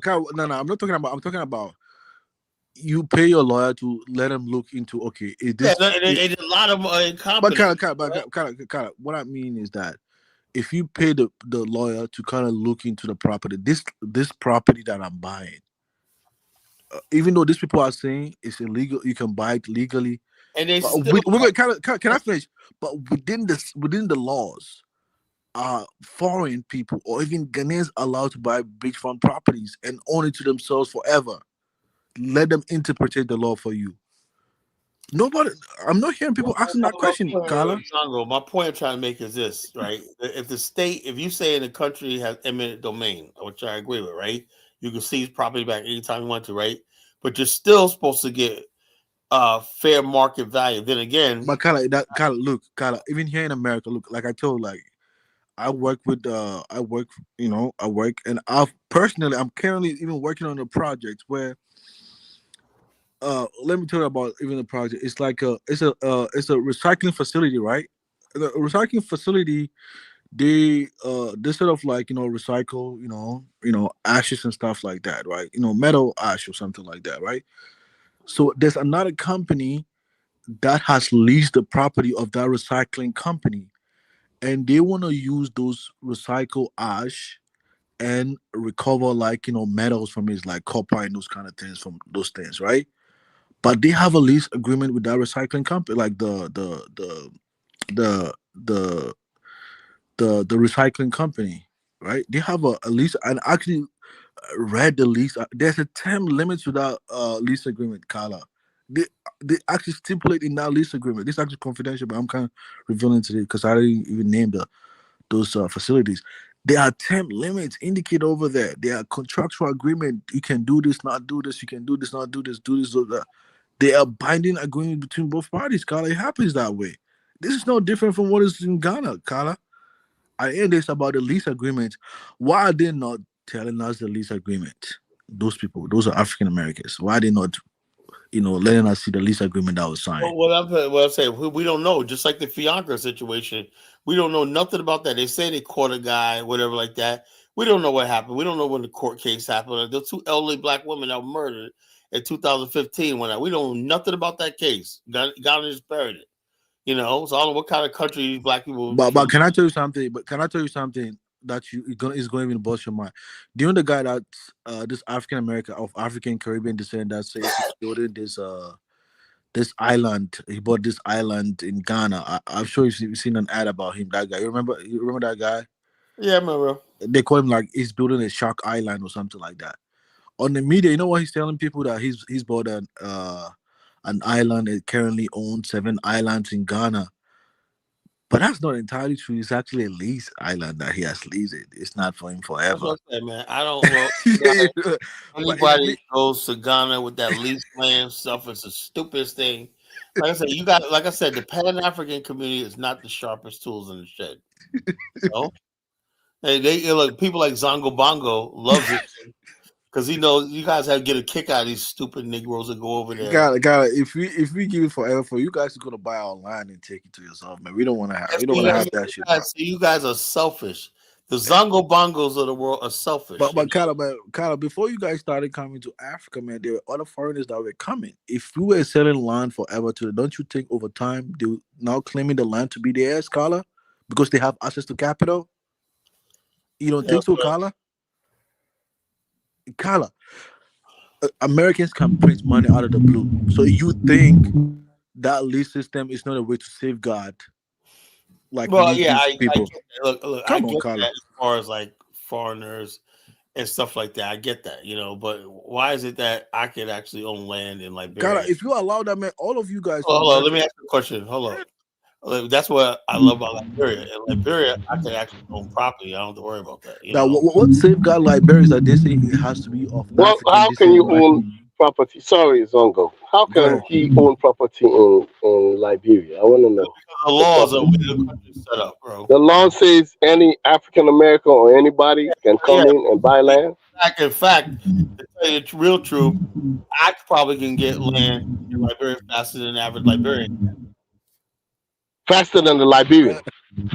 Why? Because these people have targeted African Americans. So, what laws protect you? What is it on paper? Because you don't believe the legal system. There is a legal system. Liberia is like America. We have deeds and titles. There are deeds and titles all over Africa too. Yeah. No, they don't have titles. We don't have deeds and titles. Look, I don't have deeds and titles to my land. Hold on. That's what you're saying? You guys have communal land that's owned by. That's not true. That's not true. That's not true. You have any land? Do you have any land that says Tamara? Yes, the land is in my name. There is a legal system that have land in my name. Yes. I do see. Yep. Land passed over for my dad to me in my name. I find that hard to believe. You know. What? Man, you see, this is the problem right here. You know, Kala, the education of how to live in Africa is you are way behind the 8 ball. So you know what to make up for time. You know the best thing to do to make up your time. Have limited shares in companies. Okay, for example, when I was telling you about being a brand ambassador, if they could give you a particular shares as a shareholder in certain companies, you can make money that way and be comfortable. Because it seems like you go into the weeds of the African system, you so behind the 8 ball, and that is going to take so much time, and you don't have that much time. I'm not saying it's a waste of time. So the easy way to do this is when you have Afristan, like you have Afristan, do a partnership where you own the brand name of the place, but other partners own land, the other parts of it. So the consortium, you make money off the profits that come off of it. Yeah. As a shareholder, because you're not comfortable. Listen, let me hear me out. You're not comfortable with the legal system in Africa. You're not comfortable with that. So you have to have trusted partners that give you everything on paper is going to be proven in court. There's a court legal system. But since you don't believe in that, you have to have limited partnerships. You see what I'm trying to say? I'm trying to give you something you can't be comfortable with. Hold on. I don't have to do that. Kala, I want to make this quick statement. Kala, I want to address the comment section. Kala, let me address a quick. Kala, can I address a quick comment? Let me address a quick comment. Hey, African goddess, you're right. I mean, if he is the guy who owns the Shark Island, if he's married to a local gang that father is a prominent area, that's a good thing. That's a smart move, actually. I mean, so that means Bongo Bongo to get land in Ghana. So that means hey, that's a smart move, man. And that's what college should be learning. You gotta, let me tell you something. You gotta get in touch with the local. In Liberia, look, I got a wife over there, right? But in Liberia, I don't have to do that. I can just go to the purchase a property, right? And then I go after I get the title, I put my marker down, and the land is mine. You can't touch. Yeah, but okay. What? Give me an example of the in the Constitution of Liberia land rights. Liberia. Give me a quotation in Liberia land rights that says any foreigner in Liberia, any person, and it was really directed at black people. Can you send me the link or something like? I give you my email address so I can link up to the Constitution. I'll tell you on this. Liberia land law, right, has the most progressive land law in the world. Not only that, Liberia has. Can I pull it up on Google right now that shows Liberia land law? Can I Google it? Hold on, you gotta let me finish what I'm saying. Damn it, Look, Liberia has 3 land systems, right? 3, right? You have indigenous tribal land, right? Indigenous people, tribal land in the interior. That land really has, you can't commercialize it. Then you have private property, right? Which is mostly properties in Monrovia and stuff like that along the coast. Private properties, most of the settlements and that Liberian settlements there are private property, right? Then you have government property. So you have you could buy government land and private property, but you cannot buy traditional land. So it's not the same situation in Sierra Leone. There's no private property. No, Sierra Leone's backwards, man. Are you sure? Are you serious? Yeah, Liberia is a much better place. No, let me give you the law of Sierra Leone. Okay, citizens of Sierra Leone can buy private property. In Liberia, I don't have to be a citizen. All I have to do is be black. Can you send me a link where it can show anybody black? I know. See, because I can go to Liberia today. Because if you say anybody black, basketball great Bill Russell used to have a big farm in Liberia. Why I say that? I've been hearing about this Liberian black things when it comes to land, right? That are in government. That's what I'm saying. That I got family members in Liberia that are in government. This is an ignorant one. That traditional land is what you dusty people have in the interior. Yeah. Government land is all that land around Lake Piso going up to Cape Mount and whatnot, Robertsport. That's government land, right? All the land in Monrovia and stuff like that, like Caesars Beach, whatnot, are private property. It's the same thing. Any major city. Also, traditional people do not have any sort of power in Liberia. The what? Well, look, we settled that 200 years ago when we won the war. And the bottom line, traditional people do not have no power in Liberia. Listen, Kala. Every major city in Africa got private property laws for land. Yeah. There are property laws for land in Sierra Leone. People own land with their names. They got a Ministry of Lands. Ministry of Lands. Ministry of Lands has. Hold on, let me get clowns in the chat. Risk crown. All people are traditional. No, the hell they're not. There's people. You got the 16 tribes, right? And the people, what I call the children of God, that came from the West slave descendants, right? You got 16 tribes, the indigenous people. They all got their homelands and all stuff like that we're trying to make them go back to in Monrovia. We're trying to make them get out of Monrovia, go back to their traditional lands and be happy. So. I'm telling you, there are land rights in Sierra Leone. There's private property with your name on it. That's the number. Why haven't you guys given dynasty land yet? Why we haven't given dynasty? You don't give somebody because the land is in the hands of private people. Diners want to buy land, you got to buy land from private people. The government doesn't own any land in Sierra Leone. private families own land. They got the one thing you do in Sierra Leone, we have the Ministry of Lands. They got surveyors, they got you got bacon, you got all your sheets. We have a data center that shows all the land in Sierra Leone, who owns it, what individual family owns it, and they got their deeds to it. Amara, you gotta slow down. Let me answer African guys. She said traditional people. When I say traditional people, right? The traditional people, basically, there's only like a few of them left. Most Liberians are modern.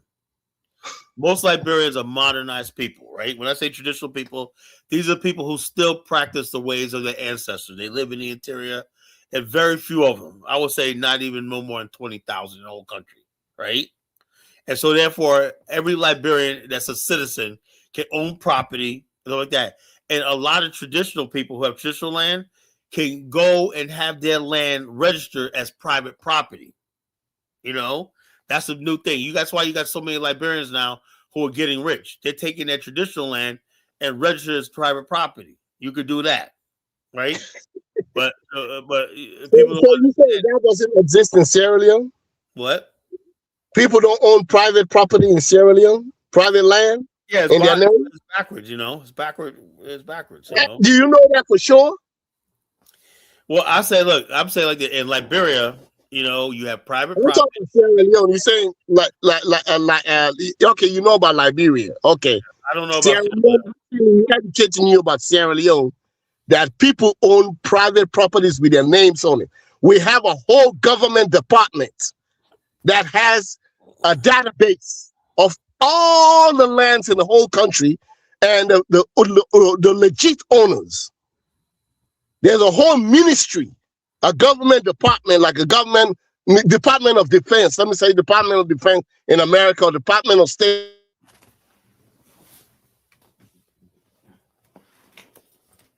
That does nothing but land rights. They know everybody who owns a land. We have a whole database of everybody who owns a land, and everybody that owns a land has the deeds to the land. You can sell. Dynasty Amir, the government of Sierra Leone, all the government of Sierra Leone can do is talk to people, be like, hey, can you give Dynasty Amir a discount? He's doing something good for the community. They can talk to us to lower the price, but Dynasty Amir gotta buy land from us, the landowners. All the land is in individual people's hands. It's generation, family to family. My land is passed over from my great-grandfather had that land. Pass it on to my dad, to me, and I'll pass it on to my kids. And when you do that, if you don't want any problems, you have a will. We have a will. You go to the lawyer to make a will for you. In your will, you have it in there that you want to pass this land over to a certain individual. And then the ministry, the government body, based on that will, which is the legal document, hands over just like a title.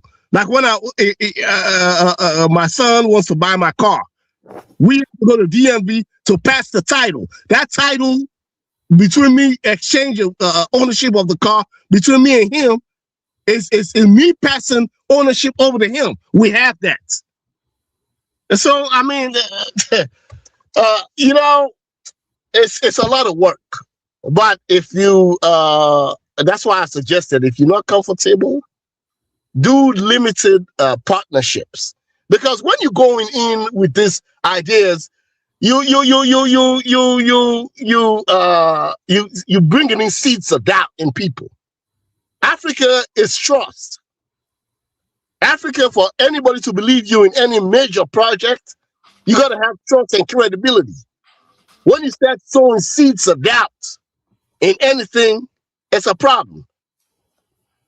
You go to the Ministry of Lands, land, you go through their database. My name is on there with my deeds and everything. My name is on there in their database. I'm gonna do that tomorrow. Yeah, that's what I'm trying to say. You see, I'm gonna check you out. You know? You see all that. You see all that. I try to tell you. Africans in America are your big resource. You know, trying to do things your way is, oh boy. Zongo Bongo is a resource to me. Who? Zongo. Do you know his background or his credibility? Do you know how credible he is? He's a Ghanaian chief or something like that. You know. He said, "Oh, why are you dismissive? Why are you dismissive of that? What about chieftaincy? I ain't dismissive of that. You know. Okay, so that's what I'm trying to. You're taking it lightly. What? You know what I'm trying to say is, let me say this, and you brought this up. That's why white people, Chinese, Lebanese get ahead. The success you so focus on, that's how they get ahead, because they respect things like this. They respect networking.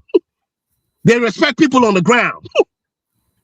They laze and they leverage Africans. If you run into any white person right now or whatever, he'll give you contact. You know how white boys do?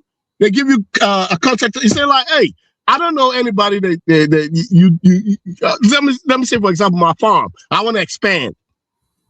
A white boy, I run into a white boy. You know what they'll do? They say, I don't know anybody that's good.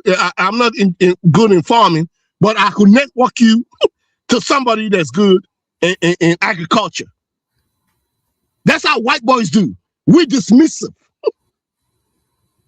You see the difference? Because they know doggone well, all these Lebanese and white people you so admire, they know the first things first is to get with the local community. Maybe I can access the local community through the Lebanese, because they're surely not doing it. Where did they get? Ask the Lebanese. How did they get so successful? They're Africans behind them. They're Africans that paved the way, that opened doors for them, so they could partner. They just think you just don't get up in there as a white man, go sit in Africa and do what you. No way. There are a lot of partners behind them. They're just invisible. You don't see them. You dismissive of them.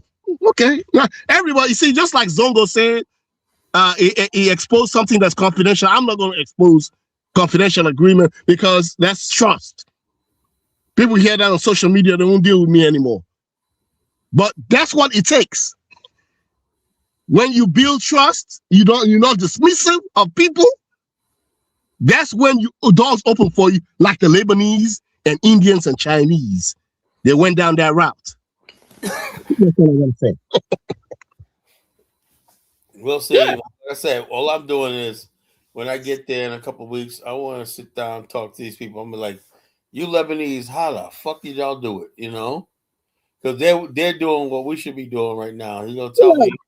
I bet you $500, Kyler. If they really like you, they'll tell you who the politicians or who their locals are behind them. More to it than that. I think it's more to it than that. You know, because they doing a lot of private sector stuff. They ain't involved. What are you talking about? Everything a Lebanese do or Chinese do, you got a partner in the contract and the structure of the company. They're doing like contracts with each other. You know, Lebanese set up there, and they got contracts and they're servicing the whole entire Lebanese community. They're literally set up there. They don't even have to deal with the government or the fucking local people. You know, what you talking about, man? I'm telling you what I observed. Have you ever seen? It's not. Oh God Almighty! Please, I got family in government, bruh. When they bring in foreign investors, you got a partner. The only way you can get access to the country, you got a partner. There's no way around partnership from the locals. There's no way. Somebody in politics, or somebody in government, or somebody as a businessman is going to partner with you. There's no way in which you can go through the process. You're going to be denied. I bet you everything I got. If they don't eat, you're not eating. It's a partnership. You don't go. Sierra Leone is a really corrupt country. That's all across Africa, man. Come on, what are you talking about? There's a lot of what if this Ghana guy just told you? There's a lot of confidentiality. Now people don't expect. Is that like it is in trouble? In Ghana, you gotta grease palms to get shit done. God damn, y'all. I mean, oh boy. Anyway, it's like talking to you is like a brick wall. No, I'm learning. No. Zongo, is that the same way in it's not open-minded. You're not open-minded. Zongo, that is asking you a question. No, what I'm saying, Amara, you don't understand that if me as an American, right, if I basically get involved with bribing a government and while I'm overseas, but I can go to jail in America for that. You're not bribing anybody. No, if listen, hear me out. Kickback, I can go to jail. Hear me out. All what you think is bribery, okay? That's a service fee. It's all cost. Part of your operating cost of your business. Oh my God, that's hilarious. Listen to me. Hear me out. That's a new one.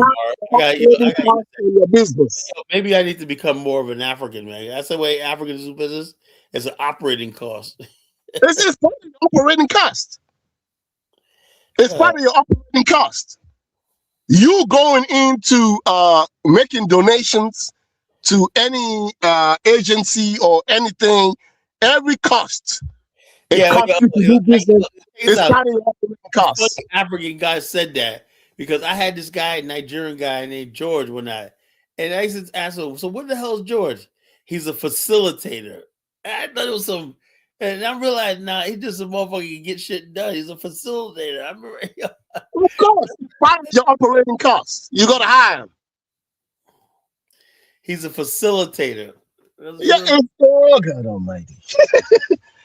it's anyway. You know what it is? Yeah, he was a Nigerian. But he was a Nawapian. You know what it is? Kala, go to Southern Africa where the white people run all the businesses.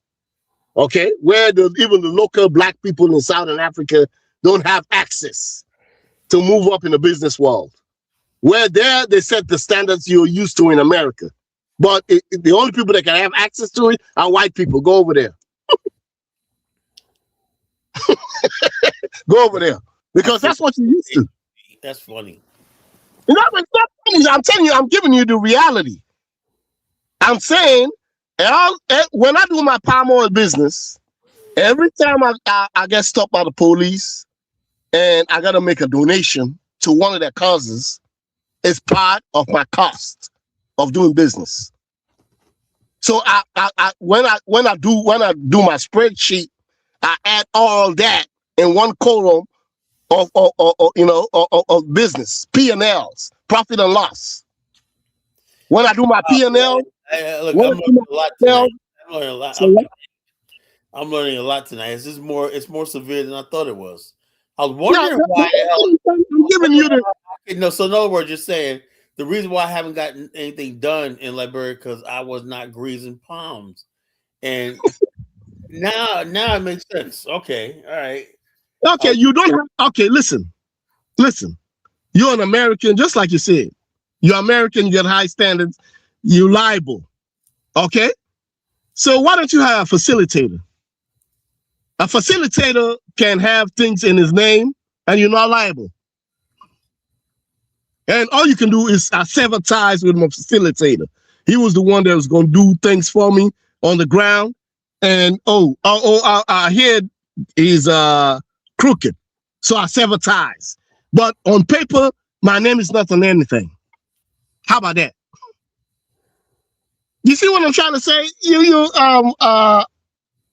This is what I'm trying to tell you. Like in particular in West Africa, where you got a shot at owning property and land and part of a business. Into all these government agencies. Actually, you give me hope because it tells me that to get in the land for Africans in, All I have to do is breathe some palms and. No, you don't breathe these palms. No, I'm saying. Okay, for example. Well, okay, let me break it out for you. Let me give you my pitch. Say you're pitching to me, Afristan, and I give you feedback, right? You need feedback, right? Let me give you feedback. Let me give you an advice as a Black American. Okay. When you're doing Afristan, some of your partners should be your landowners. Somebody should be somebody in the cement and concrete business should be a partner. Somebody in building materials in general should be a partner. And somebody try to talk to somebody that runs we'll do with all those clauses, right? We'll buy every one of those clauses off, right? Hey, look, erase that clause. Has $25,000. Get rid of that rule right there. One by one, we'll forgive. Bribe my way. What I'm trying to say is, if you try to do it on your own without involving people, listen. Somebody that runs a successful person that runs grocery stores is looking for another location. Okay, he got money. He doesn't need your money. He just need a location. Somebody that's selling concrete, you know what I'm saying, can advance you. Concrete. You say you need concrete and things to build houses. Okay, there go. I'm gonna give you an advance. These building materials. Go crazy. Build what you want. Okay. When it becomes successful, you pay me my money back. Okay. Somebody in anything. These are your partners. People that can advance you stuff. And when you build, you make money and you pay them back. That's how African businesses are always. Africans are serial entrepreneurs. They're always looking for another way to make money. They're not satisfied with one industry they're in. They want to be in 30,000 industries. And if you know ways, that's your credibility. If you know a way that this guy's credible and I could advance him materials or, based on his on the credibility, I take that risk. African serial entrepreneurs, we're always looking to take a risk. Like, I'm not satisfied with my palm oil business. I could say, let me see if there are 50 other investors in there. Yeah, Carla, I'll throw in some money. You see what I'm trying to say? But it's money coming in for my palm oil business. I'm looking for it to grow. Afristan blew up. That's another avenue for my money to grow in. It's like a down payment. Somebody else has some other idea. Boom, I jump into it. I lose some, I win some, but I'm always looking to expand. That's the key right there. So you leveraging people that do business every day. Don't learn from this. You coming into Africa and you don't know how to work the system. Why are you trying to learn from scratch? Why don't you deal with somebody that does it on a daily, every day? That doesn't need your money. He knows who to talk to. He's built goodwill with people in different industries, government agencies. It took a long time for him to build a network. Why do you want to start to build a network from scratch? Why don't you leverage his network? That's what we're trying to say. Starting from scratch. Look, we plan on plugging into existing networks on the continent. That's what I'm trying to say. But look for people that make money, that don't need your money. All they need is your ideas and your credibility. Can I trust you right now with $20,000 that when this thing blow up, I get paid again? Because serial entrepreneurs, they deal with all types of people. And they keep a small set of people that are credible. Because we throw our money here. Throw anybody who's got a business plan, throw my money there, throw my money there, throw my money. With that, with experience. I got that from my granddaddy, my daddy taught me some. My granddaddy taught me some. Other people in their circle taught me some. I have my own experience added to it. Why don't you leverage into somebody that people have 3 generations or more of networking. You don't have to spend a dime. You don't have to do more, even the land. You got a concept. You don't even have to provide land. You don't have to provide building materials. You don't have to provide anything. You want everything. You go to every person, the grocery store, you look at somebody's grocery store. I like the way you grocery store. You run your grocery store. Do you want another expansion? You know? You go talk to people, you network. You got your working credibility as an African American. You know? Your working credibility. You walk anywhere to anybody. I'm not saying go to a traditional bank and you got to pay these people back if the business fails. I'm talking about people that got money to invest.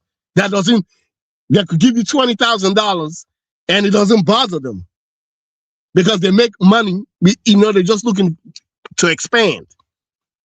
That's who you network with. People that make money that don't want none of it. I mean, these people are not exposed to America. They're not exposed to the Western world. They're not exposed to none of these places. They want to hear what you got to say. Pick your brain. They weigh you up on a scale.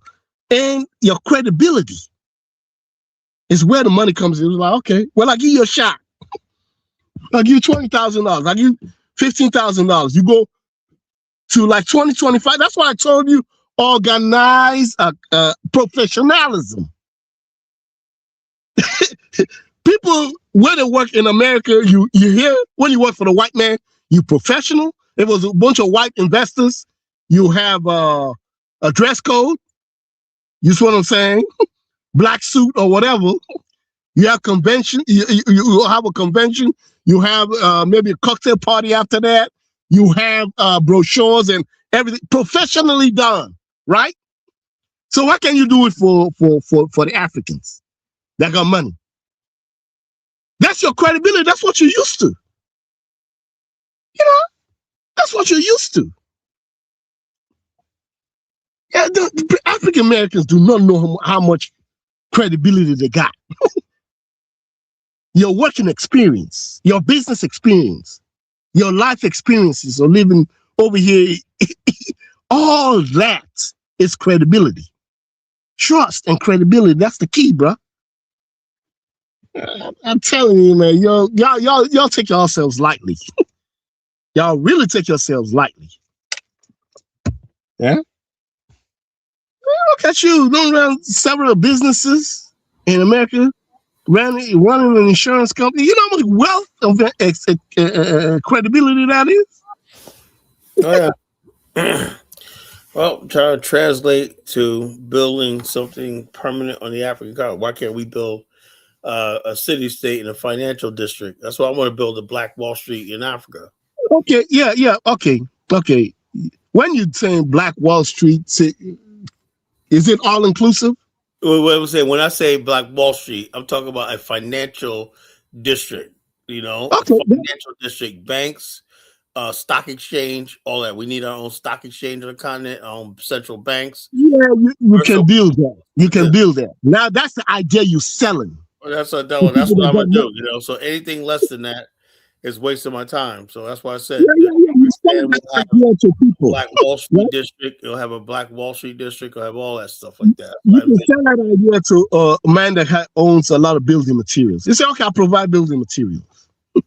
You talk to an owner that goes that's in banking, maybe a CEO of a bank.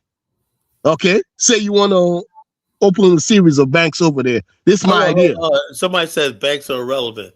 You know, banks is how things get financed, right? So somebody don't know business. Stuff. If you want to do something, you get credit. Banks provide credit. You don't spend your money. Banks provide credit, right? There's a formal economy and informal economy. That's what the person was trying to say. There are people who talk about the informal economy. I don't care about the informal economy. You know, you passing up on all that money? Oh no, Amara. Only thing that informal economy I want to do is Africa could be a cheap source of labor as far as us building manufacturing. What are you talking about? You know how many safes people got? They got their own safe. When I talk about safe, they have a whole housing unit buried in the ground. That's a safe. They got British people building safes for them, where you can pack millions of dollars. You know why? Because they could get access to it quicker than a bank. A bank if they don't have it in a bank, they're not earning interest off it. You know, they can't borrow. Because listen, it's accessibility to money, cash flow. When the businesses need cash flow, a bank got to look at the deposits. Okay, it's based on deposits. If people deposit, a lot of people deposit their money in the bank. That's liquidity. I'm gonna start looking for some of these people that got so-called money. You say they're in Sierra Leone, I'm going there. You know? They're going there everywhere. I'm giving you a typical West African. They got more money that does business. They got less money in the bank. This is business people that got ready money coming in every day. Small business people or business people in general. Unless it's a huge amount of money, they're not packing it in the bank. They're not. The formal economy, the two parallel economies, they're going. Why they need access to money now. I could go to my safe and get my money right now. Somebody wants money to buy something, I can give them on the spot.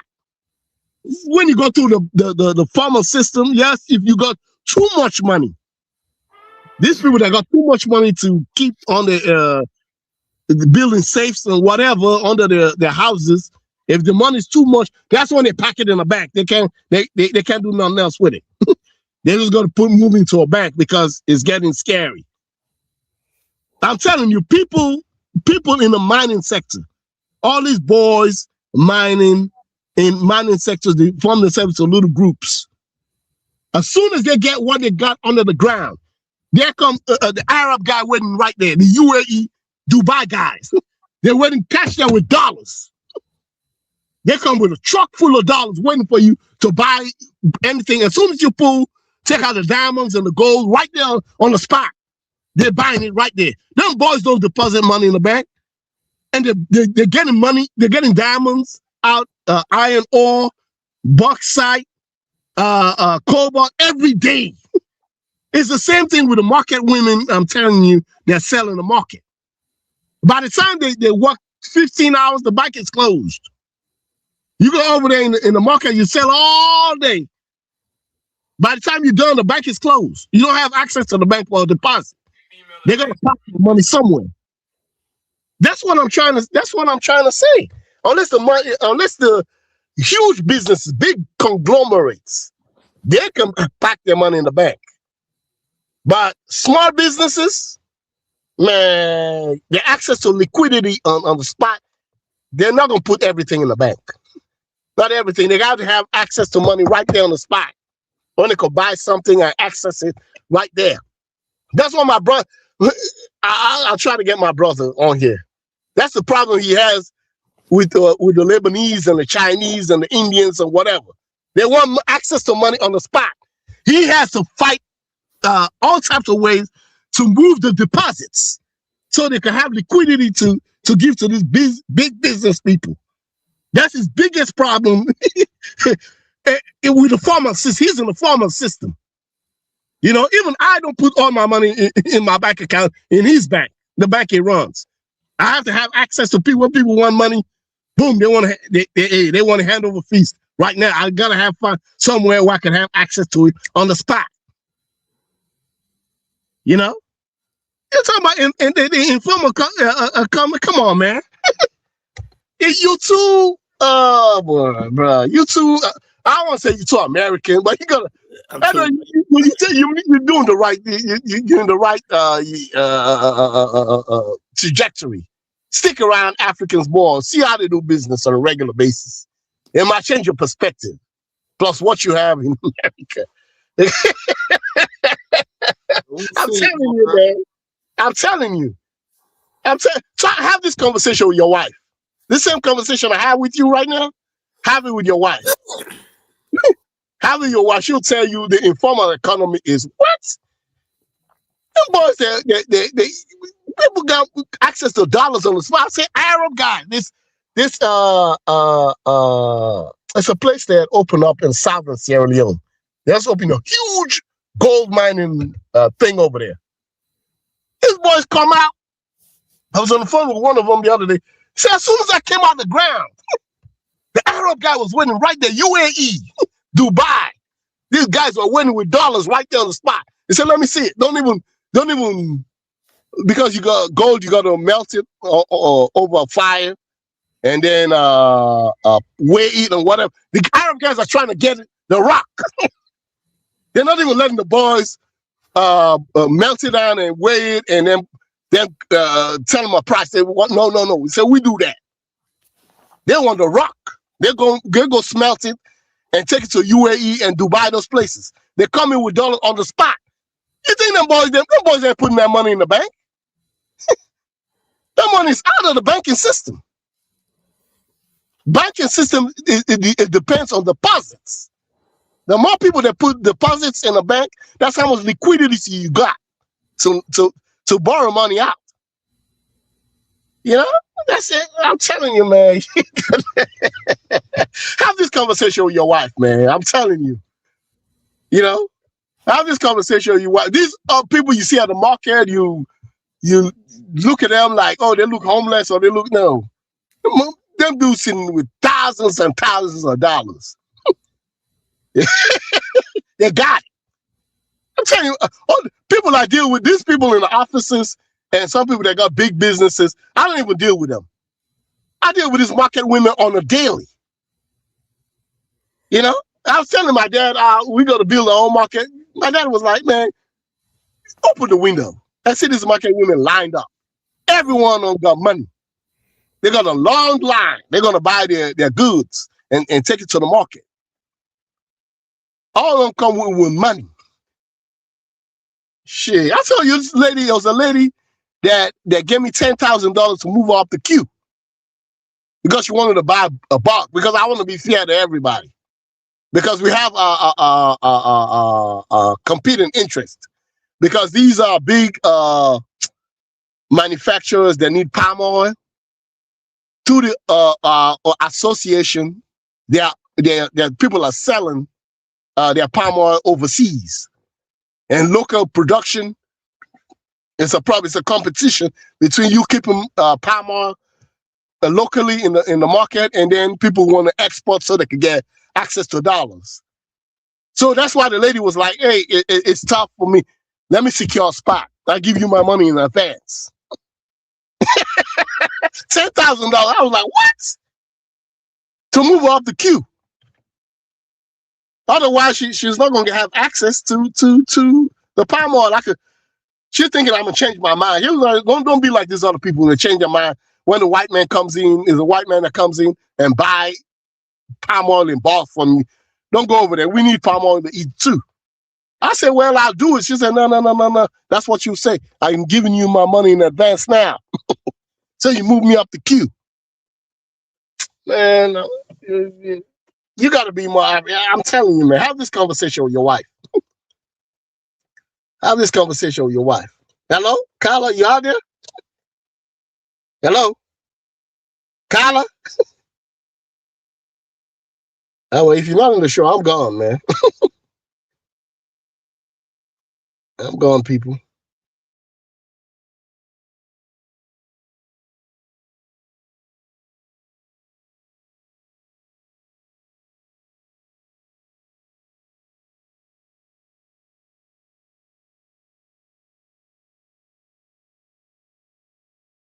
So I got Zongo Bongo up. I think Zongo went to sleep, and Mara dropped off. Thanks for Mara for your insight. Texas Puncher says if there's ever an FBA event, it's gonna be some fight. Yeah, this. Let's see what this girl has to say. Perfect example we'll talk about. It's like I said, the FBA culture is dead. They talk about some ABC thing, right? Well, listen to what this young girl got to say. Remember, I told y'all on my page, I said, y'all are not going to like everything I have to say, but it must be said. The reason that your hood is so boring and, there's no community events And, you know, it seemed like nothing is fun anymore in a lot of these hoods is because y'all let the YNs take over. You refuse to call out the gang violence in the 90s. You refuse. So like now at this point, we're like at this progression to where nobody goes outside and nobody wants to do a kickball event. Nobody wants, like, Black people are actually pretty fun. You know, we're really fun. We know how to dance. We know how to sing. We know how to cook. Our hood should be really, really fun to live in. Oh, well, it's because we poor. No, we've been poor for hundreds of years. Poverty never stopped anything over here. And y'all know damn well it hasn't. The reason that you can't do it is because they're gonna shoot up the party. Oh, he bumped into me too hard. And so it's just like it's a bunch of ignorant stuff, and y'all didn't address it when it first came up. You ignored it because you don't like to call the men out for anything. God, I don't know why. Like, I'm like, you can still call people out and still love them, right? And then early 2000s, you didn't want to call it out, right? And so now we're at this point now where nobody goes to anything because pow, pow, pow, pow, pow. And there's like this confidence and cockiness. If I was to shoot something up, it's not because, you know, I would be mortified. And it's not even because I would be mortified because I'm going to jail. I would be mortified because of the grandmas, the sisters, the brother, anybody. And so they have this confidence to shoot things up because they know you guys are never going to say anything about it. That's why the hoods are starting to become like that. And so that's why it's like, you know, once I start, you know, getting older and I start realizing this dynamics, you know, a lot of people trying to move out the hood. It's like, no, you don't. Yeah, why are you trying to move out the hood though? Like, yeah, no, stay where you are and call that out. I got as simple as that. I said, fuck the hood. How about that? I said, you know, so I'm fucking tired of it. I'm tired of you Negroes. I got away from the niggas as hard as I freaking fast as I could. Now let's see what Steve has to say. He's gonna come up here and give his typical Steve babble. You know, I said, look. I said testosterone isn't just about muscles and. Oh, sorry. I said, like, people will say, well, you know, Kala, you know, you have a choice, man. Stay in the hood. I tried. Lord knows I tried, right? After a while, I'll say, yo, fuck these niggas. Fuck them all. You know? I stay away. Stay far away. You know? Well, the bottom line is this. Look, everybody links blackness with poverty, misery, and losing. You know? So, unfortunately, that's what it is. Look, every time you watch a movie, Knowledge, right? Every movie they put out there, you have black people, although they be middle class black people, right? You know they're damn middle class when they be playing roles as gangsters. I said this nigga looks like he's a fucking deacon in a church. He's playing some hardcore gangster with that. Who finances these movies they keep putting out on Tubi and shit like that? These low budget movies. Everybody's a gangster, killer, whatnot. That's the culture you have right now. I was like, look at the motherfucker like, nigga, I know a thug when I see one. You can't fake it, right? A thug has a certain look on him, a killer instinct, killer look on him. Look at his eyes, his face. He's a killer, you know? You got motherfuckers that be looking like, you know, that they should be singing the gospel, man. They should be on a director required in a movie like he's a gangster and whatnot. He's like, damn, he's thinking, and the whole time in the act while he's doing his lines, he's like, yeah, man, you know, I hope I get that call when I can stop doing these shit ass movies and whatnot, you know. Hey, you go on Tubi. If you don't want to talk about all these cheesy ass gangster movies that make it, you know, and people be watching them too. Ignorant black people love this shit, you know. That becomes their life. Just like even TV series Power, that was a joke. Is Power still on, folks? I never watched one episode of Power. It's a joke. It's a clown show. You know, it's a freaking clown show. But that's what black culture is. You know, the media create black culture. You know, so it is what it is. Mari, shame on you. But I watch old school stuff on Tubi. You know. I watch old school stuff or old cool movies and whatnot. This stuff, sometimes they put this gangster stuff, the black section of gangster hood movies. It's a joke. Some of these FBA YouTubers have gone to squabble. I've seen, once Ghost died. Like, that was the dumbest. Power was the dumbest show. I wish they could take that show and take every archives, burn it, and never show it ever again, and arrest anybody for even showing that stuff in their house. Yeah, I never was into it, man. I don't like watching that type of stuff. But yeah, man, like you were saying, like, remember graduations getting shot up? I mean, like it was a I don't go any place. I see any say, oh, Kyle, let's go June. Get the fuck out of here. The most dangerous time in the world is Juneteenth.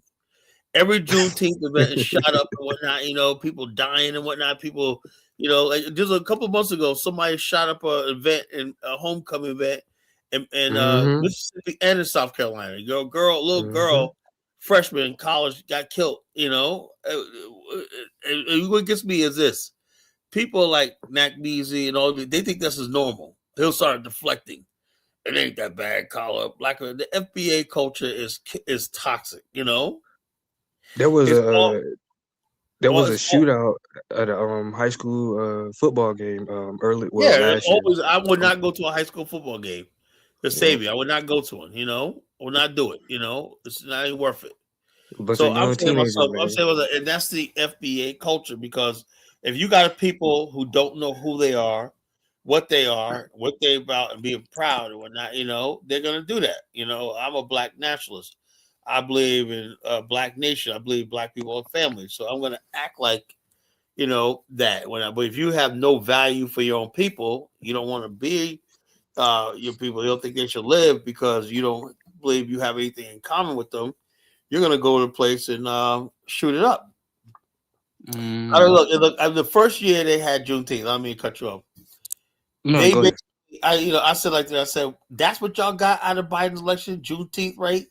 And all these Negroes are out there celebrating, right? Oh, we got Juneteenth, right? I never forget this. That very first year, right? They had Juneteenth there, and you have these stupid, black people. You had an old lady, 80 years old, one night with a cane and whatnot. The old lady, she picked that cane and walked her up, and she ran with that shit. Shots were raining out. Like hundreds of people running for their life, whatnot. I said, this lady like she's 90 years old. When she was like running for her life, somebody should have picked her up and said, Mrs. Pam, let me pick you up and take you. Motherfuckers ran over this lady, knocked her down, running for their life at a Juneteenth event. Man, get the fuck out of here. I mean, it was a few months back, even where I live at Wilson. They got into somebody fired some shots off in Walmart, man. They were arguing in Walmart. I said, it's crazy. Yeah, just happened the other day, man. People, I think it was a restaurant, Denny's, man. Motherfuckers, guns came out and shit, Yeah. Yo, look, let me tell you something, folks. You're only one wrong look, one bump, or one little giggle away from getting into a life-changing altercation with the average Negro.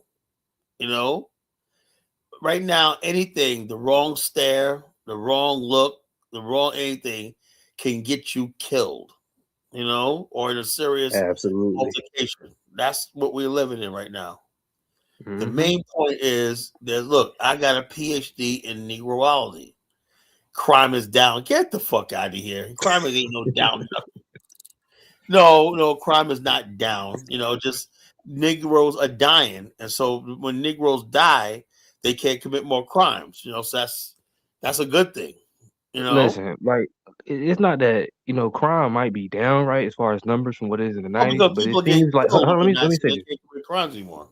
Let me say this, but it seems like they take more of their crime to places where it used to, it just didn't be at. Nobody, I'm pretty sure nobody back in the day. Look, the crime used to be confined to the hood and the ghetto. Right. Now they're coming out into the suburbs and where everybody lives at. They're trying to keep it real. I say, if you keep it real, nigga, don't you got a McDonald's in your fucking neighborhood, in the hood? Why the fuck you coming out here with that bullshit, And that's the point. And that's what I tell the police in my neighborhood. Do what the fuck you got to do, I don't give a damn if you got to racial profile me once in a while. Do what the fuck you got to do, Yeah, do what the hell you got to do. Keep these Negroes away from me, these crazy motherfuckers. Because misery loves company. They can't just stay in their hood when not, because they got to be around you. You know, nah, man. I know Kyle's out in the sun. I'm gonna go out there and fucking fuck her. I saw a guy today, man, walking around. His approach. I said, dude, I don't got no money. Oh, I just want to get something to eat. I said, can't help you. And then I was at a gas station. They always approach you in places like gas station where you pumping gas, you know. And all of a sudden, he went over to this white lady and he intimidated her a little bit, right? And she gave him some money, right? And then he was going over to the other lady about to pull up, and she saw that, right? And she pulled away drove away from the gas pump. I felt so embarrassed, man. The fact that these niggas got to wear the same race as I am, I feel so fucking embarrassed by some of these niggas. It's a young guy. He's like no more than 25, 26. Out there, bed, sir, I got to get something to eat. Get a job, nigga. You know?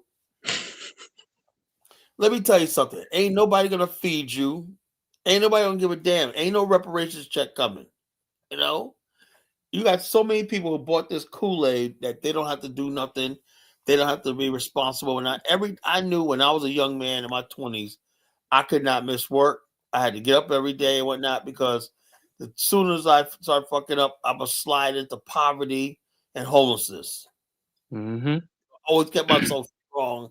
But like, these guys don't do that. They, they're little mama's boys. They don't want to pick themselves up and whatnot, keep a job, whatever like that, And then they unleash these people on us to the society. We got to deal with them, I don't know. Like I said, I'm ready. Like I said, I'll be in Liberia in a few weeks. I cannot wait to get away from this shit, Really. People think, oh, Kyle, you live in a nice day. Yeah, but the bottom line is this. I still got to cross path with people I don't want to cross paths with. I'm like, I just don't know anymore. I don't know anymore about Black America. And so if Tariq Nasheed got a grand plan, I would say go for it, Because the bottom line, I don't see any hope in Black America. I just think it's over with. I think it's done. I don't know anything. One more than Walmart. That's the secret leash, Right. Yeah, the bottom line is a lot of people do not want to act like Margaret Shy. They want to act stupid. Wow. Mm-hmm. And what gets me is I seen a video and this brother stopped the man from stealing out of the store. He said, "Nah, you're gonna pay for that." Motherfuckers in the comment section like, "Why are you stopping him? Because a white man owes us or whatnot." I told my head, you know something? I'm thinking that I bet you anything that was a white supremacist who did that, I'm thinking that ain't no black person said that. Ain't no way. It's like the guys that what do they call them? The guys that be like going to the jewelry stores or like Apple stores and just stealing stuff. What do they call those guys? Smash and grab. Yeah, smash and grab guys. Yeah, it's like people in the comments say, "Oh, that's our reparations." I say these people lost their mind. Yeah, like I said, man. Like I said, that's who FBA is. The FBA are your smash and grabs, your George Floyds, your all these fucking people. That's who your FBA people are. I watched this one FBA clown on TikTok. First, he was telling off this Nigerian guy. Yeah, man, y'all jealous of us. I said, all right, let me hear what this brother got to say. He's about, yeah, we did this, we did that. And then I said, he was batting 1,000 for a second, right? And then the motherfucker went like, you see, and y'all want to believe we came here in slavery, but the truth is slavery was a lie. I said, boom, man. We was already here. We enslaved the white man. We taught them English. I do give Tariq the thing of going after Pretendians, but he's not doing it enough. He needs to be like, what it is? If he knows somebody's a Pretendian, he will not block them. He don't take time to go like this because there'll be a lot of Pretendians come over the show and they'll be talking. They'll be like going after Africans so much or not that Tariq will lose focus, right? I tell you, don't hate Africans enough that you're gonna fucking look. To me, those Pretendians, those FBAs, those FBA Pretendians, right, and the FBA African haters are my fucking worst enemies, right? I have issues with Africans, as always. Everybody knows that, right? But I don't hate them, and I consider myself a person of African descent, and I'm a Black African descent, right?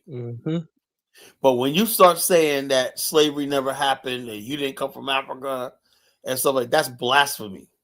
That's Harriet spitting Tubman on wasn't the real. plate. So you said down Dynasty Show today. So Mansa Musa Oh yeah, I colonized seen that. America. I'm like, who is the fucking? Why does Dynasty sit there and let people say that shit? You know, there ain't no evidence that we can't. What the fuck with black people in beautiful ass West Africa, right? The Sahel, probably the most beautiful region in the world as far as temperature and everything, climate. Why would you come to cold ass North America? They don't even make any fucking sense. Our ancestors, when they were brought here, hated this fucking place. It was cold. Think about it. You're in Virginia. Cold. You know how cold it is in Virginia right now? You know? It's like in the teens right now in North Carolina. Yeah, imagine being brought here in the 1700s, 1600s in that cold weather. Did you want to stay here or do you want? They were like, "Give me the fuck out of here. I'm cold." You know? How would anybody sail across the fucking Atlantic to come to cold ass fucking America? These niggas don't even make any damn sense. Oh, we sailed to America. What for? To freeze our balls off? And like I said, I got a story to tell, right? A historical story to tell. You know something? I want to see things the Pretendians way, right? I want to see what they're talking about. Now I figured it out. What happened? The Pretendians were already here. The black Pretendians were already here, right? Mm-hmm. They spoke English, right? Mm-hmm. But when the white man arrived, right? He said, all you jigaboo Indians, right? All you jigaboo Aboriginals, what was it? Those of you spooks with black skin, nappy head, big lips, and whatnot, you know, black gums, big ass hips and everything like that. Y'all getting your black asses on the plantation and picking my goddamn cotton. Now, all you red motherfucking Aboriginals, y'all could go over there and be by yourself and whatnot. We ain't gonna bother you. Well, you black jigaboos, so that explains how they ended up on a plantation, despite the fact that they were already here. Does it make sense?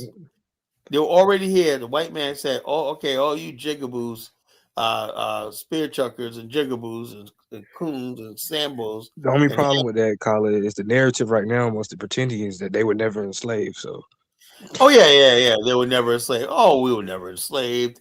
Slavery never happened and whatnot. and some of them even go as far as saying we enslaved white people. Yeah. So yeah, we'll say, how'd you learn speaking English? We taught them English. exactly. Like I said, this is when you have no academic background. You never read a book. This is what happens with the American education system. These people are illiterates, you know. They're going out there, and Dave is mad, man, because they're now the Pretendians are going after Liberia, saying a white man sent us to Liberians. You know, we were original Native Americans, and they settled us in Liberia and whatnot. You know, these people are bringing that shit to Liberia now. You know.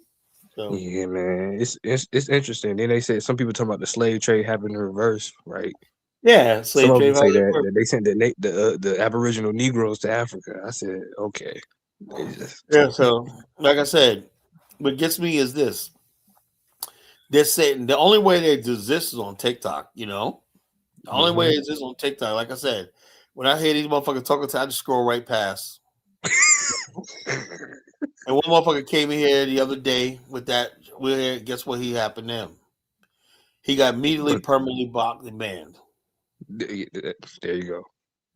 You notice how they don't come on this platform and talking that? I let the FBAs talk their bullshit, right?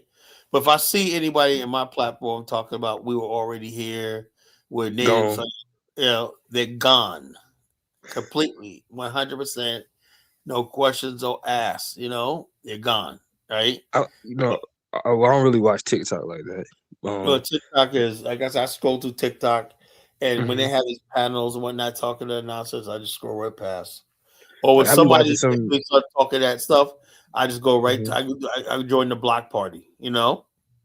That means we block people, you know? And when you start blocking people all the time, the people who talk that, you start seeing less of them. Now they're starting to reappear, you know, because I haven't blocked in a while. Now they're starting to come back and reappear on my For You page. So I got to start my It's blocking again, it's the same thing with that whole Solon movement. When you go to the people that created, you go to the website, they start talking about Turtle Island and all. I said, oh, here we go. Oh, so they're in that stuff too?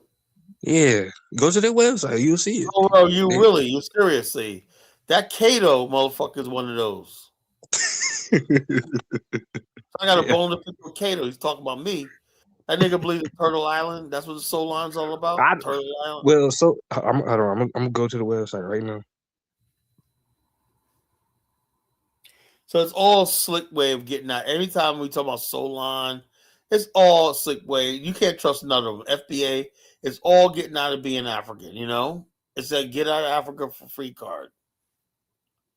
You can't trust none of these motherfuckers. They're all the same thing. They don't want to be African and stuff like that. So you can't trust any of these people. Fool stealing. So the fool squealing. What the hell is he talking about? Not knowing that whatever they think so-called Africa come from creating so-called phrase.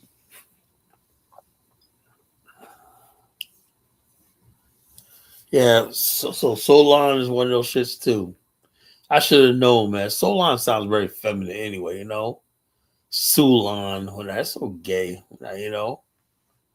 Sulon, that didn't last too long. I don't see nobody saying it no more. And also about this FBA, Hold on, Colin. Have you seen the guy that created Solon? He was gay as hell. It sounds feminine. You said it sounds feminine. You see the guy that created. I see him light skinned dude. I see him fucking gay as shit, But check it out. The Tariq thing with the FBI, that's how Tariq is and all over Jason like mad the FBI thing was pulled out of ABC. But they don't seem to understand something, right? Just like the Solon thing is gone, ADOS is gone. For something to stick in the conscience of the public, you have to hear that thing at least every day for the next 5 years, around the clock every day before it starts. After 5 years and people hearing it, and every time you turn on the news, FBA this or that. So far, no major newscaster has used that term to describe African Americans. You got to be hearing that every day, all day, every day for it to stick. The FBA, they had that little thing. They got on so-called mainstream for 24 hours. Look, 5 months from now, it's going to be gone for good. And Tariq's going to try to revive it. FBA, he had his little glory moment thing where he went mainstream, It's really pathetic, Well, it's going to be gone in a few months. Let them have their little victory lap, It'll be gone in a few months. Everybody's going to be like this, Yeah. So. Yeah, they say, yeah, right, Z. They say they weren't slaves, but they want reparations. Not rations, reparations. They want reparations for what? I want my reparations. I thought you said slavery never happened. Right. Like I said, the white man, when the reparations case come before the Supreme Court, the white man's going to pull Dane Calloway and a bunch of these Negroes and say, pretendians, say, and the government's going to say, we don't have to pay that. They were already here. We were never slaves. And they're going to pull Dane Calloway as a key witness, a hostile witness. Mr. Calloway, you assert that black people were here on Turtle Island. Yes. The Supreme Court say, wham, case dismissed, They say they weren't enslaved, but still want an imaginary ration. Yeah. You mean not rations, but reparations, Mm-hmm. Crazy. They want reparations for something that never happened, Slavery never happened, but we want our reparations, like I said. I forgot the dude's name, the black nationalist guy. Because there was a great conversation that happened after the show ended. He was talking about King Good. Yeah, and he was like, he said he hated the fact that they took the African American heritage flag and put they basically took that, the symbol, right, that's on that flag and put it on the American flag. The Solons did. Yeah. So that guy, I've been listening to him for years. On TikTok. He got a lot of good shit.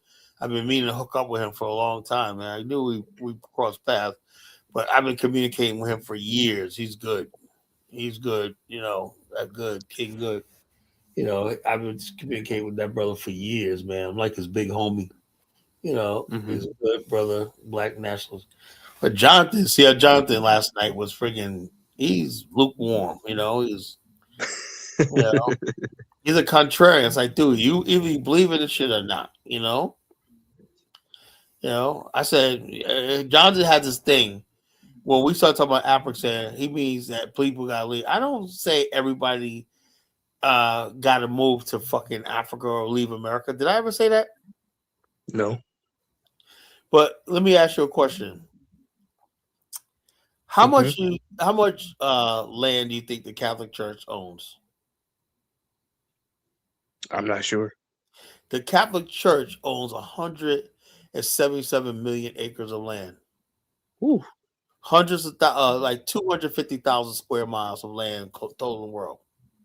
They're not a government, nothing like that. And also on that land, the Catholic Church owns many clinics, hospitals, businesses, and whatnot. They own gold. They have all kinds of wealth, throughout the world. So you telling me black people in America can't have something similar to that? We can. Absolutely. And where's the Catholic Church based at? Vatican City. That's not a state. That's a recognized geopolitical entity. That's what an Afghanistan is going to start out. If it becomes a state one day, that's fine. People have this idea that I'm going to go over there and build a nation and government from day one. No, it's a geopolitical entity, territory. We can actually do that. I can actually do that. All you need is a fucking land, and the bottom line is somewhere on the line, all we need is a base of operations, a base camp to build. It's going to happen. So like I said, that's my idea of freedom, because all I'm saying is Black America needs to expand. Why not? Why not? The Jews basically formed the Jewish Congress, right? And their thing was to got agreement that they were going to get territory. They were going to purchase territory somewhere in the world. That's what I'm planning on doing with the African. We have a World African Congress, and basically look for territory to eventually settle and build. You always got to have an end game, which has got to be land. It's always got to have an end game. That's what it is. And without that, you don't exist.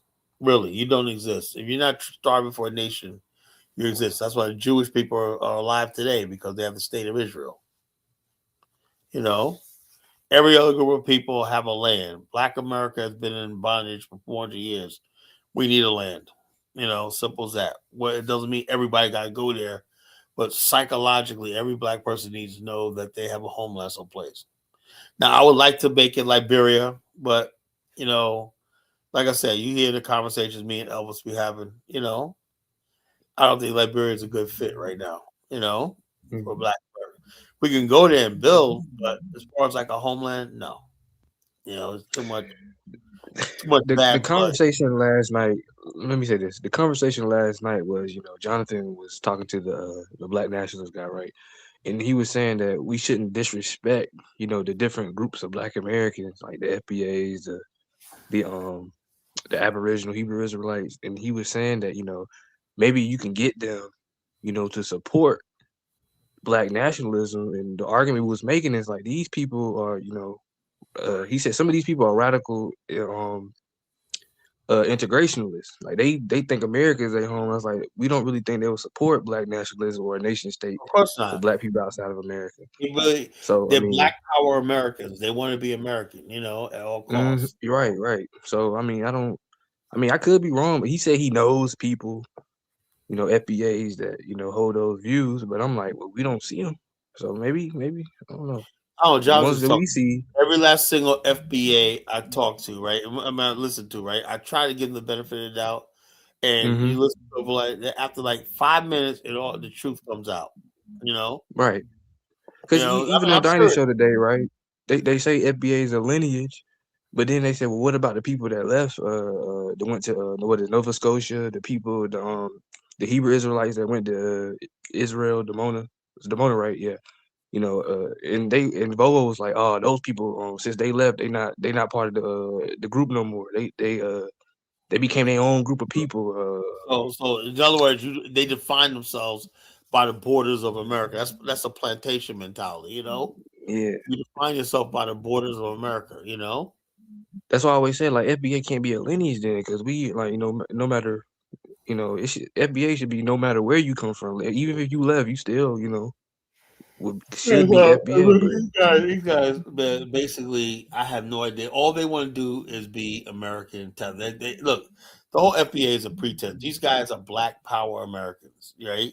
They love America. They get up every morning and sing the Pledge of Allegiance, Star Spangled Banner, and they just come out and do it, like that. Just be a fucking Jesse Lee Peterson, be a Brandon Tatum, whatnot. Just be a MAGA. Right, Get your MAGA right. on. But like I said, I could be wrong, but I was trying to explain to Jonathan. I was like, I don't think they would support Black nationalism. I don't know, but I could be wrong. I don't think they would support having a nation of our own. Look, I've been dealing with these type of people for years. They hate my fucking guts. They hate the fact that I even go to Liberia when you see these motherfuckers in the chat. They like, why are you fleeing? That's what they're gonna say. I'm just going on a trip for a few weeks, How dare you, Kala, go leave the United States or not? I ain't supposed to leave America, Yeah, but if I went to Italy, people like Nakmeezy wouldn't even care. He wouldn't even care. And when I went to Switzerland, he wouldn't care. The fact that I go to Liberia, when that has a certain, these Negroes don't want nobody leaving the plantation. They don't. They ain't talking leaving the plantation. It's sacrilege. You got the slave catchers gonna, like my brother Nakmeezy, gonna come get you. Dr. Freeman Measy. Well, so man, it's crazy. Yeah, Marsha. People get you could travel, just don't travel to Africa. You go any place in the world, just don't go to Africa. According to these people, right? That's betrayal. When you go to Africa, you go to Cancun, you go anywhere in the world. And don't stay out of America too long. You stay out of America for 50 years. That's an ethnogenesis to them. You're no longer Black American. They don't want to stay out of America for more than 3 weeks. You better bring your ass back. Like, how dare you be gone for 3 weeks? What the hell you doing? Like, it's a plantation. This is plantation politics. You can't veer off the plantation. Man, it's crazy. But these guys, like I said, I don't know what Jonathan's getting at. That these people, these people really, they hate fucking Black nationalism, right? Because their whole thing is this. And like I said, look, I say this all the time, right? People get offended when I say this, right? The reparations people think like that. They really do believe white people have it in their hearts to do the right thing. You know why? Because a lot of them grew up on charity. They grew up on things like the Red Cross, the Salvation Army, the government office, welfare, food stamps, SNAP. If that's your whole life, right? You in your mind really believe that the white man is just, and he's gonna. But me, I grew up where if my father didn't work, I would have fucking. What's up, Dave? Come up here, Dave. If my father did not work, I did not eat.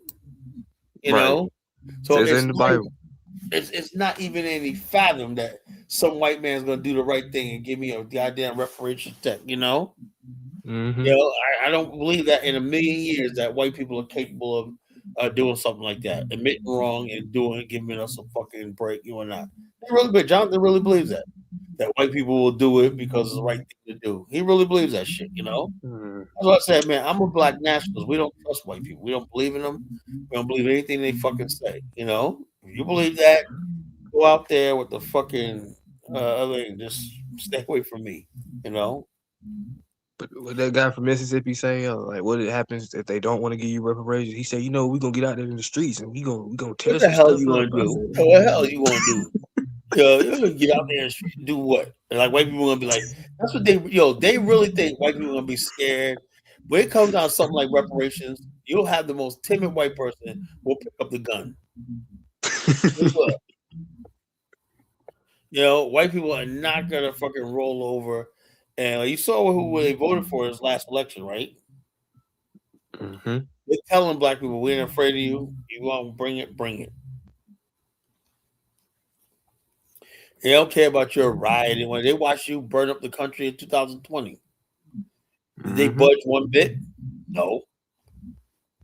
I remember when the first riots happened, George Floyd. That wasn't, those riots happening before George Floyd. You know that? Mm-hmm. Those riots that happened in Sanford, Missouri. Okay. Those riots happening all over before George Floyd, right?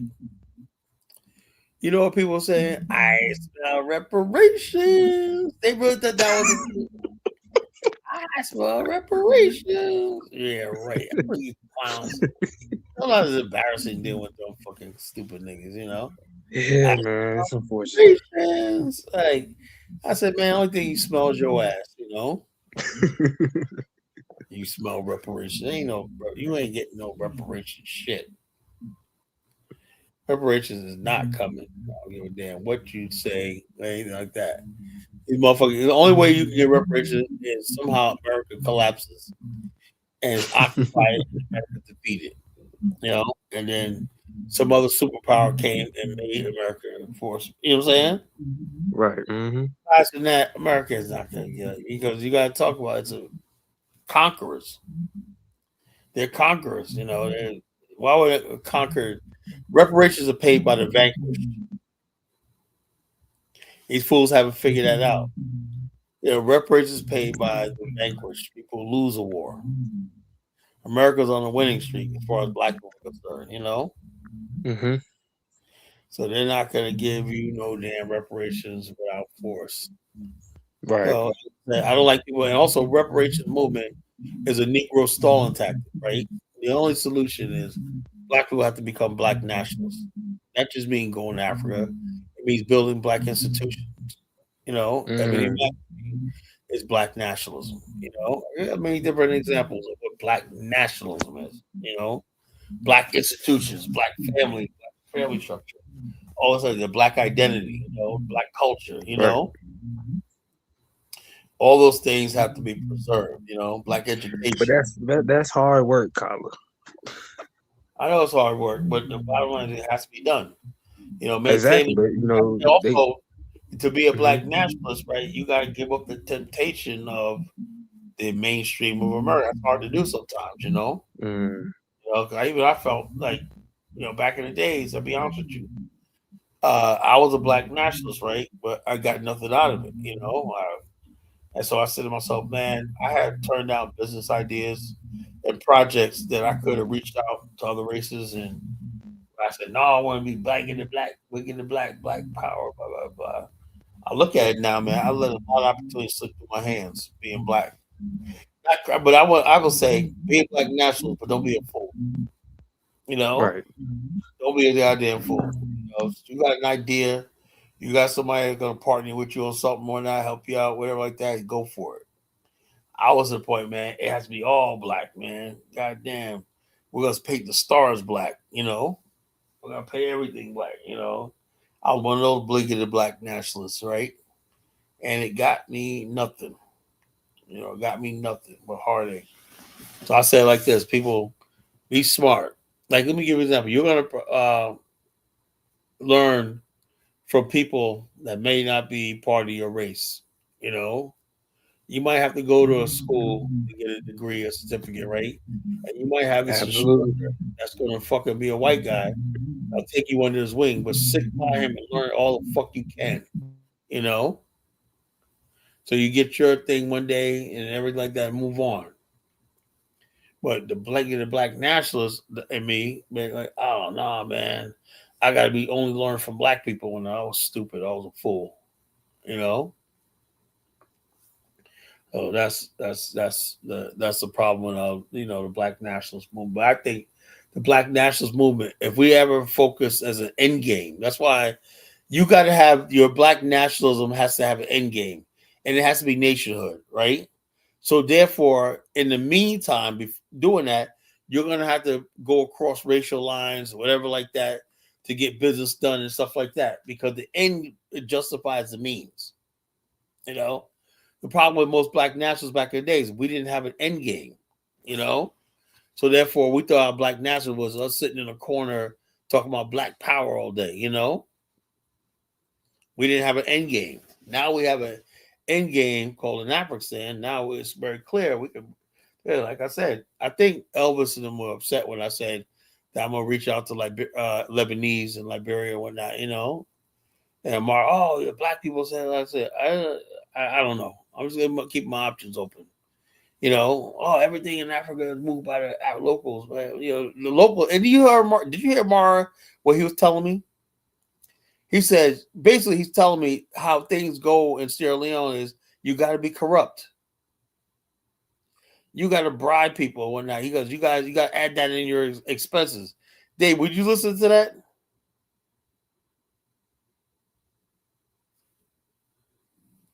Dave. Hey, Dave, you there? Dave, you there? Dave, something wrong with your mic, bro. You gotta come back. Yeah, I think something wrong with his mic. Yeah, so, but Amara was just basically, I was like drained. He's telling me, no, you got to do this. You got to buy this person. I said, is that corrupt? I don't want to deal, honestly, I don't want to be around any country where I got to be corrupt like that, you know? Because I know sooner or later that same corruption is going to come and bite you. I'd rather have a place where real legit business is done and whatnot. If I got an idea of that. But if I go to a country and the country can't see the benefit of what I'm doing, right? And they're going to stop me for a little petty bribe. Do you think I want to do business there? No. Like I said, me personally, if I get any hints that I got to bribe somebody or something like that, I'll say, your country ain't for me. That's why I like about Botswana. And Ivory Coast is another country that's not corrupt. Ivory Coast, basically, you know how clean Ivory Coast is? They have signs, I heard, in Ivory Coast that says, we only want, at the airport, we only want to basically help you thing. If you have any concerns about, even Liberia is starting to put up signs in the airport. If you feel like you're harassed, bullied, or whatever like that at the airport by aggressively, please let us know. Liberia. In other words, basically, all these countries know that the quality of life is damaged by corruption. You know, after a while, you know, the Lebanese, unfortunately, you know, they live by corruption in Africa. You know, and the way they do business, stuff like that. You know, are you there, Dave? Carla, you hear me? Yeah, I can hear you. Yeah, you said somebody was talking about corruption. Yeah, Amara was talking about you have to be corrupt or pay bribes in Sierra Leone. He's the problem. He's the reason why we're under the bus.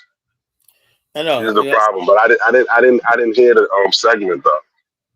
Yeah, go back and listen to it, man. Amara, a good brother, but he said you gotta take people. He said I look at it as an expense. You know, I'm like, man. He said I put it on my spreadsheet as an expense. You know, oh man, small thing. That means people are barely fucking civilized. You know.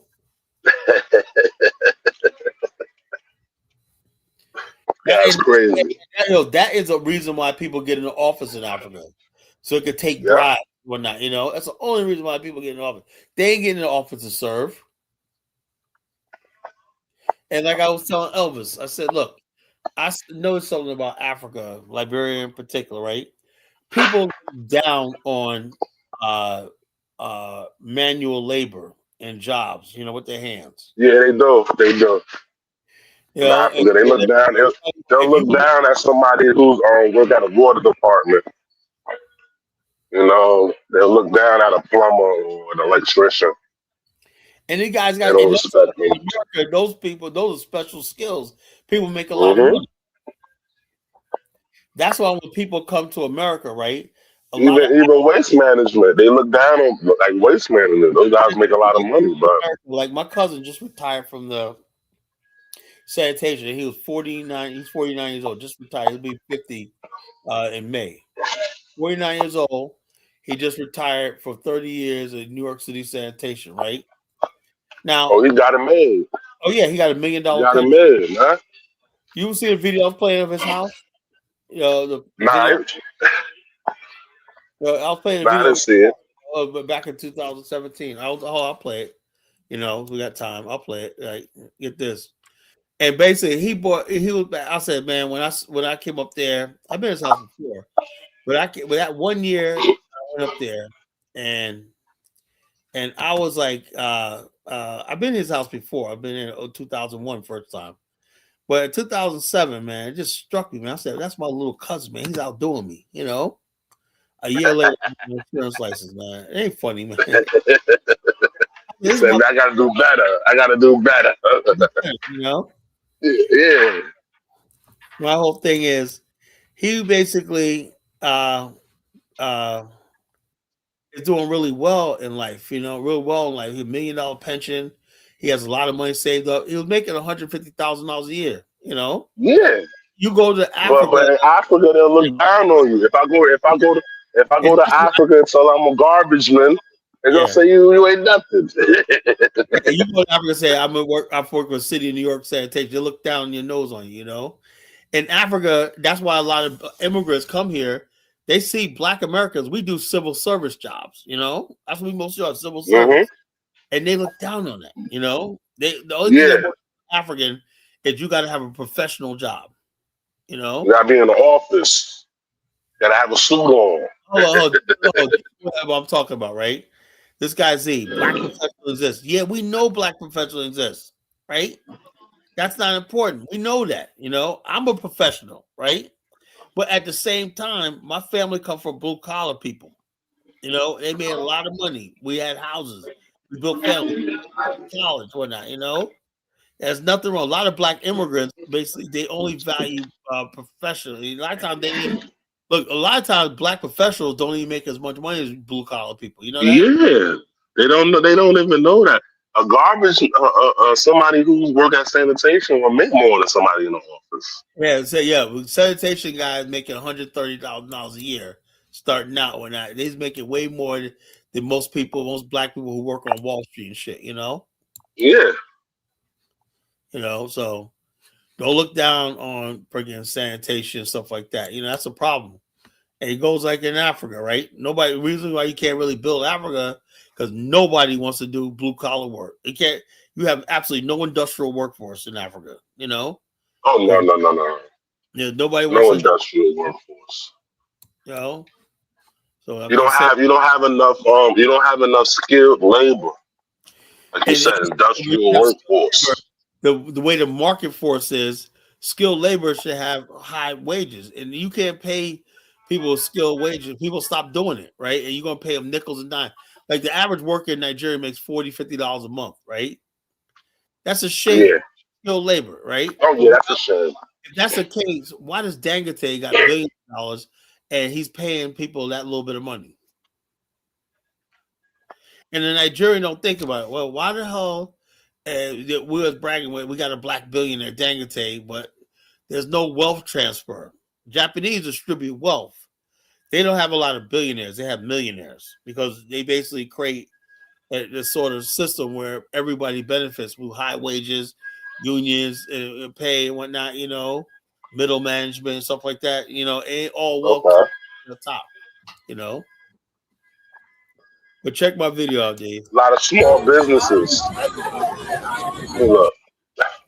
This is back in 2007, my cousin Jerome's house.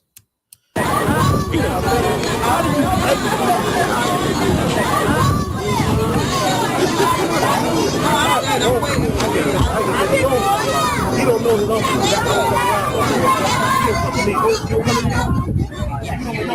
have the lakefront property? Okay. This is Baldwin, Long Island. This is a bay. Oh, it's a bay. There's a little island right out there. There's an island. The jet skis out to the island right there and chill. There's a little island marsh out there, you know. We got a lot of weeds, you know. We could take the jet ski or the boat out there. My brother or my cousin has a boat ramp, you know, and a boat. You know, so like I said, man, this is what we're talking about, you know. The African man will look down on you for that.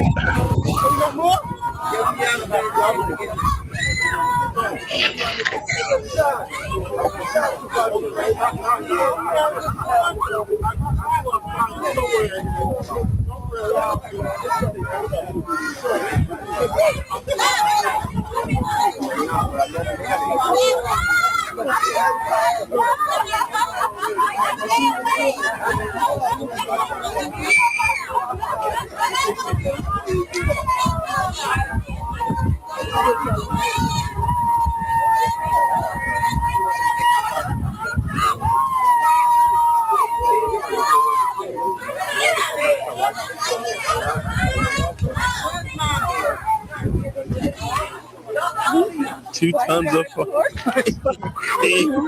I got all the evidence I need. Trina.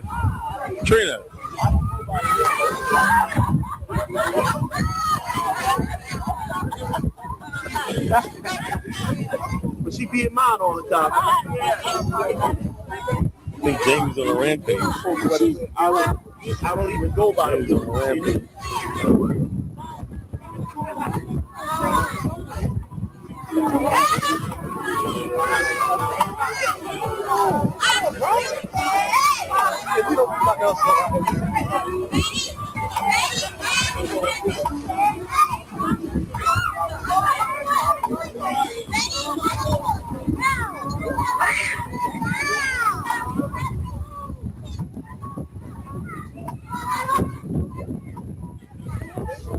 Yeah, that was a beautiful day, man. The weather was perfect.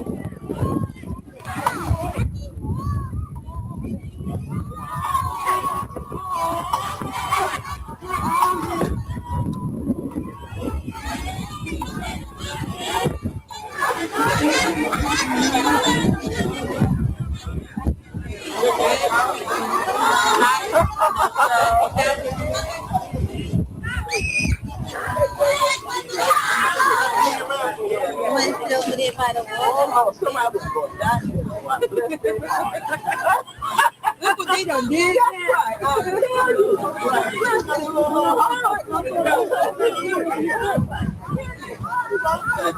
That's my Uncle Ben, man. He's cool as hell, man.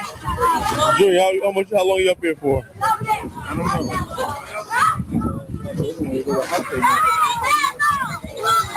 You get that checked out. No, look at the knee. You don't play with that. You got swelling in your knee. You don't play with that. You know. That's where your main arteries are. You know.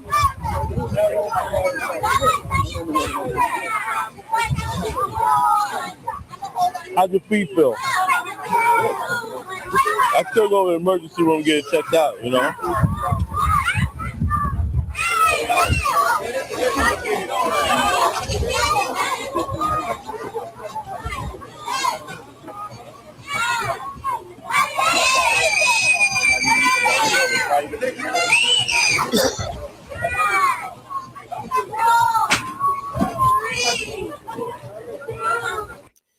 Anyway, folks, it's been a good night. Thanks for joining me. I'm going to end the show right here. Been on for a while. I think we made a lot of progress tonight. Thanks for joining me. I'll see y'all next time. Y'all take care.